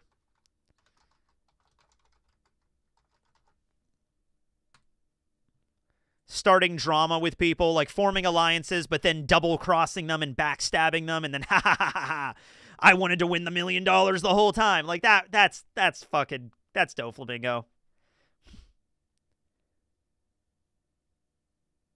Oh, dude, if Doflamingo was on a season of Survivor, season 29 of Survivor, Doflamingo was one of the contestants, he'd be one of the most popular characters. Because people are awful. People would be watching Survivor and being like, man, this Doflamingo guy's an asshole, but I kind of like him. That would be it. That would be him.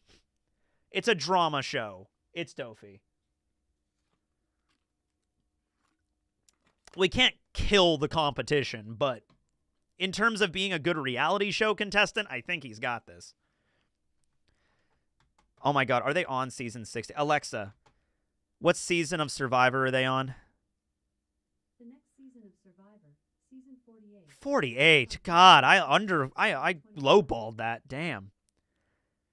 Dude, I remember watching like season 2 back. It was, I think season 2 was the Outback back in like 2000. Yeah.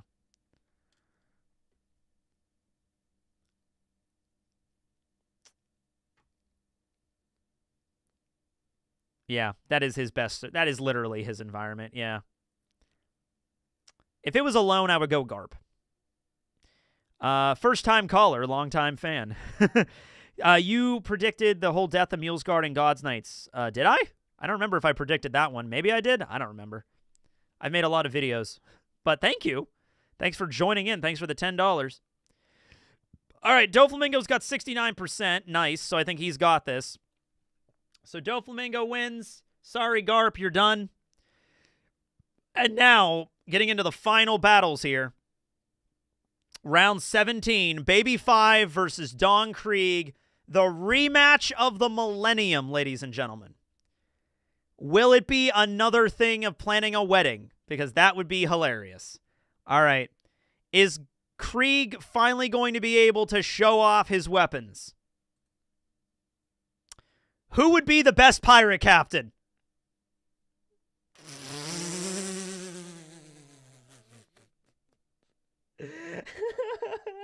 Okay, now hold on. Hold on. Just because Krieg is a pirate captain doesn't mean, because Baby 5 was never a pirate captain. So let's think about this. If Baby 5 became a pirate captain of her own crew, the weapons pirates, the Gatling gun pirates, or whatever they are called, whatever, how good would she be as a pirate crew leader who embodies the pirate spirit the best?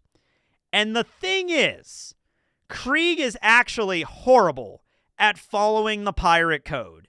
He pretended to be a marine vessel. He used a shitload of underhanded tactics that even other pirates said that was bullshit. And he treated his men horribly. His men were basically all disposable. Even high-ranking members like Geen and Pearl, he ultimately did not give a shit about. So, oh God, Baby 5's crew is the useful pirates. That's messed up, but you're probably right. They would be called that. Embodies the pirate spirit. Well, it depends what you mean by pirate spirit. What is the pirate spirit? Because if we're talking about the pirate code, Krieg flaunts that. If Krieg was talking about the pirate code with Big Mom or Whitebeard, Whitebeard would beat his face in for the things that Krieg did. Big Mom would beat his face in for the things that he did. All right? Like, there's a code of conduct here. So if we're talking about that code, Krieg flaunts it. Krieg doesn't give a shit about it. But Krieg is more like a real pirate. Yeah, but this is One Piece. We're talking about pirates not in our world. We're talking about pirates in One Piece. It's a pirate manga. He lived a full armada. He's like Blackbeard. Yeah, so I mean, it depends on your personal preference there. I mean, like, you know what? I think this one comes down to just a poll.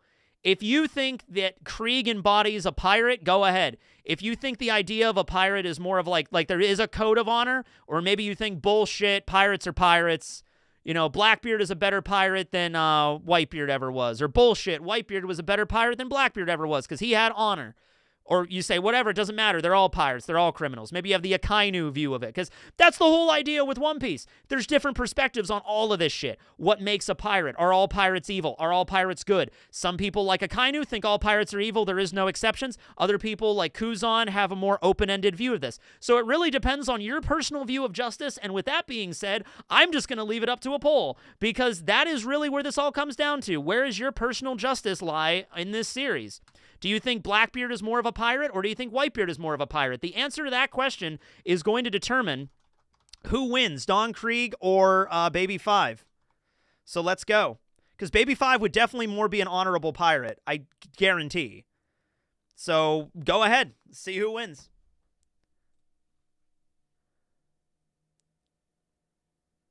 Oh, it might be. I don't know.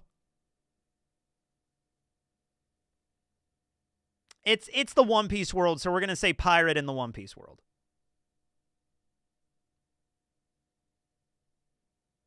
I will say if it's anywhere, if it's 50 or 51 or hovering around 50, 51, I'm going to do a draw. If it's something like 55, I would give it to Krieg. Or Baby 5 or whoever would be winning at the time.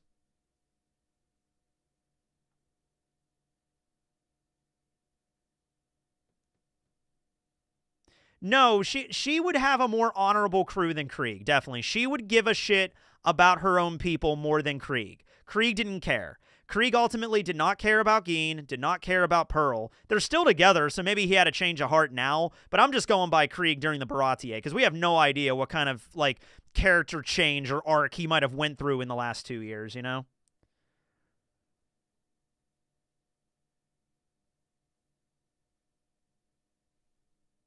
You're right, but it depends on what you mean by a... Like, he had 5,000 men. Yeah, 5,000 men that he didn't give a shit about.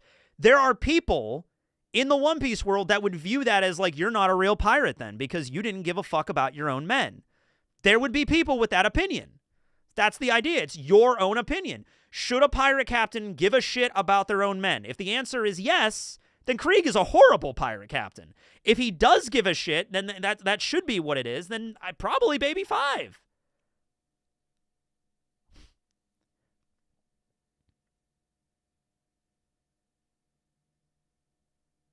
It's so close. We might have another draw. Man, Don Krieg, man. Also, he woke up Mihawk. That's a shit pirate move. That's a really lame thing to do, man. Yeah, Krieg, you're not the man Roger is waiting for. Absolutely, Krieg is not the man Roger is waiting for. Krieg embodies like things that Roger would despise in a pirate. It's gonna be a draw, man. It's another draw. Oh, it's too close. It's a draw. All right. Okay. That one was close. To be honest, they're both terrible captains for different reasons. I can see that as well. All right, here we go. Next one up.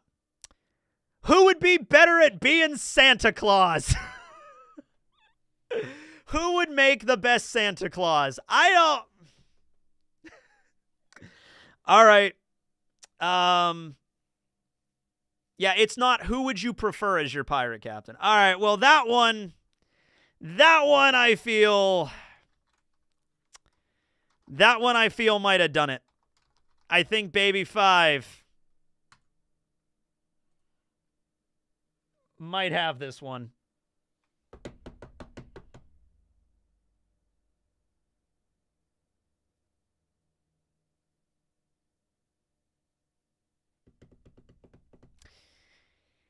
So being Santa, like, you have magically... It's like in One Piece D&D, where you've magically achieved the powers of Santa, and now are you going to be good at the job? Are you going to care about the list of all the presents for all the good little boys and girls? I think Krieg is not going to give a shit, and is going to have a really hard time caring about that. Baby 5's whole thing is, to a fault, she wants to please other people. To a fault. All right? She would actually be a really good Santa. For not, like, the best reasons, but she would be a good Santa. She's going to be giving out ponies left and right. Absolutely. Baby 5 will bring Christmas cheer. Every single thing on your Christmas list you're getting this year. I want a PS5. I want an Xbox. I want another Xbox. I want a computer with a crazy powerful graphics card. I want a pony. I want a car. And you know what? There'd be a lot of spoiled children in the world with Baby 5 being Santa, but she would be a damn good Santa. Good night. Have a good one, Arthur. You are getting that pony. Yeah, Krieg would just be like, yeah, you're getting a barrel of gunpowder and you're going to like it. There would be no naughty list with Baby 5. I feel like with Krieg, he would only give... There'd be kids asking for guns and weapons, and he would be providing them with that. That's not very Santa.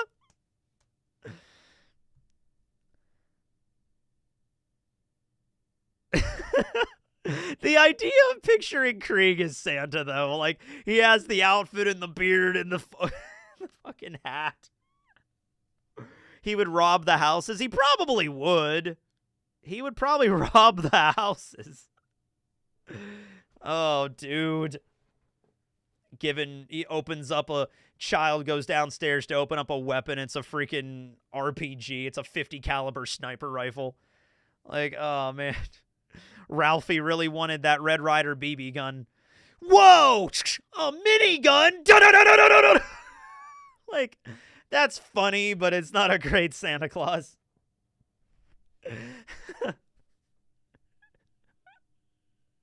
And Baby 5 is Santa Claus. Yeah, I think that works. Yeah.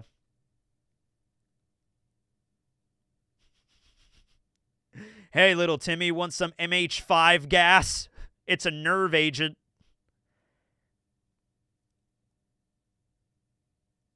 Yeah, I think Baby 5's got this one. Sorry, Krieg. All that bullshit Krieg went through, and he lost to a Santa Claus competition. I'm sorry, Krieg, but you're not cut out to be old Saint Nick. Sorry. You're just too much. The thing that's always held Krieg back throughout this entire tournament is he's just too much of an asshole, you know, and that's the thing that ultimately ruined him. You know, that's the one thing that you have to be a nice guy at doing. You're Santa Claus, for God's sakes. Let me ask you a serious question. If Krieg is a Santa Claus downstairs putting presents under the tree, and little Billy walks downstairs all tired, wearing his Thomas the Thomas the Tank Engine pajamas, he's like, Santa? And he walks into the living room, who's going to handle that better, Krieg or Baby 5? Because I feel like Krieg is immediately going to be like, oh shit! You know, like, yeah. He's going to be like, what? No! Yeah. Poison caltrops. Yeah. Throw a poison gas bomb in little Billy's face. I don't think that's going to work out too well. But Santa Krieg would make a way better movie. It would. It would. He's the Grinch trying to be, yeah. Yeah. They're remaking The Grinch again, starring Don Krieg. Oh, man. All right. Yeah, it reminds me of when Bender was Santa that one time. Yeah. You're a mean one, Mr. Krieg. Krieg literally just means war, right? It's literally what his name is. Yeah, Krampus would be a different story. All right. Baby 5 against Chopper. No. Doflamingo against Doflamingo. A Chopper against Doflamingo, and then the winner will fight Baby 5. Okay. Chopper and Doflamingo. I don't think Chopper ever had a fight with Doflamingo. He left Dressrosa before they really had a chance to fight. All right. So, at this point, what are they going to do? I don't even know, man. This is insane. That was the other thing. That was part of the street fight. That's not the same thing. A high-stakes poker game. Who would bluff, strategize, and outplay the others in a classic game of poker? Chopper's not good at bluffing. I've been playing a lot of, not online poker, but I've been playing Poker Night 2. It's a game. It's like Brock Sampson from Venture Brothers in it, and Claptrap from Borderlands, and GLaDOS is in it, and Ash from The Evil Dead, and Sam is in it from Sam and Max, and you're like playing, but you're playing Texas Hold'em poker. And it's like, a lot of it has to deal with like bluffing and knowing when to raise and call. Chopper is not going to be good at that. Even if you tell Chopper the rules and he knows the rules, there's a whole other aspect of poker that he would not be good at. This is just sad. I'm sorry, Chopper. I'm sorry. Hey, if we did just go with the straight up fight, which that was part of the street fight, if we would have went with that, then Doflamingo would have won anyway, so I gave him another shot and he still lost. I'm sorry, Chopper. Chopper is not bluffing his... No way. There's no way. Dude, You know how Chopper would play poker? I will tell you exactly how Chopper would play poker, right? Let's say they're doing Texas Hold'em. They get the 2 cards. They look at it. Chopper is going to, like, scooch over to the guy next to him and be like, hey, I got 2 aces. Is that good? Like, he's going to do that. He's too honest. He's going to be like, what is it when you get I have a king and a queen and a jack, and I have what does that mean? You know? Yeah. No way. Yeah. Lying is a huge part of poker. Huge part of poker. Chopper is too young to play poker. He's 17. I think it's time to play poker. You could play poker at that point. I guess. I don't know. But this is One Piece. We're not doing the like, oh, this you know, you can't have Chopper is underage. He can't be partaking in a casino. It's like, no. Chopper, I'm sorry, man. You're not doing great in a poker competition. Sorry. I'll throw the poll up just for the sake of it.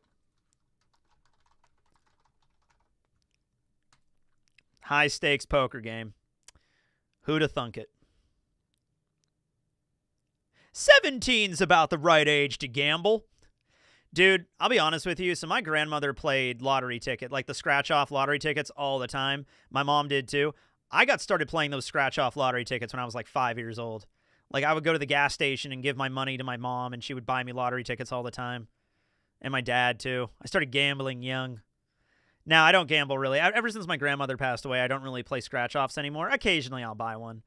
But, like, there was a moment there when I was, like, probably between the ages of, like, 23 to, like, 28. I would, like, every time I would go into a gas station or a convenience store, I would buy, like, a few lottery tickets and play them.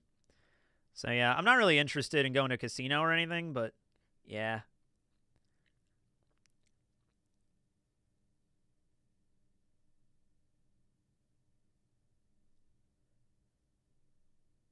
Yeah, they're not. Yeah, ultimately, you got to realize the most I ever won on a scratch-off lottery ticket was $200. But if you factor in all the money I lost up until that point, not worth it.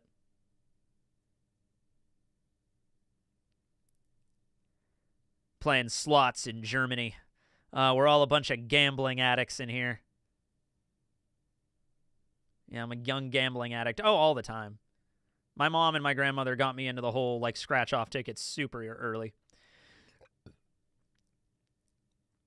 Yeah, 200 isn't bad, but, like, all the money that I spent on scratch-off tickets up until that point, it far exceeds $200. Anyway, Dofi wins. All right. Doflamingo wins the poker game. All right, we got a few rounds left. We got round 19 going back up to the winner's bracket. We have Usopp versus Vivi and Karu. All right, this will decide the winner of the winner's bracket. Usopp or Vivi, and both of them have done really well up until this point. Vivi's very intelligent. She has Karu helping her out, and Usopp is just multifaceted in like a bunch of different things. This is tough, man. This is tough. All right. Oh, Pokemon might have gotten me into gambling, too, because of the game corner. Yeah, maybe. There might be... That would actually be a nice research thing. Look into how many kids that grew up with, like, games in, like, the 90s and early 2000s before the gaming industry, like, made modifications against gambling in games. Like, how many people might have gambling addictions because they really did play, like, the slot machines a lot in Pokemon Red. You know what I mean? It's interesting. All right. What are they going to be doing? Final match.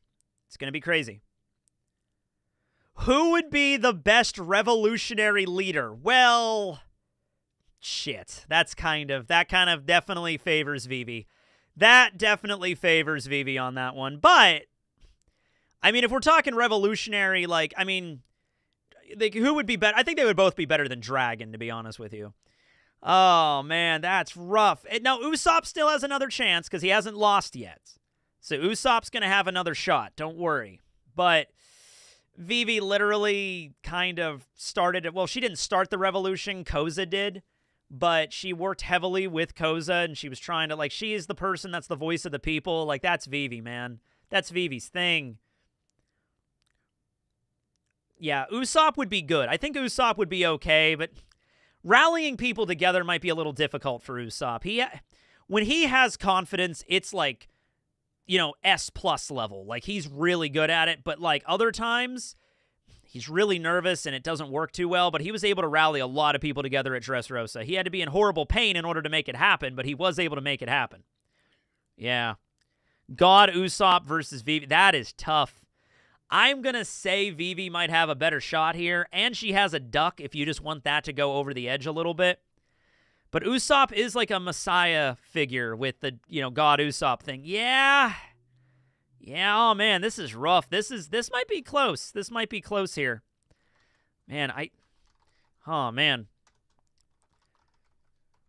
Oh, dude, I could see Usopp and Vivi both running on Revolution. I could see that happening.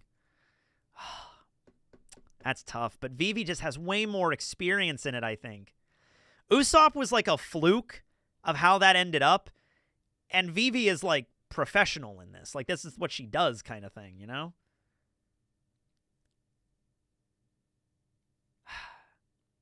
Oh my God, it is so... Well, let's give it a while. I always give them a while. Let's give them a while. Vivi was literally in a revolution. I mean, if you want to be particular, Usopp was too. They were all part of the revolution at Alabasta. But yeah, I mean, Vivi knows more about the inner workings of a revolution, guaranteed. If it could, I could buy a tie. I could buy it in this one. In this instance, yeah. The judges are Dragon and Ivankov and Sabo. They're the ones judging. Who wants to be a revolutionary? Do-do-do-do-do-do-do. It's like Dancing with the Stars, but it's who wants to be a revolutionary.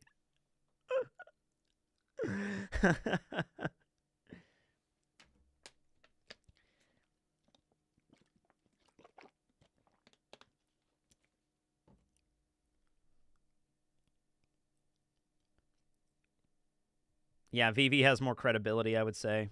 She's a princess of a nation. She's royalty. Yeah, but hear me out. The duck. I mean, I think the duck might be the thing that's swaying the vote here. Revolutionaries do need a good mascot to rally behind. Usopp can make a good mascot, but Karu is a duck.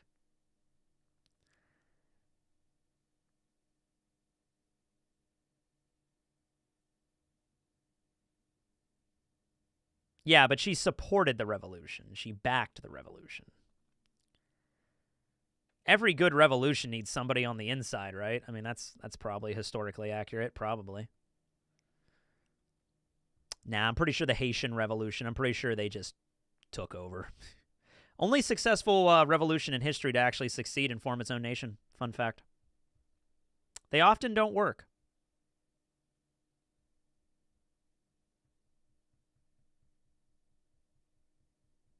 Whatever happened to Mr. Sunday? There was no Mr. Sunday. There was Mr. All of the weekdays were Mrs. Maybe Miss Saturday you're thinking of, but she never showed up.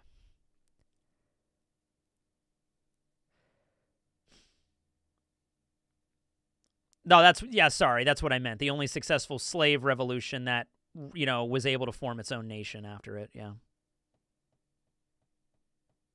Yeah, France. Yeah, that was the country that controlled them beforehand.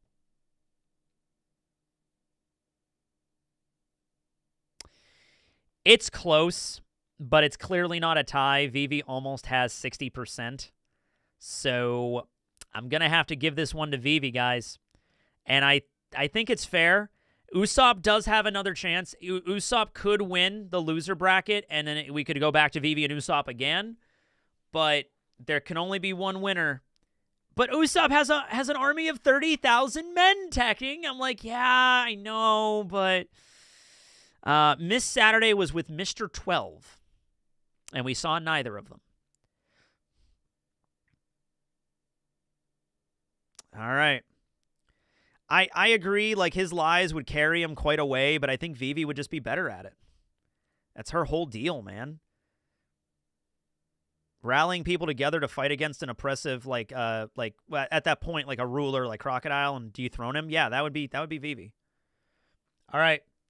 Vivi and Karu win the winner's bracket. All right. So this is the way it's going to go down here.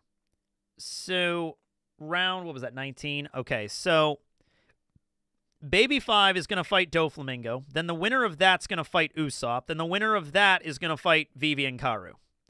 And I think they have to beat Vivi and Karu twice because she's coming from the winners. So that's what this is necessary. So we're at fight 20, maybe 23 max, 22 at the least. Okay. Baby 5 versus Doflamingo on the same crew, actually. I wonder how Doflamingo would feel about Baby 5 betraying them, because I don't think he ever found out. I mean, he probably found out about that after the fact in prison, because Baby 5 went off to join the Kano Kingdom and marry Sai. So, yeah. Now, if this is a fight, we've actually seen Baby 5 fight Dofi before, and yeah, she wasn't able to touch him. So that's not going to end. But let's see what it is. Who would run the best small-town pizzeria? All right, who would run the best small-town pizzeria? I put this in there because I've been on a pizza-making kick as of late. Like, I've actually been getting the dough and proofing it and then trying to get the shape of the dough. And, like, it's really fun, by the way, to make pizza. If you've never tried making pizza before, definitely try it. I mean, I don't even make the dough myself. I get the pizza dough from the store, but I have to, like, proof it for, like, 4 hours and, like, flour everything. It's a lot of fun. And it tastes so good, guys. It's so good. Just like a standard pizza with, like, the sauce and some basil and some mozzarella on. They get some fresh mozzarella on there. Put it in the oven for 10 minutes on a pizza stone. Drizzle it on some olive oil, extra virgin olive oil. Get some salt. Get some pepper on that damn thing. Oh, my God. It is so damn good. Pizza's great. Pizza's great. Now it's not a mafia. I want to make that one thing perfectly clear because there's another one on here that's mafia based. I had this in mind as just a straight up pizzeria. All right.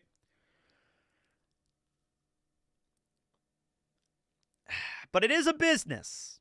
And Doflamingo knows his business. I mean, Doflamingo would also be able to do some duplicitous shit behind the scene and not get caught because he's Doflamingo. He's literally like a kingpin in a criminal organization. So, like, the competition has nothing to do with organized crime, but if organized crime is included and he doesn't get found out, that which he probably wouldn't be, then he could do it, sure. Doflamingo would kidnap the Yawn Cooks. He runs a small-town pizzeria. We've talked about this before. Would Doflamingo be like Gus? I feel like Gus is more... I feel like Gus could be more subdued than Doflamingo. I think Doflamingo would get pissed off easier. I think Gustavo Fring would be better at dealing with crisis and be able to, like, contain himself, to not let him fly off the handle. Yeah. He would slice the pizzas perfectly with the mini birdcage. He would. Now, Baby 5 at running a pizzeria. You know, I don't think Baby 5 would be the best at running a business, to be honest with you. You know, like, now, the wedding planner thing, I think it worked because that's, like, I think, like, she just got married and she wants to help other people. But I think that would be a detriment working at a pizzeria because I think she might just kind of let her employees kind of walk all over her. Like, she wouldn't be much of a manager. I kind of feel like her employees would just be like, I'm sick, I'm going to call off. And she's like, okay, no, just come in whenever you feel like it. Don't worry about it at all. I'll give you your pay while you're gone, too. Like, that's good for being a manager, but, like, you can be exploited that way kind of easily. You know what I mean? Like, you have to be, being a manager, you got to have certain qualities, right? Customers would get free pizza all the time. Oh, my God, you're right. A customer would walk in and be like, there was a hair in my pizza. Baby 5 would be like, oh my God, I am so sorry. Here's a full refund and a gift card and a free pizza. Actually, 3 free pizzas and some garlic bread. Anything else I can help you with? You know, like, that would be Baby 5. That is not a that's nice, but that is not a sustainable business model. No, managers don't have to be evil, but they have to be firm sometimes. They have to be like, okay, you have a hair on your pizza. Do you have the receipt? When did you order the pizza? 2 days ago. Okay, I I could give you like a $5 gift card maybe. Like, like that's, kind of what it is. Like, you got to be sustainable in a business. Poor baby 5. That aspect of her is like, it's an aspect that helped her a lot through this, but also was her detriment in the fight with Vivi and also this one. You're right. Doflamingo's just going to run a better pizzeria. He's not going to let people walk all over him. He's, yeah. He would be, he's like, he would be running some organized crime shit in the basement. 100%. Like, yeah. But Gustavo Fring did that and he was able to do just fine.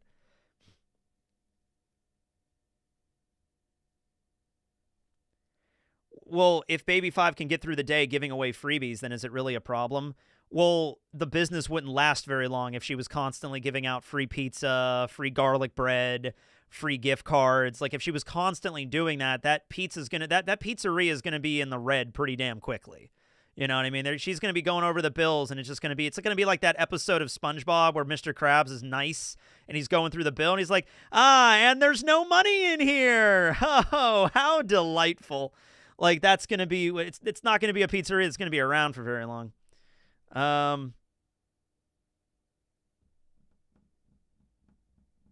Does Smile pineapple belong on pizza? I would say it does. She'll just keep taking loans. It'll be okay. She'll just keep taking, wait a minute. Could she just keep taking money from the Hoppo Navy to run this pizzeria? Oh, man.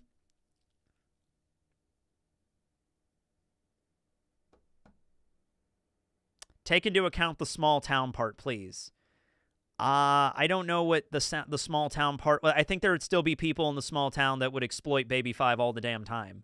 There'd be assholes in the small town that'd be like, hey, dude, you go to that fucking pizzeria up the street, you just lie and just say, hey, I ordered a pizza here the other day and it was crap, and she'll just give you free pizzas. And just like, oh, really? Okay. And then you go up there and you just make some shit up and she'll give you whatever. At that point, it's more of a charity than a pizza business. Oh, dude, I got to tell you this story. This is fucking weird. So my dad's retired. And the other day he was meeting with like his Social Security person or whatever. And they were going through a bunch of different like local programs and stuff. And my dad's like, yeah, there's this local program called Lasagna Love. And I'm like, what is Lasagna Love? That's the weirdest name for something. He's like, yeah, it's like a program that provides food for like the people that don't have a lot of money. They're like a low on income and they make lasagna for them. And I'm like, just lasagna? It's like, yeah, I think there's other stuff too. It's like, it's a lasagna. So it's like, we're going to provide food for the low-income housing, but just lasagna. I mean, like, that's good. Don't get me wrong. That's good, but it's weird. It's just lasagna, though. Okay. I mean, good, providing food, but it's like, I'm going to specifically pick lasagna. Like, all right. Okay. I'd never heard of that before. I want to go to Lasagna Love. Garfield is the president of Lasagna Love. It's neat. I'm like, yeah, it's a cool idea. I'd work for Lasagna Love. That sounds fun. But like, yeah, it was just the weirdest thing. It is cost and calorie efficient. Maybe it is, yeah. It is good pasta. I love lasagna. Lasagna is amazing. All right. I think it's time for a vote. Time for a vote. Dofi or lasagna or Baby 5. On another note, what's the best franchise pizza place and what's the best small town pizza place that none of us have ever heard of except where you live? There's a pizza place that was around where I used to live called Marlene's Pizza. Still is. It's still there. If you're ever in West Central PA and you're ever in Cambria County, go to Marlene's Pizza. It's amazing. You have to order the pizza. There's no, you can't dine in, but you can order the pizza there. It's the best pizza I've ever had in my life, easily. Just the best. Really good pizza. And the best, like, franchise pizza place, there's a franchise around, I don't know if it's in a lot of states, but there's a few different locations in Pennsylvania called Marzoni's. Marzoni's pizza is really good. I think there's only like 5 or 6 locations in the whole state, but there's one around where I'm at, and it's really good. Slackwaters has the most godly pizza ever. See, I love all these like small town pizza joints that I've never heard of. Mark's Pizza. Yeah, Mark's Pizza. You all know Mark's Pizza. I've only had Domino's once. It was okay, but I've only had it once. Pizza Cato in Oregon? Brick Oven in Texas. I love how no one's saying Pizza Hut. I love how everybody's kind of on the same. Look, okay, here's the deal. I don't hate Pizza Hut. Is it one of the best? God, no. But it's Pizza Hut. I like the stuffed crust. I'll say it. I like Pizza Hut pizza. All right. I kind of miss when they used to do the buffets with the dessert pizza. Maybe some still do. I don't know. Mr. Twisty's. That's a cool name for a pizzeria. Oh, this is another restaurant that's around Pennsylvania, and it's off the way to Pittsburgh. It's a barbecue restaurant, and it has the best name of any barbecue restaurant I've ever seen. It's Holy Smokes. That's a good fucking name for a barbecue restaurant. Holy Smokes Barbecue. If you're ever on Route 22 heading down to Pittsburgh, stop by Holy Smokes Barbecue. I've actually never eaten there, but it looks cool. It's a cool-shaped building, too, when you see it. It's like a dome-shaped building. Papa Murphy's. Man, I love some of these pizza places. This is so funny. Holy Smokes, Batman. Yep. Stevie B Pizza here in Gainesville, Georgia. I'm going to keep track of these. If I'm ever in these areas of the world, if I'm ever in Gainesville, Georgia, stop by Stevie B's Pizza. That's some good pizza. Yeah, that is true. You could have a Domino's in your area that's really fucking good, and it's like family owned, and you could have another Domino's that's absolutely shit. Best Way Pizza, by that logic. The Best Way Pizza that was around where I used to grow up it was okay. It was just okay. The Best Way down here, oh, it's way better. Way better pizza. And it's only like a 40-minute difference. It's not like I just went one county over. That's all I moved. But like, seriously, it's way better pizza. It's the same place. It's the Best Way Pizza. Yeah. By the way, who's winning the poll? Oh, Dofi. I was like, we're too busy. Now I'm really hungry. I don't know if I should get sushi now. I'm moving now more toward pizza because we're talking about pizza. Oh, dude, I could go for some pizza tonight. Oh, God. I'm going to get fat. But I could go for some pizza. That sounds good. What was the last time I had pizza? Actually, it was Friday because I made pizza. My friends were coming down and I made pizza in the oven. I can't remember the last time I had like pizza from a joint, though. An actual place. If I hadn't ordered pizza, I would order pizza right now. Order pizza! Everybody order pizza. Let's order some pizza. All right. Doflamingo wins. Sorry, Baby 5, you're out of it. You had a good run, but there can only be one. All right. Round 21. Doflamingo. Don Quixote Doflamingo versus Usopp.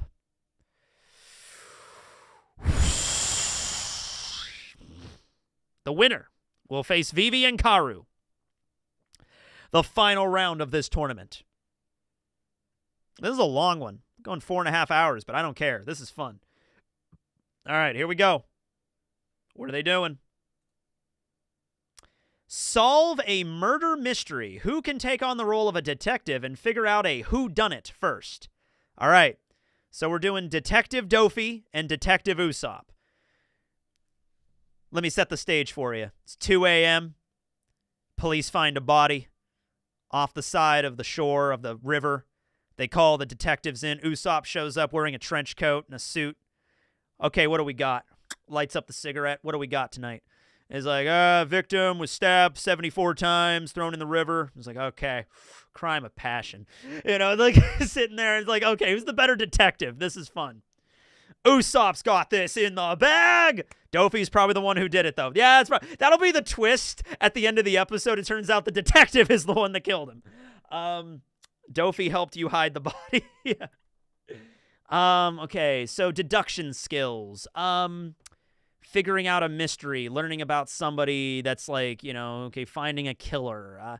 I would say Usopp is just naturally better at that. I feel like Usopp, who's better at reading people?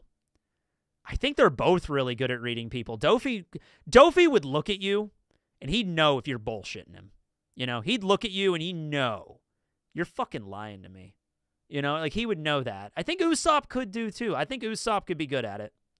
Usopp's not gullible, not as gullible as Chopper is, although he can be kind of gullible.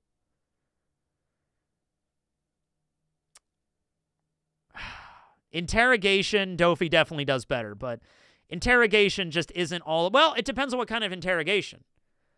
Because there's different ways to get something out of a suspect. You know what I mean? Like, Doflamingo, I think, would be... like, he would just go straight to, like, waterboarding or something illegal. But Usopp would play, like, good cop, bad cop kind of thing, you know? Usopp's the good cop, Doflamingo's the bad cop. Hey, now, look, I don't want you to be in here any more than anybody else. But if you don't answer these questions, I'm going to have my partner come in here, and he's going to use his magical threads to force a confession out of you. You know what I mean? Like, that's not how this works. But yeah, Usopp as Columbo, I can kind of see it. Yeah.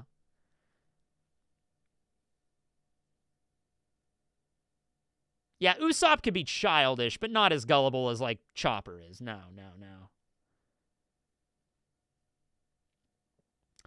Edmund, stop spamming the chat or I'm going to time you out. I'll give you a second to hear what I said for the lag, but if you keep spamming, I'm going to time you out.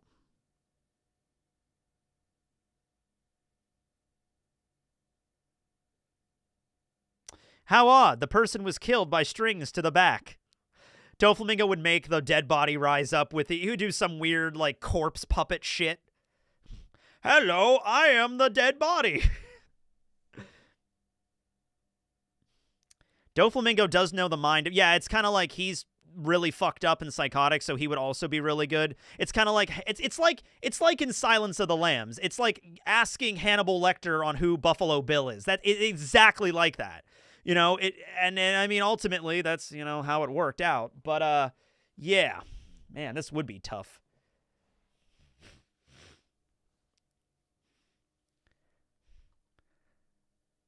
All right. The victim's final words were, Doflamingo didn't do it. All right. I think both are good at being a detective. So that's the thing about Usopp. Usopp is just good at everything. Usopp or Dofi? Who's better at being a detective? What do we got? This one is hard. No, I agree. This one's hard. This one might be a draw, man. I agree. I'm going to have some of these yogurt raisins. Oh, maybe not.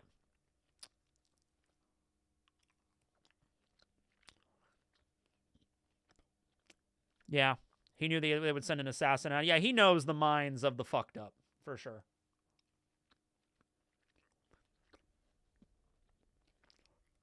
Usopp's a liar. You can't lie to a liar. Yeah, that is true. He would know. Oh, God, yeah. He would know exactly. He's like, I've told a lot of lies in my day, and that guy over there in that interrogation booth, he's lying his ass off right now. Yeah.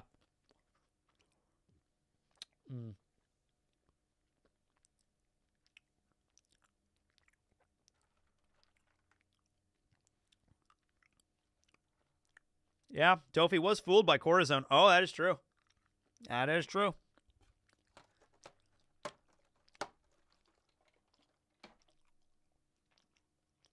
Usopp, I think, would be okay at interrogating, but he would have ethics and not push it too far.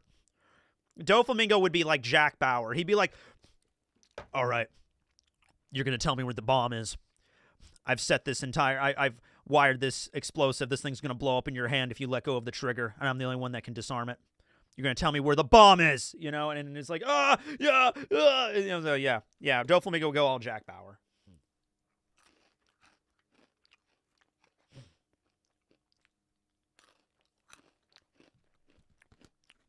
Usopp, I think, gets this. We have a rematch. Kuro would be really good at this. Oh, yeah. If Kuro ruled this one, except instead of that hot dog contest between Kuro and Krieg, oh, God, Kuro would be the better detective easily.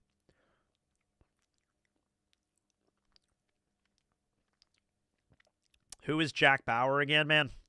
I'm starting to realize all of the TV show references I'm making are a little bit outdated. Jack Bauer's from a show called 24. It was on from 2001 to 2000 and... Well, it came back a few times for, like, specials, but it was really 2001 to, like, 2009, 2008. That was really when it ended. Yeah.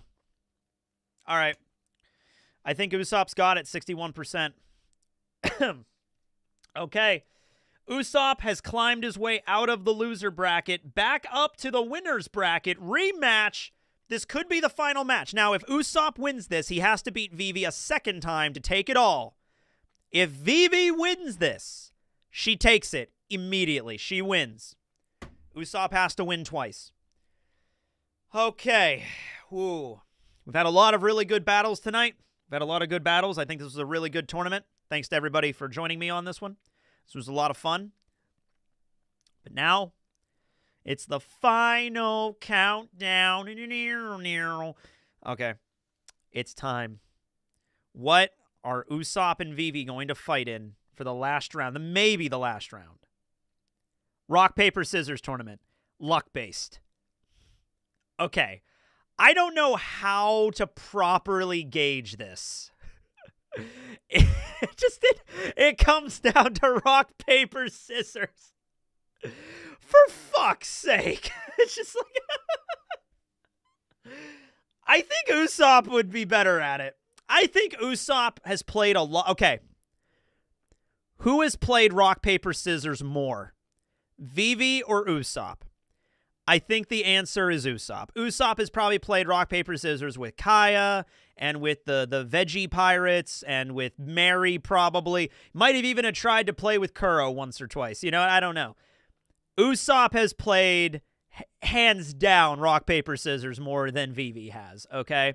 Now, rock, paper, scissors is not all just about luck. It's about looking your opponent in the eye, judging what they're going to do. Like, everybody uses rock first, right? So you use paper. But does Vivi know that everybody picks rock first? That's like where it comes. You got to read your opponent, right? And Usopp, as we just established with the detective question, Usopp is really good at reading people. So, like, okay, most people pick rock as their first thing. I don't think Vivi knows, I don't think Vivi plays enough rock, paper, scissors. She would probably use rock. Paper. We could do best 2 out of 3, but, like, we're not going to, there's no way to simulate this. You know what I mean? So, yeah. I don't think it's a coin flip. I think there are factors here that can definitely put it in one person's favor. I'm going with the poll. I'm making a poll. Usopp does have observation hockey. You are right. He does. I don't think it's as simple as just a flip of the coin.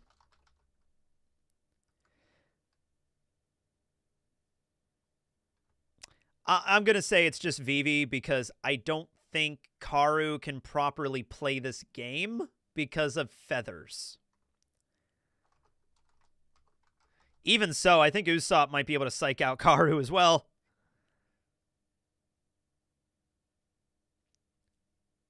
He could do paper really well. Yeah, so it's Usopp versus Karu first, and he immediately beats him. Scissors. Win. Okay, Vivi's the real challenge.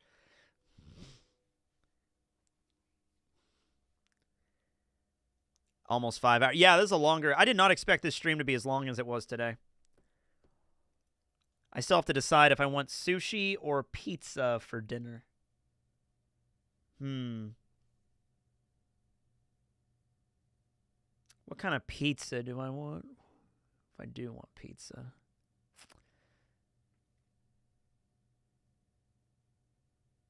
The answer is spaghetti. Okay. We have Usopp winning this. I think Usopp wins a rock, paper, scissors contest. Yeah. Sushi pizza. That's probably a thing. All right.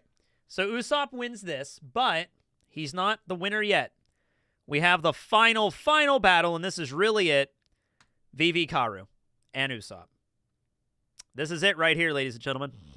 He was able to psych out his opponent in the rock, paper, scissors contest.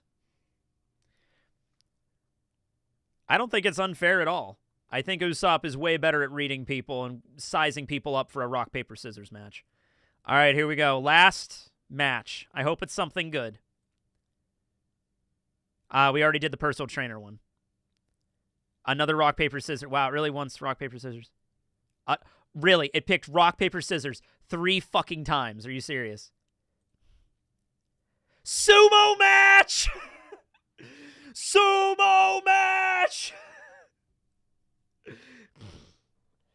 All rules and regulations apply! Sumo match! Okay. All right, now hold on a minute. Hold on a minute. Now, here's the thing. We can do this, but we're not going to be able to do them both together because that's against... You don't do 1-on-2 for sumo. Usopp is going to have to defeat Karu and Vivi in order to do this. I swear to Christ, if Karu ends up winning this fucking contest. Okay. Sumo match! Yeah, I mean, we could just say that. Like, there's no way a bird is going to be able to fight. Yeah, birds cannot fight in sumo. This is a highly regulated thing. It's not going to be 2-on-1. Yeah, there is no 2 versus 1, so it can only be one of them. And I don't think it can be Karu. Only... Oh, wait! Are women not allowed to do sumo? I guess they're not. Wait a minute. Okay. So this doesn't even apply then. All right.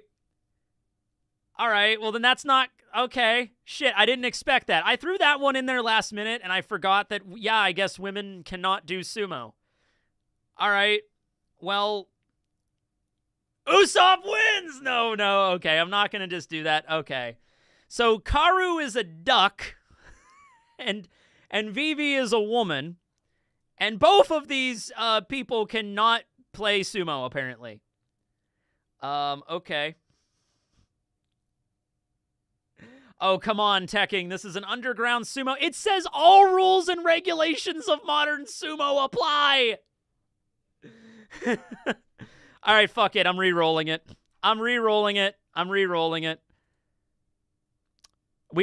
We already did the sharpshooting contest. Usopp would obviously clear that, but we already did the sharpshooting contest. We don't do repeats. Who makes the best pirate crew, Jolly Roger? Yeah, okay. I think we have a winner here, ladies and gentlemen. Wow, rigged. I'll tell you what. I think Usopp would also have won the sumo match, to be honest with you. How good is Karu at drawing? Not great. All right, so Karu and Vivi can work together on a Jolly Roger design, and Usopp is by himself working on a Jolly Roger design. The thing is, though, Usopp's already designed a Jolly Roger. We know his skills are pretty impeccable. Now, Vivi, I think, would also have a pretty elegant and respectful Jolly Roger. So the question is, it would be Karu-based. It would be a Karu Jolly Roger. Yeah. I don't think we ever have an example of Vivi's art ability. How is the duck going to help drawing? A model, so Vivi can draw. Hold on, I got to blow my nose. It's kind of...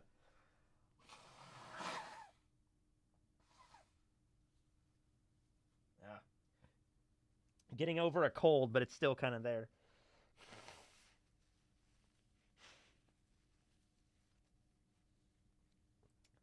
Yeah, Usopp has made many Jolly Rogers. Has Vivi ever made a flag? I don't remember her making a flag. Hold on. Vivi has better style. I want to check this. Hold on. No. I'm just seeing like a lot of artwork of Vivi. I'm trying to think if she's ever... She has a personal Jolly Roger. She does.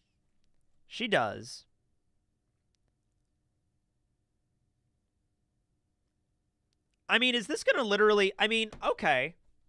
Yeah, maybe in a cover page? Hold on, let me look at the Vivi cover pages. Maybe. If not, we could just put up this between 2 Jolly Rogers. We could definitely do that. hold on. VV cover pages. There's the one where she's hanging out with a bunch of birds. There's one where she's having some tea. There's one where she's cooking with terracotta. That's kind of a cute one. There's one where she's eating watermelon with the Kung Fu dugongs. There's the one where she's cleaning the bathtub with the cats.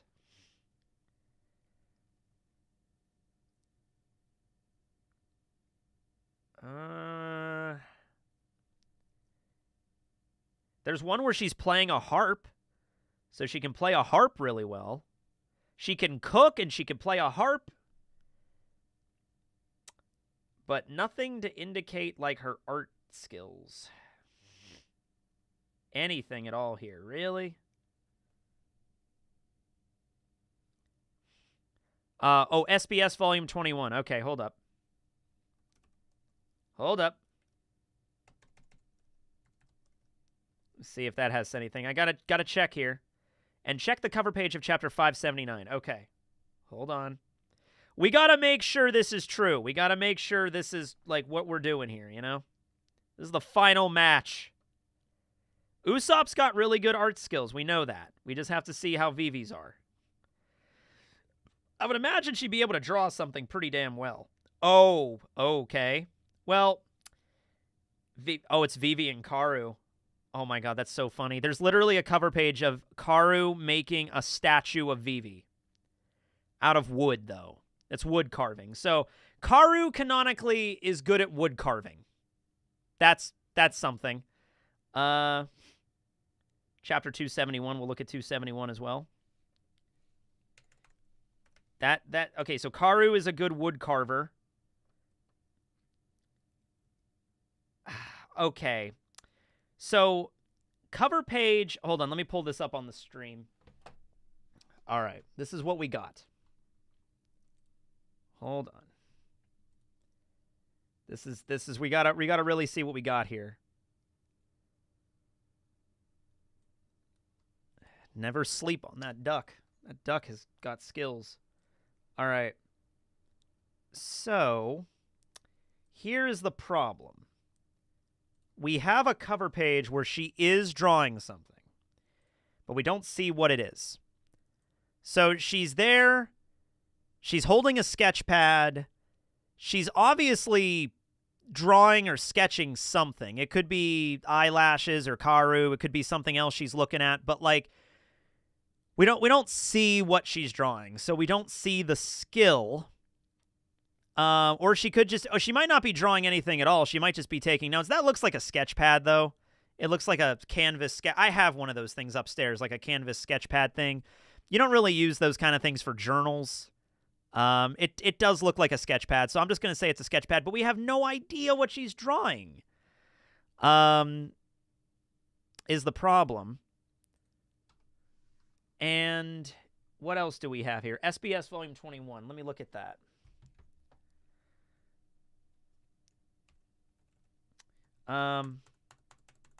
SBS Volume 21.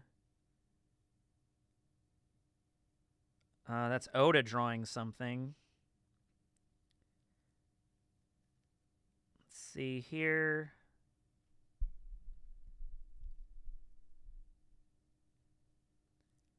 Well, no, there is something I can present, but hold on a minute. Wait until the end here. I'm not seeing anything in SBS 21 that indicates anything about Vivi. Design a flag for a pirate ship. So who can design the better thing? Maybe not necessarily who's the better artist, but who has the better design. But, I mean, art skills is kind of matter here.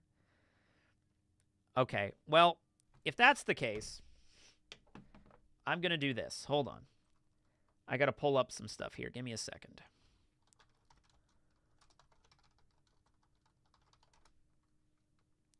Oh, this is a tough one. All right. Okay. All right. Yeah, I guess this one's fine. Because they both do canonically have Jolly Rogers. We know that Usopp has drawn his Jolly Roger before. We don't know if Vivi has, but Vivi kind of has her own in that dream sequence with, like, Igaram. All right, so here are their Jolly Rogers. Here's Usopp's. Here's Vivi's. That's what we have to work with here. They're both good. I mean, they're both Jolly Rogers.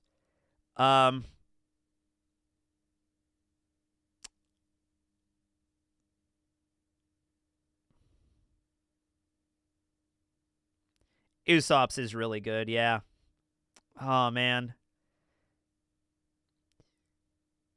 Yeah, I'm not going to ask AI to draw it. Yeah. I think Usopp's is, yeah, because it's playing with perspective a little bit different. Like, Vivi's is clearly just, like, a circle, and then this, and then just the standard Jolly Roger with a crown and some hair. The hair has some detail with it. The swirl is nice. I feel like Vivi's could be better. You know, like, I feel like Vivi's design could be way cooler than this. There's a couple of other things about Vivi's personality that fitting into a Jolly Roger would work better, but yeah. And then there's Usopp. Okay, well, I think we can do a poll at this point. Who wins the tournament? We got Usopp versus Vivi. But remember, Vivi also has Karu to help her, just letting you know. I don't know if this matters, but Karu is also a skilled wood carver that we have learned from the cover page. Yeah, I mean, like, she could easily incorporate the duck into this, you know what I mean? Like, I think she could make a way cooler one.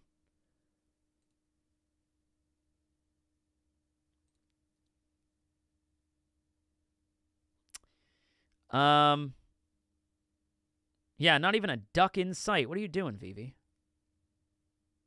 Yeah, I think ultimately, look, here's the deal. Vivi would draw something really elegant, and I think it would look good. I think it would look very commendable. I think she has some skills at drawing. I don't think it would be like Luffy-level art. I think it would be pretty okay.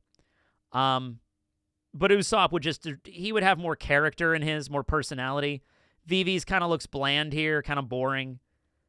Just like, I'll just draw my ponytail and my crown on it, and that's it. Usopp's has personality. Usopp's has some style to it, right? The eyes and the little twinkle, and one of the crossbones is a slingshot. I mean, come on now.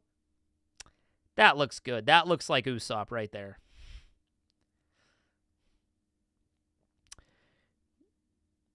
And the damn smirk. Yeah, that's smirk, too. Oh, my God. Did Usopp just win the entire tournament?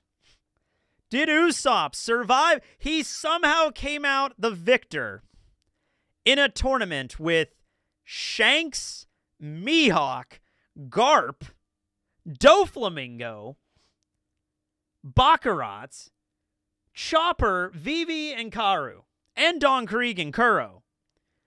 We all sit back and we praise the glory that is God Usopp.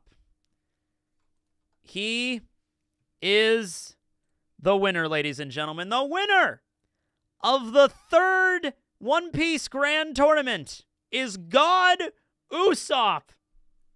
He's up there. Who's in second? Second place is Vivi and Karu. They're holding the silver trophy, and they're, like, really proud about that. They're happy that Usopp won. And then third place is Doflamingo. He's holding the bronze trophy, just looking so pissed. He's just like, to a freaking duck. And then to this guy, oh, Dofi's pissed. Kuro came in last place. Sorry, Kuro.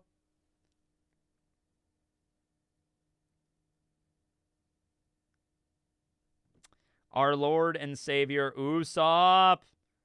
So now we have the winners of these. We have Karasu, Robin, and Usopp. I hope it's not going to be a Straw Hat sweep, but we just don't know. There was some really strong characters that Usopp made it through because he's just so... Robin and Usopp, both very multifaceted characters. All right. So we are going to pick a legacy. Doflamingo is not eligible because he's already the legacy for this, so I'm not going to keep bumping them up. Doflamingo had 2 chances and he failed. Boa had 2 chances and she failed. Okay. Who's going to be the legacy going into the 4th tournament? This will probably be in the summer sometime. I'm going to do the next one. So I will make a poll for that. And then that'll be the last thing we do. Thanks to everybody for coming by and watching. This was a lot of fun. I've been going for over 5 hours exactly, actually, which is crazy. This party's getting crazy. Who will be legacy? Or who will be in the next tournament, I'll just say. All right, we got Shanks, Mihawk. I'm going to put all the strong characters in this one. Garp, and then I'll put Baby 5. And we're going to have to do another one after this because of the way that polls work. But yeah, just do a quick poll to see where it's going. Yeah, now, in the next tournament, guaranteed, Luffy's going to be in the next tournament, Sanji's going to be in the next tournament. So keep that in mind. Those are the 2 Straw Hats that are going to automatically get into it.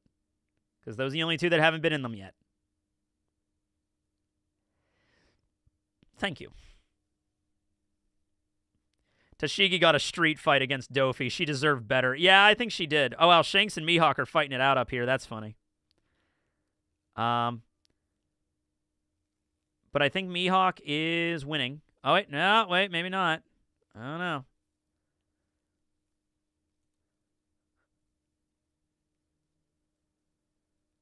Shanks and Krieg already had a lot of spotlight. Dude, Krieg went further than anybody I would have ever expected him to do. Krieg did so good. Usopp won. I imagine just Usopp winning after all this, and he's just having a heart attack, basically. He's just, like, having this, like, massive panic attack of just, like, just how did I win? How did I win that? How? Shanks would go up and shake his hand. Good match, Usopp. Good match. All right. Shanks, I think, got this one. Okay, so we're going to do Shanks, and then the next group.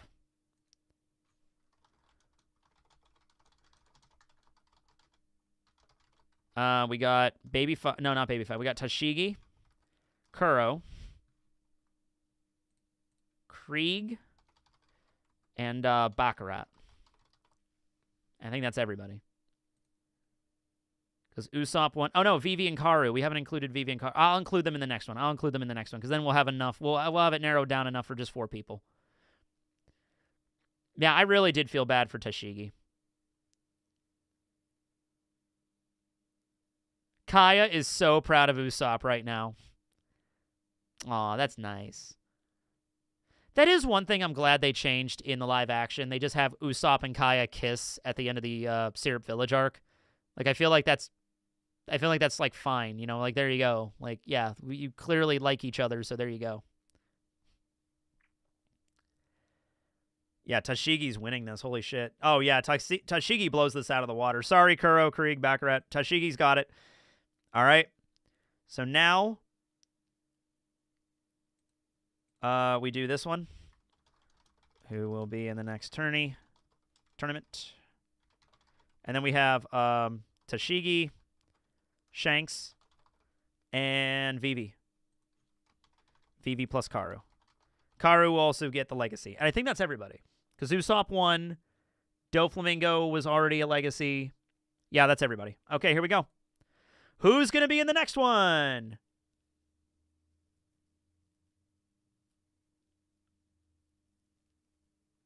Oh, shit, Chopper. Well, no, he's a Straw Hat, so they're not included.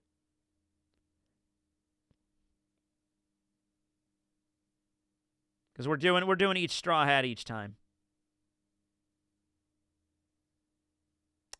I don't think Vivi got shafted at the end.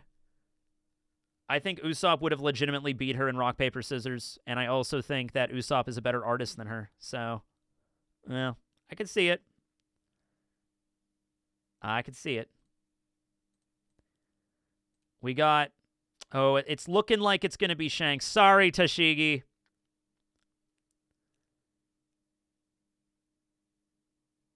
I love how, yeah, Johnny and Yosaku are fine, but the duck breaks rules for some of these. Well, I don't think it matters because Shanks has 45% in this poll, so she and Karu are not coming back. Shanks is going to be added into the next tournament automatically.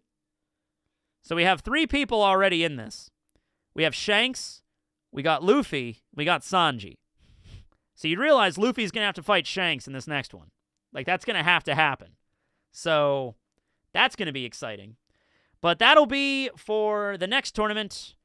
I will do it probably in today's, it's almost the end of February, almost the end of, beginning of March. I'm going to say probably around June-ish is probably when I'll do the next tournament, like another 3 months or so. That's about right. Oh, that's a stacked tourney already. Oh, it's looking good. It's looking good. And I might also implement, like, the judge rule for next time. Maybe we have judges for these not every competition, but the competitions that need, like the parkour competition. Who's grading this exactly? So we can kind of do that. We could choose, like, 3 random characters as judges. That would be fun. We could do that. For sure. But all right. Anyway, that was fun. That was some fun moments with Krieg and Shanks and that big onslaught they had especially. That was crazy. Make Judge the judge. Judge is on... Yeah, but, oh, I should make Judge the judge because Sanji's also in this. That would be funny. 5 hours of talking. Good job. Yeah, thank you. You're welcome.